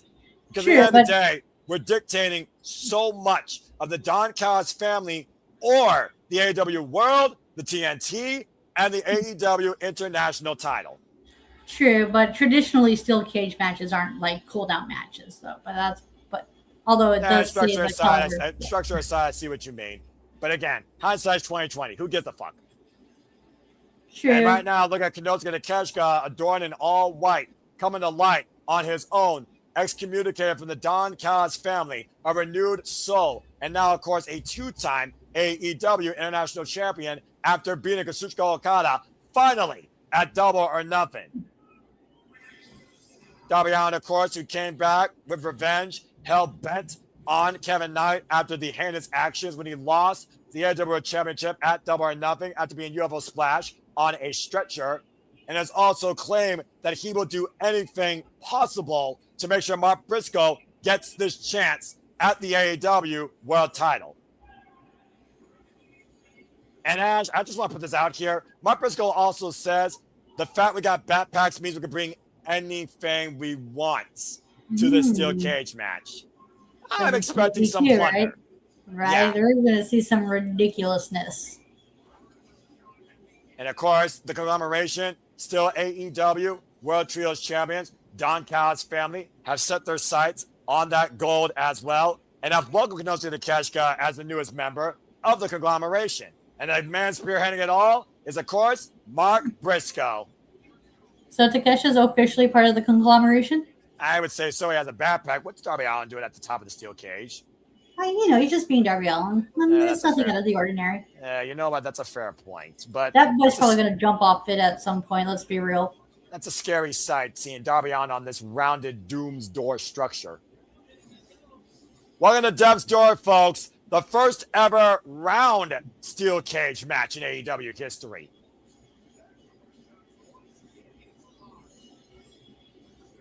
Oh boy. I like how they have like a round steel cage because your traditional I think they learned from last year where they knew like the traditional square one was not enough, like did not leave enough room. As they are locked inside Death's Door, again, there is no escape. You know what? from here on out, I would love to see them use this style of cage more often, especially in like regular steel cage matches, to help them differentiate from WWE, who's more traditional, whereas AEW, they're the alternative, or at least they're supposed to be anyway. Well, according to MJF, they already are, and I think after tonight, with the fact they are the standard of pay-per-views, Ash, they very much prove they are the alternative professional wrestling. And right now we got a 12-man melee ensuing inside Death's door, where again there is no escape. The only way this ends, pinfall or submission inside the ring, inside the steel cage. Oh my gosh. Talk about just a 12-man melee here. And again, the bigger story here, Don Callis' family. Is everything fine in the family? I don't think so. And I think we're going to see a turning point in the Don Callis family tonight. Everybody on the inside right now. Mark Briscoe right now inside the ring with MJF and Kyle O'Reilly. And MJF runs like a scolded dog. But this dog now is literally trapped. No escape from Mark Briscoe's wrap. What a drop kick by Kevin Knight. And the beauty of this match, Ash, we can just be easy. We can just talk about the story here. You can just relax. Oh, man. Well, Mark Briscoe couldn't relax on that clothesline. But I say, we know the stoops that MJF will go down to when it comes to preserving that AEW World Championship and proving that he's better than you, and you know it. And Don Callis on commentary. And right now, Andrade Igolo gained the better of Kyle O'Reilly. Andrade Igolo, the former IWGP Global Heavyweight Champion. Darby Allin and Jay Doyle. Oh, gosh. Apron powerbomb. Messy powerbomb. And Doyle right now, this monster of a man, throwing Darby Allin against the steel cage. Bouncing him off. Good grief.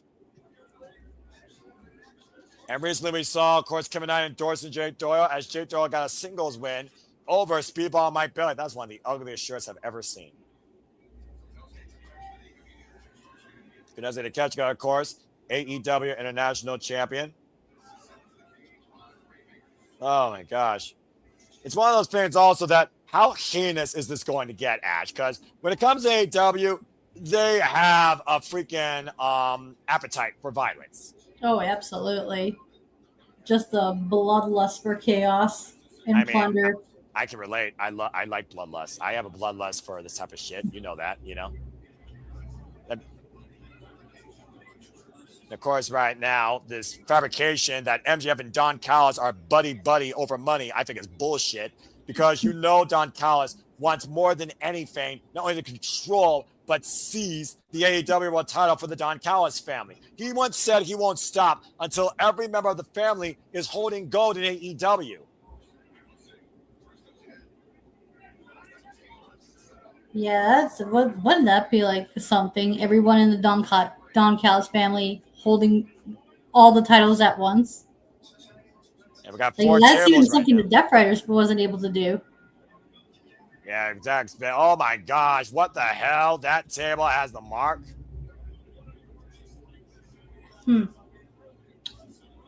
Interesting. Okay.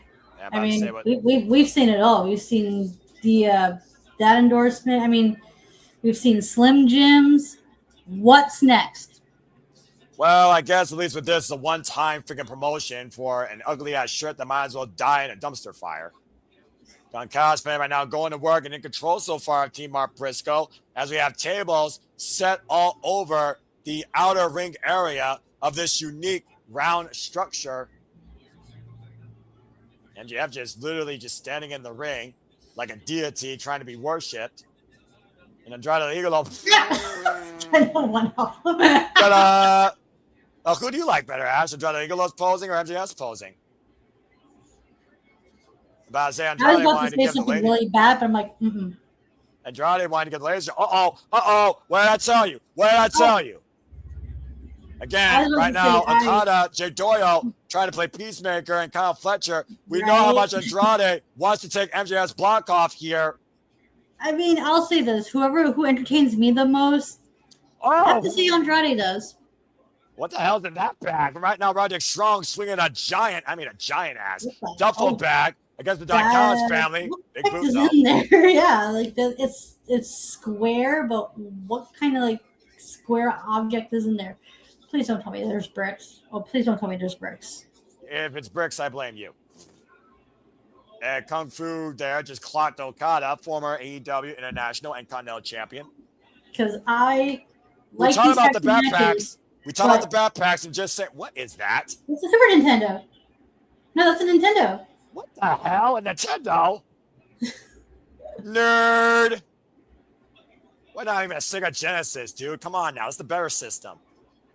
Okada right now being teed up against a N64 controller being battered here. That's almost worse than the freaking weapon used in Ghost of Yote. Wait, is that an N64 controller? Yes, that's an N64 controller. Oh. Now Fletcher. Ran into the Jesus, clothesline that one's so wrong. of that cord. Wait. And now, is that a cartridge? Which But game I don't is think it? I don't know. Insert and press play. Bring us back to the 80s, why don't you? Do. Oh! That was kind of funny, I'm not going to lie. What's next, Ash?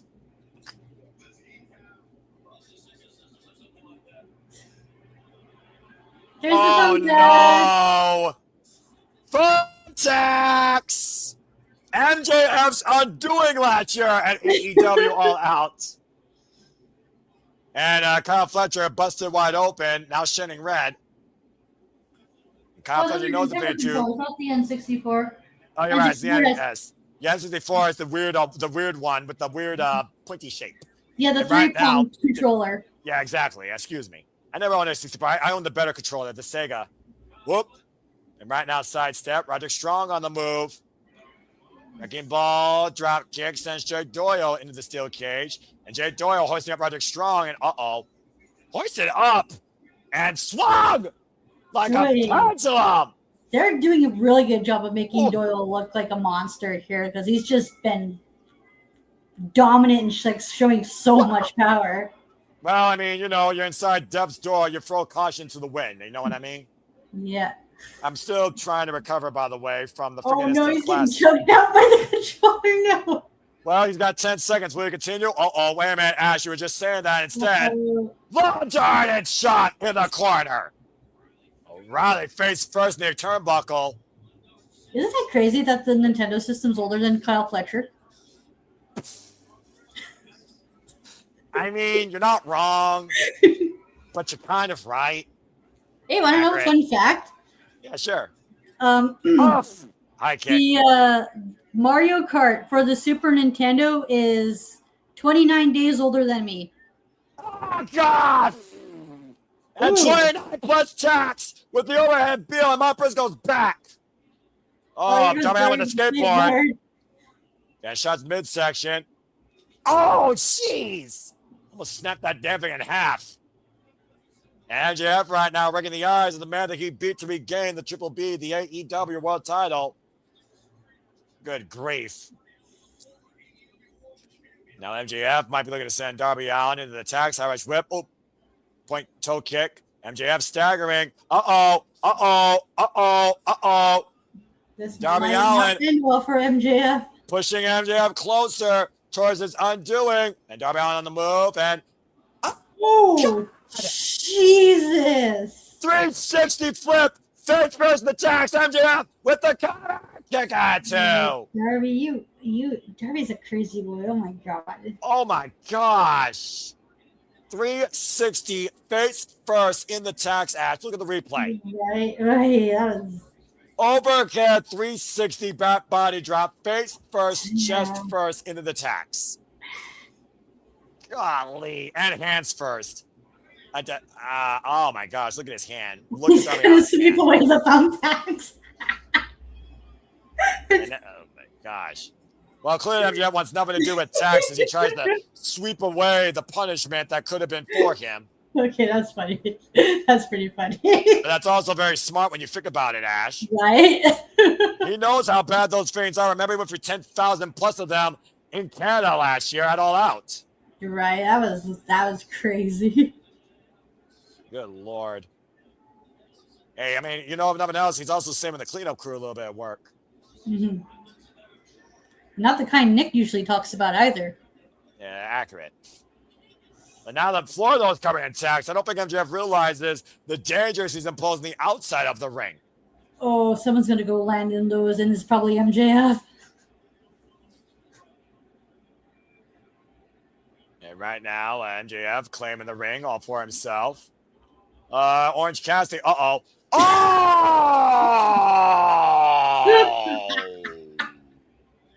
Right in his tiny pickle with the broomstick. What's in the backpack, Orange? Sunglasses? I was saying, what is Orange Cassidy? Good Aww. luck tonight, Willow. Aww. A little luck for Team orange? Briscoe. Those are orange slices. Oh my god. I mean, you might as well get a little bit of nutrition while on the job, right? Fucking Yeah, look at Bryce Rensburg, it's an orange. Got to give the citrus what you want. I just said that, folks. Yes, I did. This is why I love AEW. You can be weird and it makes sense. This is... we were going to get into some like ridiculousness. Like, goddamn. The alternative professional wrestling. All elite wrestling where the best wrestle and the cartoony shenanigans follow. And right now, Kyle Fletcher, I wonder if he likes tangerines. Uh-oh. Oh, wait, citric acid in the open wound on the blood. That's serious stinging of that citric acid. Ooh, that's got to be painful. That's going to be like... I've seen everything, though. I've never seen oranges used like that as a weapon. That was just kudos, that was right? Like, kudos for Fletcher for being a trooper for taking that, because damn. About to say, now Kenosuke Takeshka.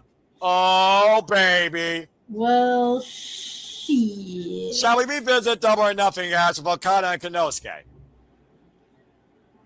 Teaser for a possible rematch at All In, perhaps? Well, considering the 1-1, I wouldn't count it out. Or who knows, maybe Okada's looking for some redemption and he wants that title back. Is it redemption or is it revenge at this point? Because remember, Kenosuke Takeshka was the one ousted by the Don Callis family. And Kenosuke also proved he was the strongest that night at Double or Nothing. Why can't it be both? And Kenosuke firing himself up here as Okada right now is being teed up against Kenosuke. Oh my God, what an elbow. Clocking the Rainmaker. Man, what a haymaker and a half to the Rainmaker. How ironic. What's in that backpack? Let's find out. What's in the bag? What's in the bag? What's in the bag? It is. Trying to change here, and Kenosuke and Okada showing a bit of concern. It's the middle here. fingers. I'm about to say, Kenosuke, what's he looking for? Oh, he found it. What is it? And it's middle finger. I was just joking. I didn't think it actually was one. Cheeky! Dude! Oh, that was fucking brilliant. That was fucking brilliant. Uh-oh. That was so damn brilliant. Oh, my God. We're going to do that next time with somebody. I swear that was brilliant. Swing and miss, and Kyle Fletcher now half and half. Head and shoulder capture suplex and following through with a flying kick in the corner. The two men that define the Don Callis family birth. Up and over, and Kenosuke now in the clutches of Okada. Whoa. Yeah, that was a close call. Me out of the minds right now. Kenosuke taking advantage, up and around. Okada. But instead, Blue Thunder counter. Okada hoisting up Kenosuke, and Kenosuke hoisting up Okada. Fireman's carry, up on the shoulder. Tombstone power driver attempt. Kenosuke. Oh, no! Friendly fire by Kyle Fletcher. Standing switch exchange now between Fletcher and Kenosuke. Both men. Oh, no way. No way. No way. There's no way. What the hell? 10-1 for Kenosuke. Off the death of Jack. I fucking love AEW. And the definition, like I said, Ash, Kenosuke, the strongest. My God. Take a look at the replay, Ash. Look at this. The power of Kenosuke deadlifting two men at once in a German suplex tower. Oh, shit. We got a Darby and... Kevin Knives, training bombs. uncorking his fury that has been waiting to get his hands on the Jet since the Jet kamikazed him at Double or Nothing. Why was stretcher. And now Kevin Knight just driving the boots forward into Darby Allin here. And of course, Kevin Knight says that he betrayed me. He failed me. This is about me now. I'm the one that's bear him. I'm the one to rise and shine. The Jet's the one to look up to. And now Darby Allin up and over, falling through. Shotgun dropkick sends the Jet flying into the corner. And Kevin Knight once again on the move. And go by Darby Allin to the TNT champion. This could be a teaser for a possible TNT title match. I told you what was this collision. This is what happens when you make Darby Allin your mortal enemy, all right? I'm just saying. And Doyle now. Chair to the spine. And right now, Jake Doyle, pretty much the one man that's been unscathed most of this match. And Kevin Knight, remember what happened during the Continental Classic, Ash, that sent Darby Allin out of the tournament? Coast to coast! Into a chair against a draped Darby Allin. And Kevin Knight connects. Now Kevin Knight going the cover over the front leg on Darby Allin. And Mark Briscoe with the save. So yeah, how many storylines are we teasing right now for the future of AEW, Ash? I'll wait. Oh, so we got Kevin Knight versus This is awesome, and I agree. Fletcher, Okada, Takeshita. Hello! And yeah, I've seen 3 so far, but there might be more on the way. But especially with the trios as the conglomerate trio. As MJF just brained Mark Briscoe with a flying chair. Good grief.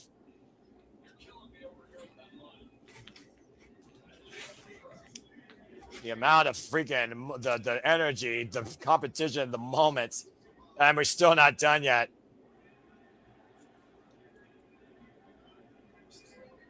And we're still not done with this show. Right now, Mark Briscoe busted wide open. And the Devil's looking to drink blood tonight at the hands of someone he never wants to face for the AEW Championship. Literally wrenching away at that open wound. This match can't end yet because we haven't found out what's in the other bag, and Darby has yet to jump off the cage. Why would you wish that into existence? And right now, MJF directing traffic, telling Okada to get Orange Cassidy as MJF dons the Dynamite Diamond ring, looking for a 100K against Mark Briscoe. What is in that bag? And what the hell? Okay. Rush. Sure. Why not? Why not? Fine. It's all fine. Okada's scared out of his wits. Wait, why is he looking up? Is it rain? The rain? Because it's the rain, because the rain, and he's the rainmaker. Fair enough. And now we got Leo Rush in here. I didn't expect that tonight. Handspring. Although he's had a weird obsession with Orange Cassidy. Kevin Knight springing in. Whoa. And right now, the evasive nature of Leo Rush coming out. I wouldn't mind seeing this for the TNT Championship, honestly. And then Kevin Knight go, though, and whoa, God! Wow! And Kevin Knight, whoa, wiped out. Kyle Fletcher wiped out. Now Andrade, oh, hello. Remember, how you know? How you know? Ash, how you know? How you know? Leo Rush with the rush hour. Andrade, oh, what a stunner. By God, what a stunner.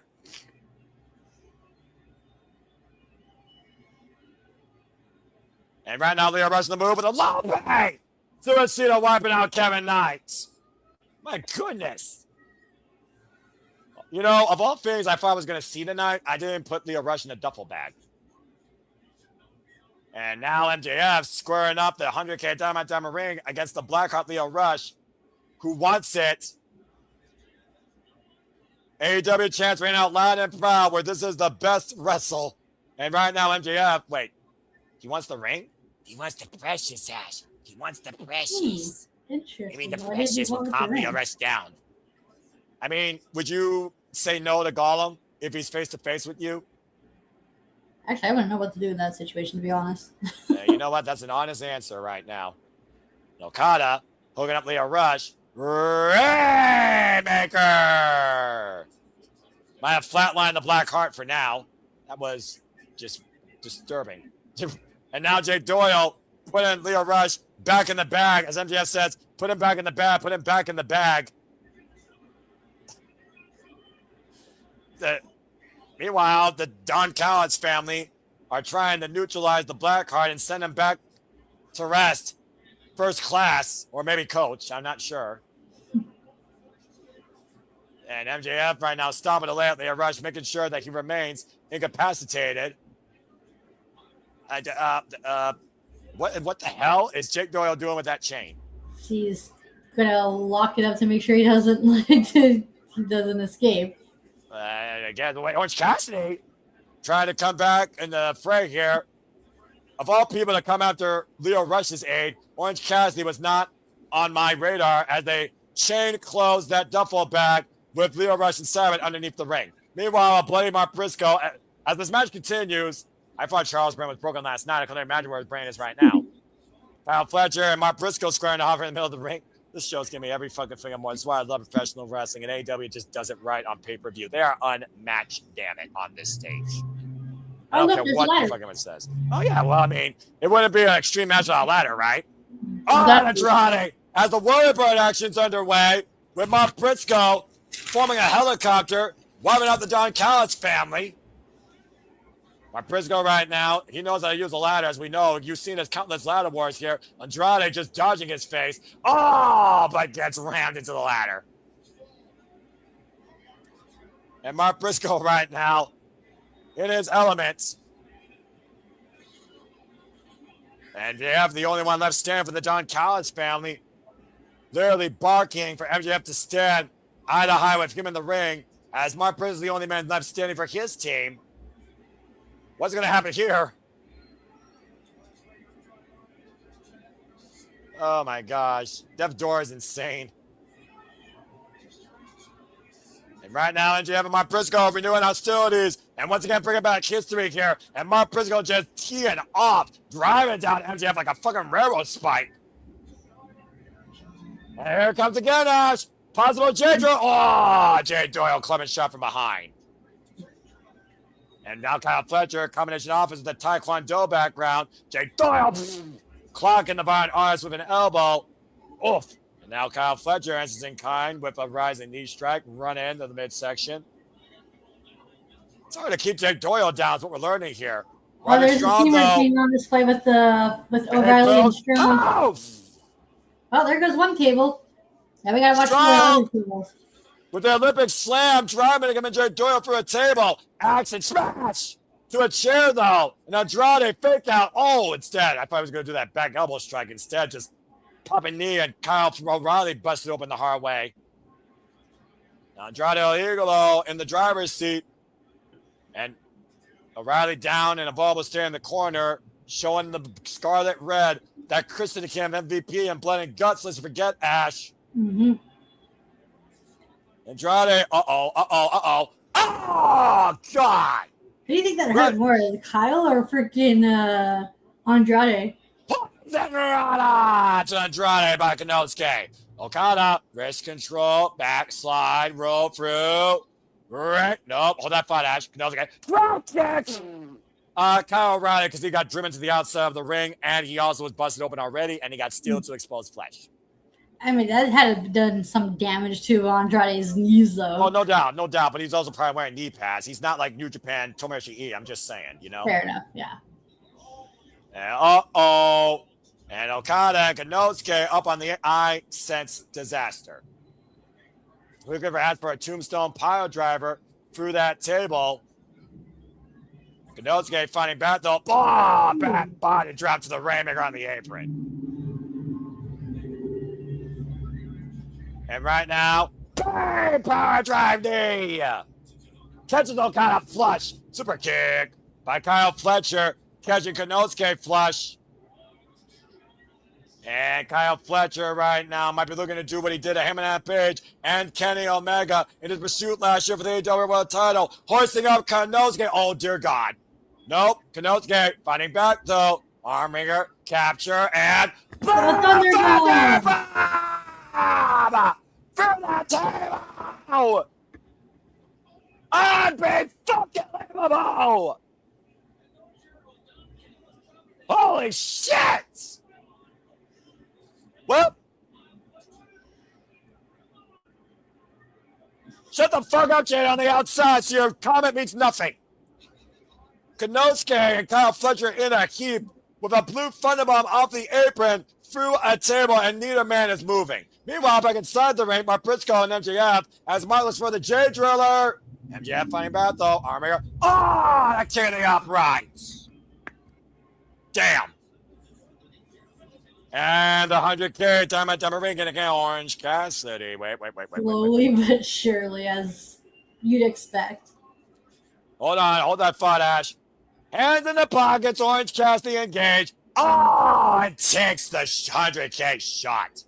Wait, Darby Allin! Scorpion death drop! Remember, Darby Allin said he will do anything to make sure that Mark Briscoe has his opportunity. Coffin drop!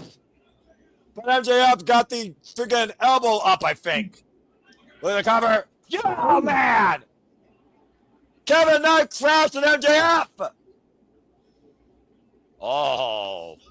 The splash on literally his team captain that he negotiated an AEW World Championship opportunity with, and we're down to Kevin Knight and Darby Allin. This match has been fucking nuts. And Kevin Knight fighting off Darby Allin here. And Darby just keeps coming back. The guy, like the Energizer Bite, that you can't stop. What is the word is Knight figuring here? And Kevin Knight off the ring post. Oh, my Lord. Jumping off the ring post and grabbing the top ring of Death's Door in the steel cage.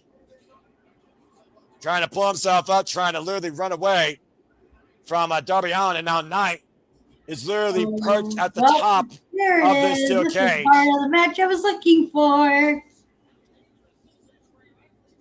This is extremely dangerous, especially because on a round edge, you could very easily misstep. Oh! What the fuck? Oh my God! Okay. What the fuck just happened? Darby Allin! Remember, Darby Allin planted that bag! Oh, well, okay. Drop! Well, shit, that could have gone so horribly wrong. It's Darby Allin. You think he gives a fuck? Oh my gosh, in heaven. No, but still, especially on like Kevin Knight's end, like damn. Take a look at the replay, Ash. Look at this. Inside that bag was some sort of explosive, and Kevin Knight was blinded and fell off the top of Doom's door into hell, into those tables, crashing only through two of them, while Darby Allin just coffin dropped on the rest of the field. And again, the two men defined by this match, MJF and Mark Briscoe, the only two men left. Yeah, how fitting. Briscoe once again, hooking up MJF. Driller! Right on the oranges too. Jack Doyle saves it. Wow. Again, to your point, Ash, MVP. Literally the difference maker, the instigator in making sure that Mark Briscoe does not get a shot at the AEW World title. Now Doyle teeing off against Mark Briscoe with a chair of the spine. Good grief. As Doyle, again right now, just teeing off against Mark Briscoe with this steel chair. This has been the most fucking insane match I've called in AEW so far this year. And J. Driller, though, MJF's got to be on his feet. Mark Briscoe, though, again, the shot of the AEW Championship hangs in the balance. MJF, though, gaping. Wait a minute. Hold on. Wait. He wants Andrade to deliver the shot. Remember the last time that Andrade and MJF tried to work well together, there was a miscommunication, Ash. Yeah. About to say, these two are not going to, this is not going to work. Andrade is not going to work with MJF. He's not going to do what MJF says. And MJF ain't going to stand for it. Very resounding no by Andrade El Idolo. And we'll see if Andrade decides to do what Don Callis has instructed him to do with the promise of an AEW World Championship match. Now hoisting up Mark Briscoe. MJF right now scouting with the Dynamite ring. Tries. I'm trying to just drop MJF with spinning back elbow. Oh, he's gunning after MJF next. Fuck Don Callis' agenda. Andrade wants that AEW World Title. Well, it looks like Andrade is going to be the next to leave. About to say, Dick Doyle asking what he's doing. Uh-oh. Again, tranquilo. Oh! Well, that's one way to take Doyle out of the equation. Right in the Doyles. Oh! Look at that shit, Ash! Fuck Don! Fuck MJF! Andrade just left the Don Callis family! Well, that's one way to make an exit. And put him on Briscoe to end this! The Dorada to Jay Doyle! Yeah, Driller! Cover! 2! And Mark Team wins! This was the most funniest steel cage match I've ever seen. I fucking loved it. Top to bottom. The first of its kind, as only AEW can bring. And we just saw another member leave, the Don Callis family. Doom's door opens up with Mark Briscoe now guaranteed a shot at the AEW World Title. As Andrade said, fuck Don, fuck MJF. Do you think they're gonna sell those shirts on a shop AEW or AEW shop? I'm pretty sure it'd probably be a bestseller because we both can't stand Don Callis. MJF, the jury is out. Congratulations to Mark Briscoe, Kyle O'Reilly, Roderick Strong, Orange Cassidy, Leo Rush for that matter, and Kenosi the Cash Cup, and Andrade El Ilo for that matter. The winners of the first ever Death's Door Steel Cage match. We got like multiple stories going. We got Darby versus Kevin Knight. The possible three-way between Andrade. Couldn't be happier. Oh, they're gonna free Leo from that. Look at that. I mean, why not? Let's see what else they got. The three-way between Okada, Takeshita, Fletcher, possibly. We got Andrade, MJF, even if it's non-title. We got Briscoe, MJF coming up soon. It's just, my God. Look at they're trying to drag the back out of the cage and try to find a way to free Leo Rush from within it. Yeah. That's the damnedest thing I've ever seen. Congratulations again to Darby on the conglomeration, Mark Briscoe, and Kenosi the Cash Cow, the winners of this 12-man steel cage match. And I fucking loved it, top to bottom. You almost wonder, is MJF going to get his money back from Don Callis since they lost? He's going to ask for a refund. Well, Ash, let's go ahead and take a moment here to remind people what's coming up this Wednesday night as we have a brand new TBS champion in the first ever Survivor Affairs in AEW. Queen Aminata, Chris Statlander, Persephone, Hikaru Shida, Harley Karen, and Stardom's Maika will fight in a six-way eliminator for a brand new TBS champion this Wednesday on Dynamite. As we look at Willow Nightingale in her, of course, Road to Recovery. And again, folks, that is here live Wednesday, July 1st. I don't know if we're covering that, but I am a crazy fucking madman. Should I? How you know? Ash, how you know? I don't know. I just do what I'm told, all right? No, uh-oh. What did I start? Do-do-do. JJ, what are you doing? Producer man ain't gonna force nothing. But if you wanna, we can make it happen. Well, I'm sure we would love to see Will Nightingale back in contention for this title as we got a moment to breathe and regroup here. But, folks, stay tuned. I will officially decide on my Superman's brand tomorrow on YouTube. Well, Ash, first and foremost, holy hell, what a Death's Door that we walked in on and saw the gates of hell open upon. We go backstage with Mark Briscoe. Go ahead and lend your thoughts while we listen to our favorite man on the mic speak. The most motivational man in professional wrestling business. He's gonna call a shot. Oh, my boys. Like I said, you ain't got no friends, Max.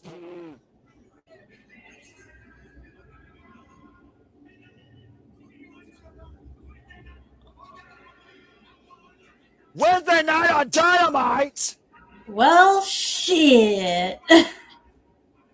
Damn, this guy's not wasting any time. Fuck it. Let's do it. Man, Mark, you a goofy, crazy motherfucker. But we wouldn't have you the other way. I will follow that crazy motherfucker through any AEW ring. I figured Briscoe would at least wait for Beach Blast. Right? But Beach Blast is next week. But this Wednesday, Mark Briscoe's calling his shots. I know. I figured he'd at least wait till the following week. Well, Mark Briscoe is a man that looks to live. You know? I mean, regardless, it's going to be something special.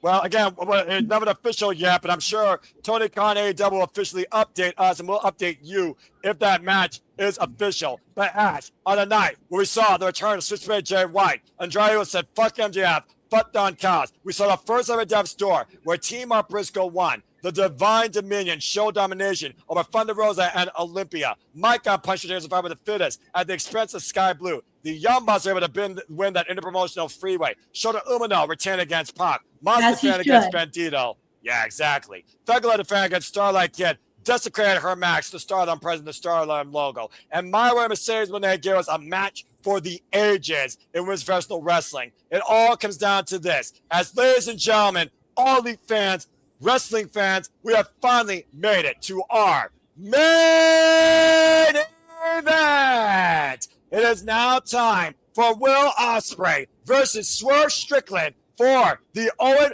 Hart Foundation Tournament. Ash, here we fucking go. And also, Kenny Omega beats Destiny Jr. Much to your point earlier, I'm not going to forget that. And holy hell, that was a match. 3 matches tonight earned the silver match. Thank God I'm not a chain. Thank God I don't smoke, because if I was, I would have been smoking a whole pack after that match. I think tonight 3 matches have given me that's professional wrestling, damn it. All right, and this one very well could do it. But let's go ahead and bring him up to speed, because first off, thank you to everybody that's watching. Please subscribe, comment, tell a friend. Follow us at SR Studios 24. Subscribe to Data Barrier for Wrestling. Subscribe to all the outlets here. No DQ Galaxy YouTube channel, as well as all outlets here across the Bible Studios.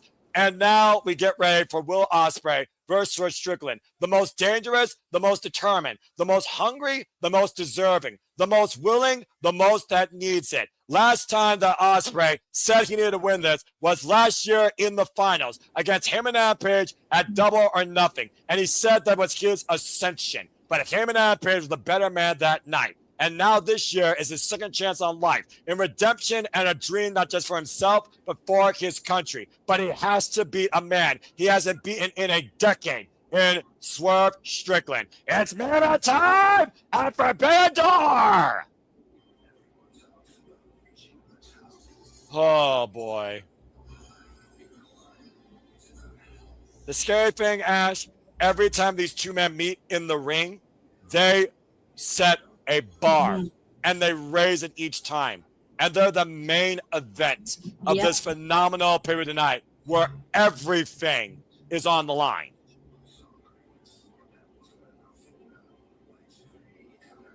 Let's look at this video package on Will Ospreay's resurrection after a vendetta of revenge led to a once-in-a-lifetime opportunity offered by Jon Moxley to be turned into the most dangerous weapon that he believes Ospreay can be for professional wrestling. But on Collision, Moxley made a clear-cut statement. The reason Ospreay is more dangerous than ever is he's willing to take the shot. And you know what that shot might need to be, Ash. The Tiger Driver 91.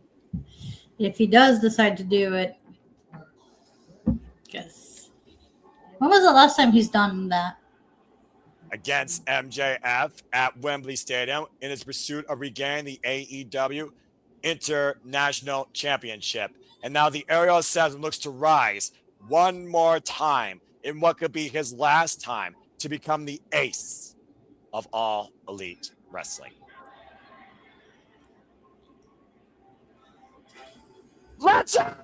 Shit! Oh boy. It's do or die for the Bruv tonight. Yep. Will Ospreay, who came back at Revolution in California, hell-bent on revenge at the expense of Jon Moxley, trying to break his neck and nearly lost his own well-being and neck in the process after coming back less than 100% and losing to Mark Davis. It was Jon Moxley that offered him an olive branch or get his revenge, and he chose the sooner. Now training with the Death Riders, condition and disciplining his neck and shoulders, where he has not used the Stormbreaker, but he has used the Hidden Blade, and more importantly, this new submission, the Flying Armbar Takeover, Death Ground, to punch his tickets to the finals tonight, beating Samoa Joe and Mark Davis. Once again, Will Ospreay finds himself in the same spot as last year, but this time against Swerve Strickland, who has beaten him on the stage before. Mm-hmm. He's looking to do it again, too, tonight. Last time these two men faced each other one-on-one, of course, at Forbidden Door, was over the AEW World Championship, and Swerve Strickland prevailed that night. Swerve Strickland, though, who might be more dangerous than ever, as he's been talking about, will you change? But Will says, I haven't changed, and maybe I have, but I still do not forgive them. I am simply utilizing what they are offering to bring me forward in what I believe is finally my ascension. A dream for a bruv, a dream for a country, and it all comes down, if Will Ospreay wins tonight, to finally go all in at Wembley. There's a certain point in this industry, Ash, where you look at yourself and wonder, can you still go? Can you still be that guy? And Will Ospreay is truly all or nothing tonight. Oh boy. You thought that Death's Door was dangerous. Here comes Swerve Strickland. Ever since Swerve Strickland donned this moniker of going to business for himself with a lust and drive for power and glory at the expense of Bandito, at the expense of Brody King, at the expense of Kenny Omega in a short pursuit of AEW World Title opportunities, Swerve Strickland has been a one-man army, nearly unstoppable, and very well the undoing of his first dynasty might be the calling card to the second one coming.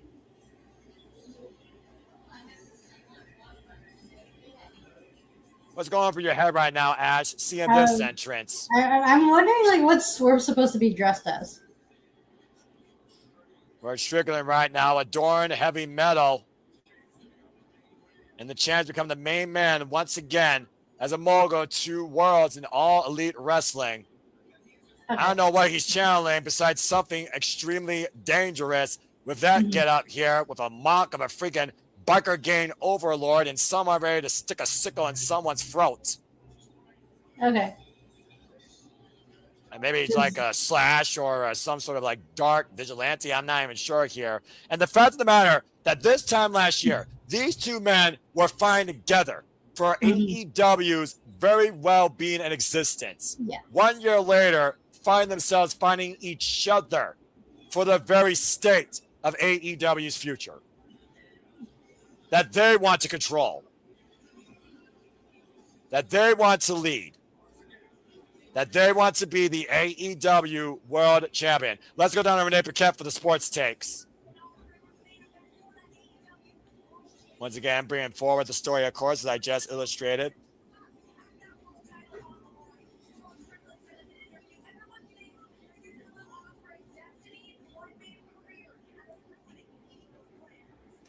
Yeah, about to say, Swerve Strickland has been a man to change the narrative his whole entire life. He's been a disruptor in this business, and the disruptor might ruin Will Ospreay's destiny. For the last of the night, Ash, let's go down to Justin Roberts for our introductions of our men's Owen Hart Foundation Tournament Finals. Dapper Yapper, dressed to the nines as always. Oh, baby. The Cathedral Pro Wrestling might lead one man to heaven and leave the other to hell. Big 5-2! Swerve Strickland, 35 years of age, 17 years involved in this game, beat Will Ospreay for Forbidden Door in 2024, and Ospreay has not beaten this man in the last decade. Will Ospreay, 33 years of age, 15 years involved in this business. The aerial assassin, formerly Commonwealth Kingpin, still yet to be AEW World Champion, but has been undefeated since being aligned and training with the Death Riders, Ash. It's our final of 3 main events tonight, Double or Nothing, as we have broke 500 here. Thank you all. And here we go! Wow, they're just like going at it already. It's like wasting no time. Well, considering how volatile this situation has become and the importance of the circumstance that surrounded Ash, we can't be surprised to see either of these men show any let up. The Irish whip and swerve on to the ropes, the big boot here. So let's go ahead and talk about your barrier techniques. What does Ospreay need to do to finally take the Owen and go all into Wembley?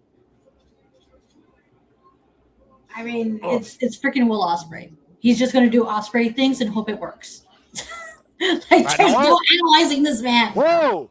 Hidden Blade, house call, phenomenal form, to your point, still man in the early going. Right, just like how, same way with Swerve Strickland, like this man will go, like, Swerve, like, how can you prepare for someone, against someone, or you're prepared for someone who's, like, super unpredictable, and that's what both these men are. Yeah, Paul Turner's going to show a lot of leniency here. I mean, sure, a lot of people could have, like, air out their grievances, and I share them too. Like how people often say, if you see one Will Ospreay match, you've seen them all because they are like very similar or samey. Although you can make the argument to that about like any other professional wrestler. But here's the difference. I'm just going to shut down that stupid, idiotic, mundane audience right there. That's more mid than freaking Midwest. Because I'm going to tell you this. The evolution of the Bruv, if you followed his career, has been anything but a similarity. Every match Will Ospreay has adapted to against his opponent, whether it's high aerial offense, brutal, blunt force assault, and now he has a submission in play. He's always taken a different dynamic forward to get his name toward the end of the day. Take it right to Harris right now to Swerve Strickland. If there's anyone that's been more adapted in this business than Will Ospreay, it is Swerve Strickland. And that's what Will Ospreay needs to do, because now that he has more grounded technique, he needs to use that to his advantage and pick and choose when he is going to do his aerial offense that he's known for. Sweep out the leg of Swerve Strickland in the corner, and right now, the Irish whip, after Swerve's probably looking for another big move, tends to a drop, kicks into the outside. Swerve Strickland coming back also from an injury that happened last year at the Forbidden Door at the expense of Kazuchika Okada in the pursuit of the Continental Championship. And Ospreay, of course, who was left on the shelf after Forbidden Door last year in front of his country and family at the hands of Jon Moxley, went into double fusion neck surgery, only to return this year at Revolution with a slingshot plunge to the outside, woman out Swerve Strickland. You also wonder how much advice did Will Ospreay take from Jon Moxley.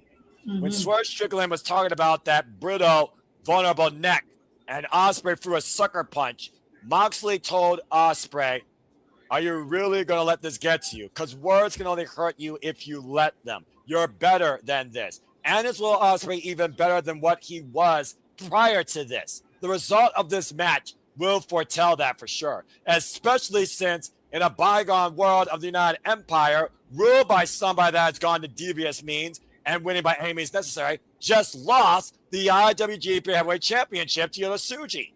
Yeah. And it is official, Ash, by the way, before you talk, MJF will defend the Interworld Championship against Mark Briscoe this Wednesday on Dynamite, and we will be coming here, folks, at the Super Reliable Studios. Not Fish Chop continue. And Caleb Newman is looking to get that title back, even if it means having to win the G1. And the first time ever, Survivor the Fittest will crown a brand new TBS Championship in a Ring of Honor staple on AEW soil. Long dart in the corner. Oh, man. Turned sideways with that boot on the run-in. Now Swerve rolling in for the pop-up. Flatliner takes Ospreay down. Now goes for the cover. Bat press. Oh, not even a 1 count. You were We got saying. an action-packed match in front of us, just like how we're going to have an action-packed upcoming Dynamite. AEW, where the freaking consistency of high caliber in-ring competition wrestles weekly. Right now, Swerve Strickland, and this summer of AEW is in full swing forward to All in Wembley, and it goes for a beach break and a redemption. And we already got an AEW World Championship match on July 1st. Talk about fireworks before the 4th of July and Independence Day. Well, I At least mean, for us here in the States. well, I mean, here in Canada, we can have fireworks on July 1st because that's when Canada Day is. Well, I mean, happy Canada to you in advance. And Swerve right now with a cheap shot to Ospreay here. It's amazing how fast this match started and how slow Swerve has taken it. And that's the thing about Swerve Strickland. He is very good at setting the pace to his advantage. Again, Swerve Strickland looking to follow through. And the neck breaker, as you see Swerve focusing on that neck, looking to be the disruptor to Will Ospreay's destiny. And he does not mind breaking Ospreay's neck in the process. To your point, Ash, when he beat Kenny Omega, it wasn't enough. It was important that he did it, but he said he needed it. And I think the aftermath was the extra thing he needed to exactly remind himself who he is. Irish whip, and Ospreay caught up by Swerve Strickland up on the shoulder. What is this? Oh! Drop down. He's targeting that neck real bad because if Swerve had it his way, he is going to finish off Ospreay with that vertebreaker like he did. Who was it that he? Daniel Garcia. That's it. Yes. Yeah, when Daniel Garcia saved Will Ospreay from that vertebreaker and took it. And of course, we saw what happened when Bandito took it and Brody King took it. That led to both of them being eliminated in Swerve's road to the finals. And again, folks, we'll be going all in Sunday, August 30th at Wembley Stadium. The Cathedral of Football comes to the Cathedral of Professional Wrestling once again. And we will be coming here live at the Cibar Studios with City predicting a live watching event and Predictions League breakdown. Stay tuned for all of that in August, Sunday, August 30th. Fritz Nana, of course, who's been the ride and die family of Swerve Strickland on the outside, further instigating the boss's violence, dangerous tendencies. Wow, Ospreay popping up like a pimple on prom night with a jump against a Guri. Ospreay, of course, former IWGP World Heavyweight Champion, IWGP Junior Heavyweight Champion, and Never Heavyweight Champion. And, of course, turned the IWGP United States Championship to the United Kingdom Championship. And spring. Oh, that corkscrew kick catch Swerve. Also assistant producer for Pro Wrestling Eve, the leading all-women's wrestling promotion in the UK that had their Wrestle Queendom earlier this year, their biggest show in Pro Wrestling Eve history and the biggest women's wrestling event in UK history. Pop up, pivot to you! Springing forward with a phenomenal forearm, now the cover, hooking the far leg, and gets a 2 count. It's almost like a fever pitch here because you really want to see which person makes the most first critical mistake. Now Ospreay following through. Oh, man, driving his boot through Swerve. Swerve Strickland, of course, who won the AEW World Championship back at Dynasty against Samoa Joe back at 2024. Braining Swerve with a forearm to the back of the head and neck. Rearranging the neck and the head right now is Swerve Strickland. Ospreay, wait a minute, what's he doing here? Might be looking to sink the sword through Swerve Strickland's head. Hip, whoop. Swerve was ready for it, though, catching Ospreay with a single up kick. And now Swerve up and underneath, hooking up Ospreay. Backbreaker over the leg. Another thing we got to consider here, the familiarity, but the power game by these two incredible hybrid all-round athletes, Ash. Yeah. I argue since Swerve Strickland, okay, it's Lobo. All right, I knew it had to be inspired by something. Okay. Makes sense. Again, I'm not familiar with pop culture. The only pop culture that matters to me is professional wrestling, damn it. And game shows. And Swerve Strickland right now. Oh no, he's villain monologuing. He's villain monologuing. That's going to be his downfall. That's a dangerous tool to use against Will Ospreay, especially. And long-term history with these two men goes all the way back to 2022 at Warrior Wrestling in War of Attrition. Oh! Just clocked that boy. Was, oh man! This delivers a second stiff elbow to the former AEW World Champion. But we also know as Swerve Strickland is a very dangerous man that can take a lot of heavy, lethal offense. Wall kick. Somebody's going to rock Swerve Strickland. Irish whip reversal. Hands. Yeah, well, Ospreay's trying to set the pace back to his standards. That's... And up and over. I don't know how Ospreay does it. Hoisting up Swerve Strickland. Looking to step forward. Swerve able to pop out and escape. Now Ospreay set up and over. Oh, wow. That's a power slam. Deep into the front. Right on the neck, too. You see how Swerve planted him, right? At high on the back of his head and neck. What an incredible sudden exchange, to your point, Ash. Good Lord, I don't think Ospreay knew what hit him. Oh, that's what Lobo's from. Okay, good to know, Charles. Oh! Supergirl movie and Bayne from Dark Knight. That explains why Will Ospreay was Bayne. So is the definition of Superman versus Batman, except this one's better. But with villains. I mean, you know, Vigilante is not necessarily a full-blown hero, but he still is respected. I'm just saying. Fair enough. And right now, Swerve Strickland, what is he scouting and thinking here? Uh-oh. Exposing the turnbuckle steel underneath that padding. He's gonna try to plant freaking Ospreay's neck on that shit. You heard what Swerve said. It wasn't a warning. It was a declaration. I will do whatever I have to fucking beat you again and go to Wembley. And you see the way he's looking at the turnbuckle with the hammerlock, though. And Swerve! Driven shoulder first. I figured to that exposed turnbuckle. Now Ospreay working over the arm. To my point, Ash, what the Death Riders trained Will Ospreay in. Dissecting a man's arm for that death ground flying armbar. Ah, a double stomp. It's so weird seeing Will Ospreay do limb work because it's a nice change of pace. I'm not complaining. I'm just saying like how it's going to take a while for me to get used to. And death ground. But Swerve is telling the outside, but it doesn't matter. And again, it's Swerve doing that to preserve himself, to get in Will Ospreay's head, because Will Ospreay knows he can't win out there like that. Mm-hmm. You got to do that on the inside, Ospreay. Technically on the outside. I mean, Prince Nana throwing a cup of coffee into the eyes of Will Ospreay. Ospreay, though, Ospreay now in a hot pursuit. Again, it's behind the referee's back. That's why he wasn't ejected. But if Prince Nana is not careful, Will Ospreay might deck him with a hidden blade or take his arm in the process. But Swerve, though, taking advantage. Pop up. Oh, my God. High angle apron power bomb in the back of Ospreay's head and back. Oh, no. Yeah. I say this about Will Ospreay. It is amazing how he's able to do the things he does at the pace he does. Injuries, nagging injuries, be damned. Well, that might be exaggerating a nagging injury that he'll never be the same from again. And now, no. Swerve with Ospreay in position.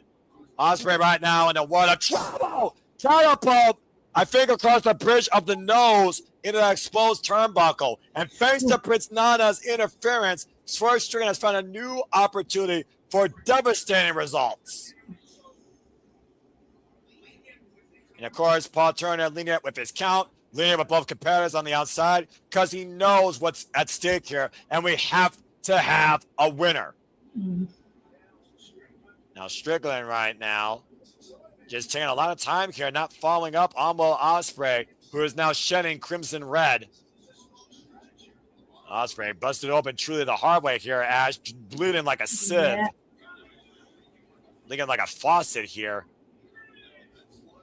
Oh, man, that blood is flowing heavily through right now, giving Ospreay the Crimson Mask Award of the night. I mean, Swerve did one Ospreay, though. This is what you're going to get. This is what I'm going to do. This is what I need to do. And he didn't lie, Ash. You almost wonder if Ospreay is literally seeing Wembley Stadium fade before his eyes, being thrown back inside. Right. The fact that Ospreay has dreamed of this opportunity was a little boy watching people walk in, seeing chairs being set up in that facility to headline that show for professional wrestling that he holds so near and dear in restoring the UK scene in pursuit of becoming the AEW World Champion would be an unmatched dream in the life of Will Ospreay. Again, Paul Turner with the gloves in hand, checking if Will Ospreay can defend himself and continue forward here. And Ospreay right now being wheeled up to his feet. Oh, gosh. Right hand just decking Ospreay. Prince Nana, of course, saying to Swerve, you do what you have to do. Very confident right now. Swerve Strickland's chances. Yes. Oh my God. Swerve, stop building on Milwaukee. What the hell, man? This is going to be your downfall. Yeah, I mean, again, Swerve Strickland has always been his own enemy, if we're being perfectly honest here, Ash. And Ospreay fighting back from underneath, teeing off here, not looking to take any of Swerve's BS, hoisted up. Oh, man. That strength and that rage, that moment of fury by Will Ospreay, just literally in cover two, count only, infuriated Swerve, and he dropped him at a suplex, stalling drop suplex. You said before how much value the drug adrenaline is, Ash, and I don't know how much more Will Ospreay has left in him for that. We've seen him taken to this spot before against some of the all-time best in this business, included MJF to a 60-minute damn near time limit. Yeah, that was a crazy ass match. Swerve it. Oh, God. Got you in a Spanish fire out of nowhere.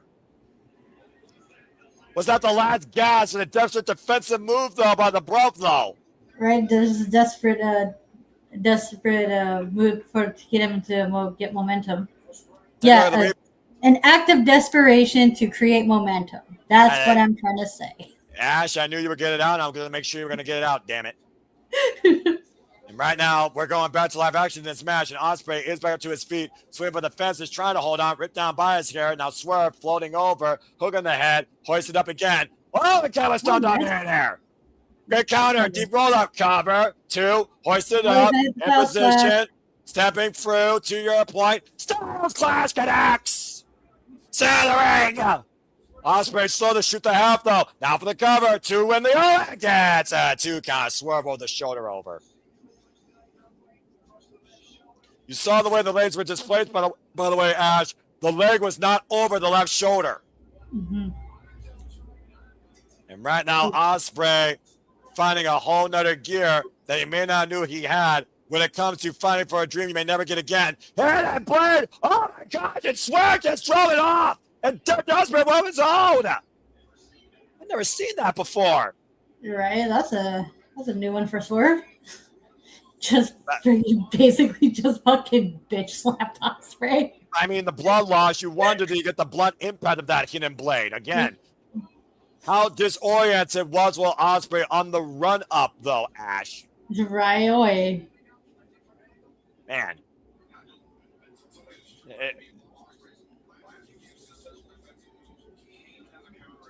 The fact of the matter, though, that Will Ospreay has basically used counter offense to gain the advantage, and the wins in his matches here has been literally the story of the Bros' rise back to AEW. Dropping the base off of Swerve Strickland, perching him on the top turnbuckle, giving him a moment of reprieve to regroup and regain his footing.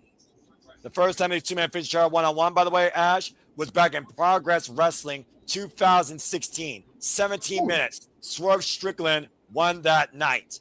AEW World Title, June 2024. Swerve Strickland beat Will Ospreay that night. It took 27 minutes. Their last one-on-one went to a 20-minute draw time limit. Again, to Swerve's point, Ospreay has never beaten Swerve Strickland in the last decade since they first met in a four-way. This is their fourth match they have one-on-one together? That's correct. A reverse run! Robinson special! No! Oh my God, so close. Have a breath away from Will Ospreay, looking to achieve his dream and punching his ticket to Wembley. And right now, teeing off. Oh man, clocking Swerve, first kick. And Ospreay looking to take to the skies for the Oscar off the second. And Swerve catching him. Oh dear God. Oh no. Oh! Down from Swerve Strickland too! A move from Swerve's greatest rival, Heyman Adam Page.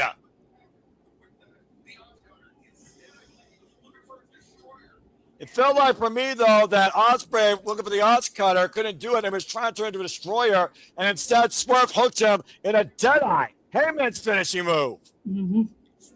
A person. Heyman and Swerve to find a rivalry and their own spots in AEW for the Yeah. better part of 2 years, Ash. I was about to say, though Hangman they have hit all Ospreay and Swerve have history with Hangman.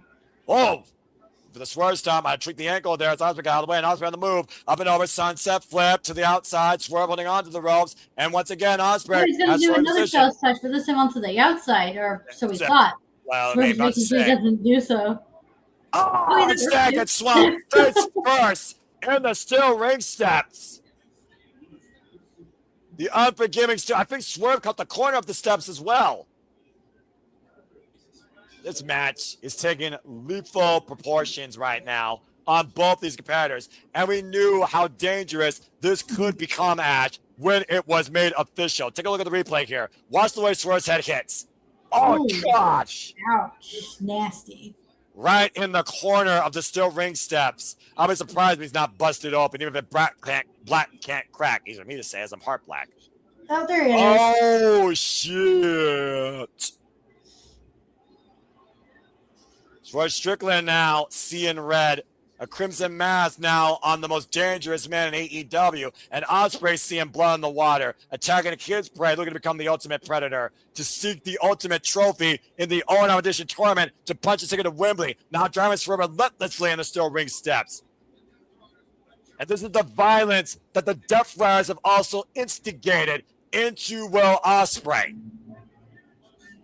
My goodness, blood's pouring out Will, blood's pouring out Swerve, blood's pouring out of this heated rivalry in a step to ascend to greatness here at Wembley Stadium. Now Ospreay moving the steps out. What is he thinking here? I'm kind of scared at what's going through these two men's imaginations and what they're willing to do to win this. And Ospreay. Oh, there's going to be a table spot. Yeah, well, those tables haven't broken at all tonight. We saw Kenny Omega trapped in a ground octopus, a Noki special by Zack Sabre Jr. earlier tonight, and that was the only time we saw the announce tables used for their tops. Is he going to try to do the Tiger Driver over it? Through it? God.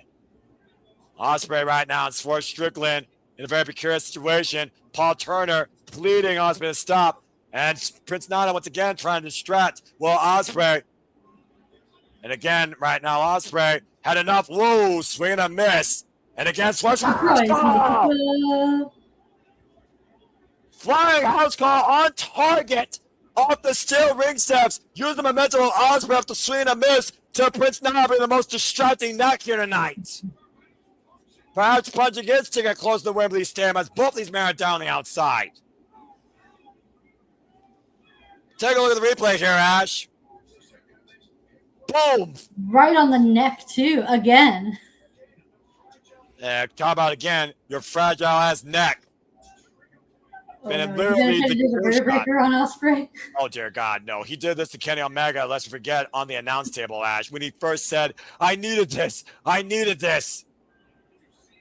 We've seen him use it before. Ospreay said if he gets this, he's done. He can't deal with that. And you see the panic, you see the sense of urgency on Ospreay. And Paul Turner is also starting his 10 count. Remember, we need to have a winner here. Oh, man, back elbow creating separation. Both these Can men the still. Owen win off the count out? I would think so, but I don't think they give a damn. Oh, okay. Dear God. Oh, my God. He's going to do a Styles Clash through the announce table. Oh, my gosh. Off the steel ring steps, in position, stepping over. Styles Clash connects. to the death of the announce table. Deplorable actions by Will Ospreay with devastating effect. Again, those deaths, Ash, they don't fucking give. No, but still, that had to hurt regardless. Good Lord. How blood tells a story of two men willing to die for this business, to be the man to lead all elite wrestling. That is Swerve Strickland and Will Ospreay. Oh my gosh in heaven. Swerve Strickland right now on the blood's on the floor, blood on the desk, blood christening those stainless steel steps. And Ospreay going back inside the ring. It feels like to me that Swerve Strickland's wound has been further exaggerated from that spot, Ash. And right now, Swerve getting back in at the count of 9. Ospreay springboard drop kick. To the side of the head. Ospreay on the move at the second rope. Ospreay! Cover! 2! And Swerve gets the shoulder up again. Just barely, though. Well, devastating move, effective but not emphatic to your point with the exclamation point. The lengths these two men have been willing to go to destroy one another, to surpass the other. Ospreay right now waiting for Swerve to get up. Oh, hook kick. Coming around the corner, and Swerve rebound with the ropes, and another hook kick, staggering Swerve Strickland. Ospreay right now, and again, teeing off on Swerve here every chance he could get. Relentless assault. The balance right now literally shifting in favor of Will Ospreay. Rolling elbow! Got Swerve Strickland to his knees. Gotta say. Oh! Straight to the face. And now Ospreay just driving his elbow in the back of the head of Swerve Strickland. Paul Turner right now checking on Swerve, though. Ash, this was the same way that Will Ospreay concussed almost Shota Umino, and Red Shoes Umino called for the match to stop. Now Paul Turner might be looking for a literal TKO. Yeah, that brought a lot of discourse about like how certain moves should be banned, and whether or not Ospreay is dangerous and whatnot and shit like that. Well, when you're considering yourself the most dangerous man in AEW, you would expect to be more dangerous than what Will Ospreay can throw at you, right? Oh, and Paul Turner push out. Hit it, Black next! Well, that'll do it. 1, 2, no! Damn! Strickland refusing to let Wembley die tonight. The stairs of Blizzard's undoing might be a second coming in pursuit of the AEW World title. Ospreay's done everything except the Tiger Driver.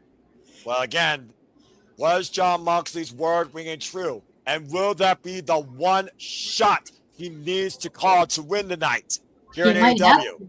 He might have to at this point because Ospreay's done everything and Swerve is kicked out of it. Right now, looking up for a high-risk move, Fireman's Carry, as the blood continues to drip out Swerve Strickland.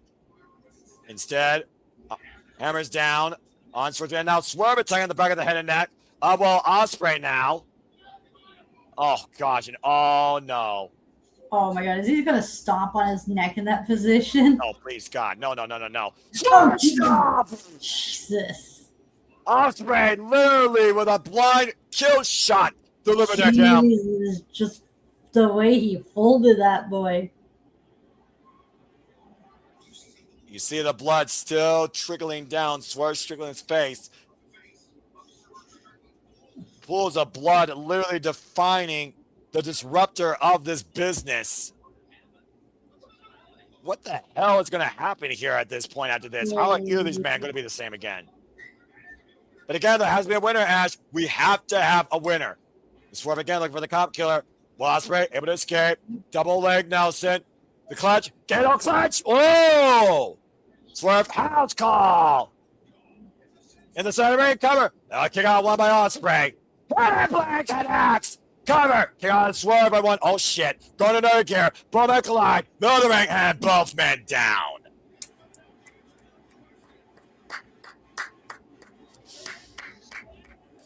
I think the fans is standing room only right now, Ash, inside that building. Mhm. Seeing what is going to be the death note to one of these two men's chances going all in at Wembley.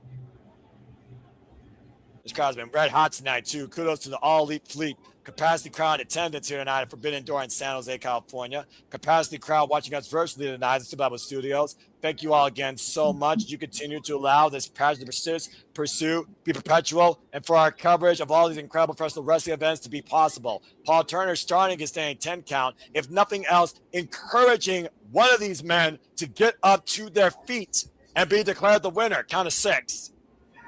Up to 7 now. They count to 8. And somehow, Will Ospreay has found a way back up to his feet, as well as Swerve Strickland. You might as well kill one another to defeat one another. And right now, Swerve Strickland, Will Ospreay, the immortal pillars of AEW Wrestling Standard. And right now, Swerve, crowd chanting, fight forever. What do you think's going through Ospreay's mind right now? Just locking eyes with Swerve here. What's this standoff mean, Ash? I think he's contemplating whether or not he should use a Tiger Driver or go to the use Old Faithful with the Hidden Blade.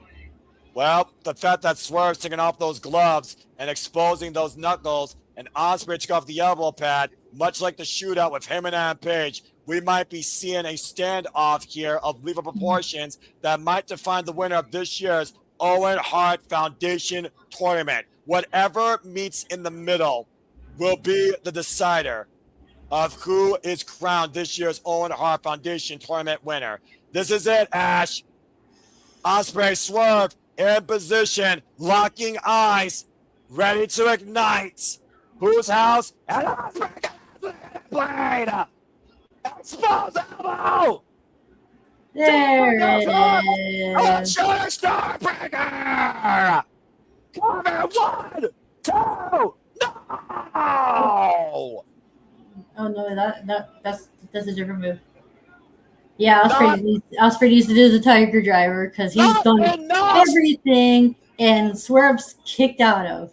Not enough. Or does he go to? Oh, hit a bad no, Mr. Kick, Swerve, push Paul Turner into the ropes. Oh, get in the uprights. Paul Turner didn't see it. Nut shot, goddamn. The timing of Swerve Strickland. The timing of Swerve Strickland is insane. Says I needed this. Might be looking to finish Ospreay off now. Oh dear God. Oh no. Cover. Cover. 2 and Swerve. No. Neither man will die. 2 and 9 taps. Time stood still in that moment for Swerve Strickland, for damn fucking sure. Now what does Swerve have left? Right. Like, what other moves does Swerve have other than the kill shot? And play by Swerve connects. It's Swerve that delivers the depth-defying blade of Ospreay. And once again, hooking Ospreay up. Big pressure! 1, 2, no! Ospreay lands! Defiant till his life expires!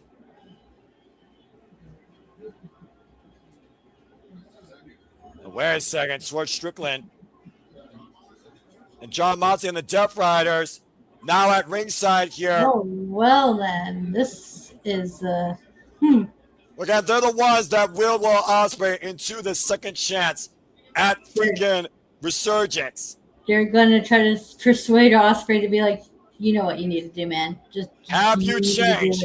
Are you willing? Can you do it? Yeah. The Death Riders right now has been instrumental in Will Ospreay's second coming to All Elite Wrestling.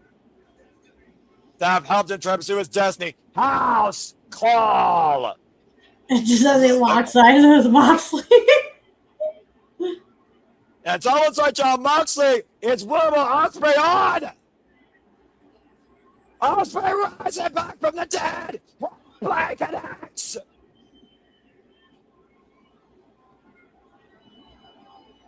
And now Ospreay scouting Swerve Strickland from the opposite side of the ring. Ospreay. Buckshot lariat. Slingshot. And a play. Two. No. Damn, they both use Hangman's moves. Swerve with the dead eye, Ospreay with the buckshot. Holy fucking hell. And once again, Ospreay. Debrider. Paradigm shift. Not done yet. Debrider. It's not done yet. What's it gonna do? What's it gonna take?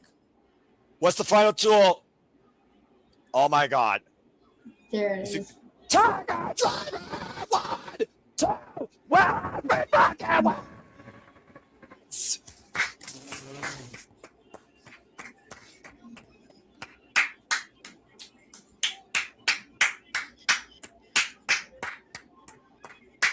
You know what's the sad part, Noah? You know what's the really sad part? What's that? I watched this match and I felt nothing. Well, I felt everything. And the bottom line, Swerve Strickland and Will Ospreay delivered everything. It was Will Ospreay's tournament to lose, and he fucking won. Will Ospreay is the 2026 Owen Hart Foundation tournament winner. And now has punched his tickets to Wembley Stadium and to challenge for the AEW World Championship. And there it is, Ash. Yeah, Tiger Driver 91. I'm not saying the match was bad. It was Holy good. hell. I just don't feel anything with it. But good for Ospreay for winning. Will Ospreay officially on his road to ascension to achieve a dream of a young boy with the backing of his country. Only one win remains for Will Ospreay to become the ace in season the AEW World Championship as he defeated Swerve Strickland for the first time ever in singles action in their decade-long history. Once again, Swerve and Ospreay raised the bar to measure your will in all elite wrestling, where the damnedest wrestle. Destiny not disrupted. Destiny defined. The road to be determined who's on the other side of that marquee, as we'll see who seeks a redemption, as Ospreay and Swerve share words in humble humility. Man. I can only imagine what words are being exchanged there between Will Ospreay and Swerve Strickland, how these two men have tested each other's mental and shaped each other in this business. As Will Ospreay, folks, is officially homebound brubs for the AEW World title. John Moxley said, Ash, he looks to follow this through to the end. The end is not here, but the end may well be at Wembley Stadium.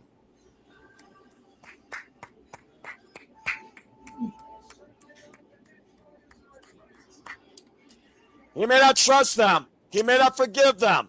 But I damn sure bet that he respects them. As Claudio and Moxley hoist up this year's winner of the Owen Hart Foundation tournament in the men's division, the aerial assassin Will Ospreay is now fucking all in. This has been, once again, one of the greatest pay-per-views I have gotten to witness and experience, where absolutely everything was left out there. And still so much more to come. As Ospreay relishes this victory with Maria Shafir, Derek Garcia, Clark Noli, Pac, and John Moxley, and Willa Yuta, all the hard work, all the discipline, all the neck conditioning, and the listening to John Moxley on deaf ground leads towards heaven abound for Will Ospreay. Professional flag dance. Congratulations to Will Ospreay, who adds his name to Bryan Danielson, Heyman Adam Page, Ricky Starks, and Adam Cole, baby. One thing's for sure, the 2026 Owen Hart Edition tournament raised the bar in honoring what Owen Hart demonstrated in that ring, bringing the most heart and the best in technique, as Will Ospreay embraces who he recently married, Mrs. Brav, Alex Windsor. For Mrs. Brav, the dream may have died, but for her husband, the dream stays alive. Holy fucking hell, what a night. Man. An absolutely hard-fought, hard-earned, hard-deserved journey to victory to go home and be in Wembley Stadium at All in London for All Elite Wrestling. That is the greatest graphic I've seen this year. AEW Forbidden Door might come close at the end of this night, but one thing's for certain, we will see you again very soon in AEW. Actually, this Wednesday for AEW Dynamite. For Ash, for the American Wrestling JJ Williams, I'm the Seminole Foster, reminding you that we are Sabre Studios and telling you this is AEW, where insert blank wrestle. And until the next time we see you in the X or on YouTube, make a positive impact in life. Have a good night. This has been AEW Forbidden Door, and this has been a fucking phenomenal, once again, high caliber, professional wrestling delight. Bitch. Cut the fucking feed, JJ.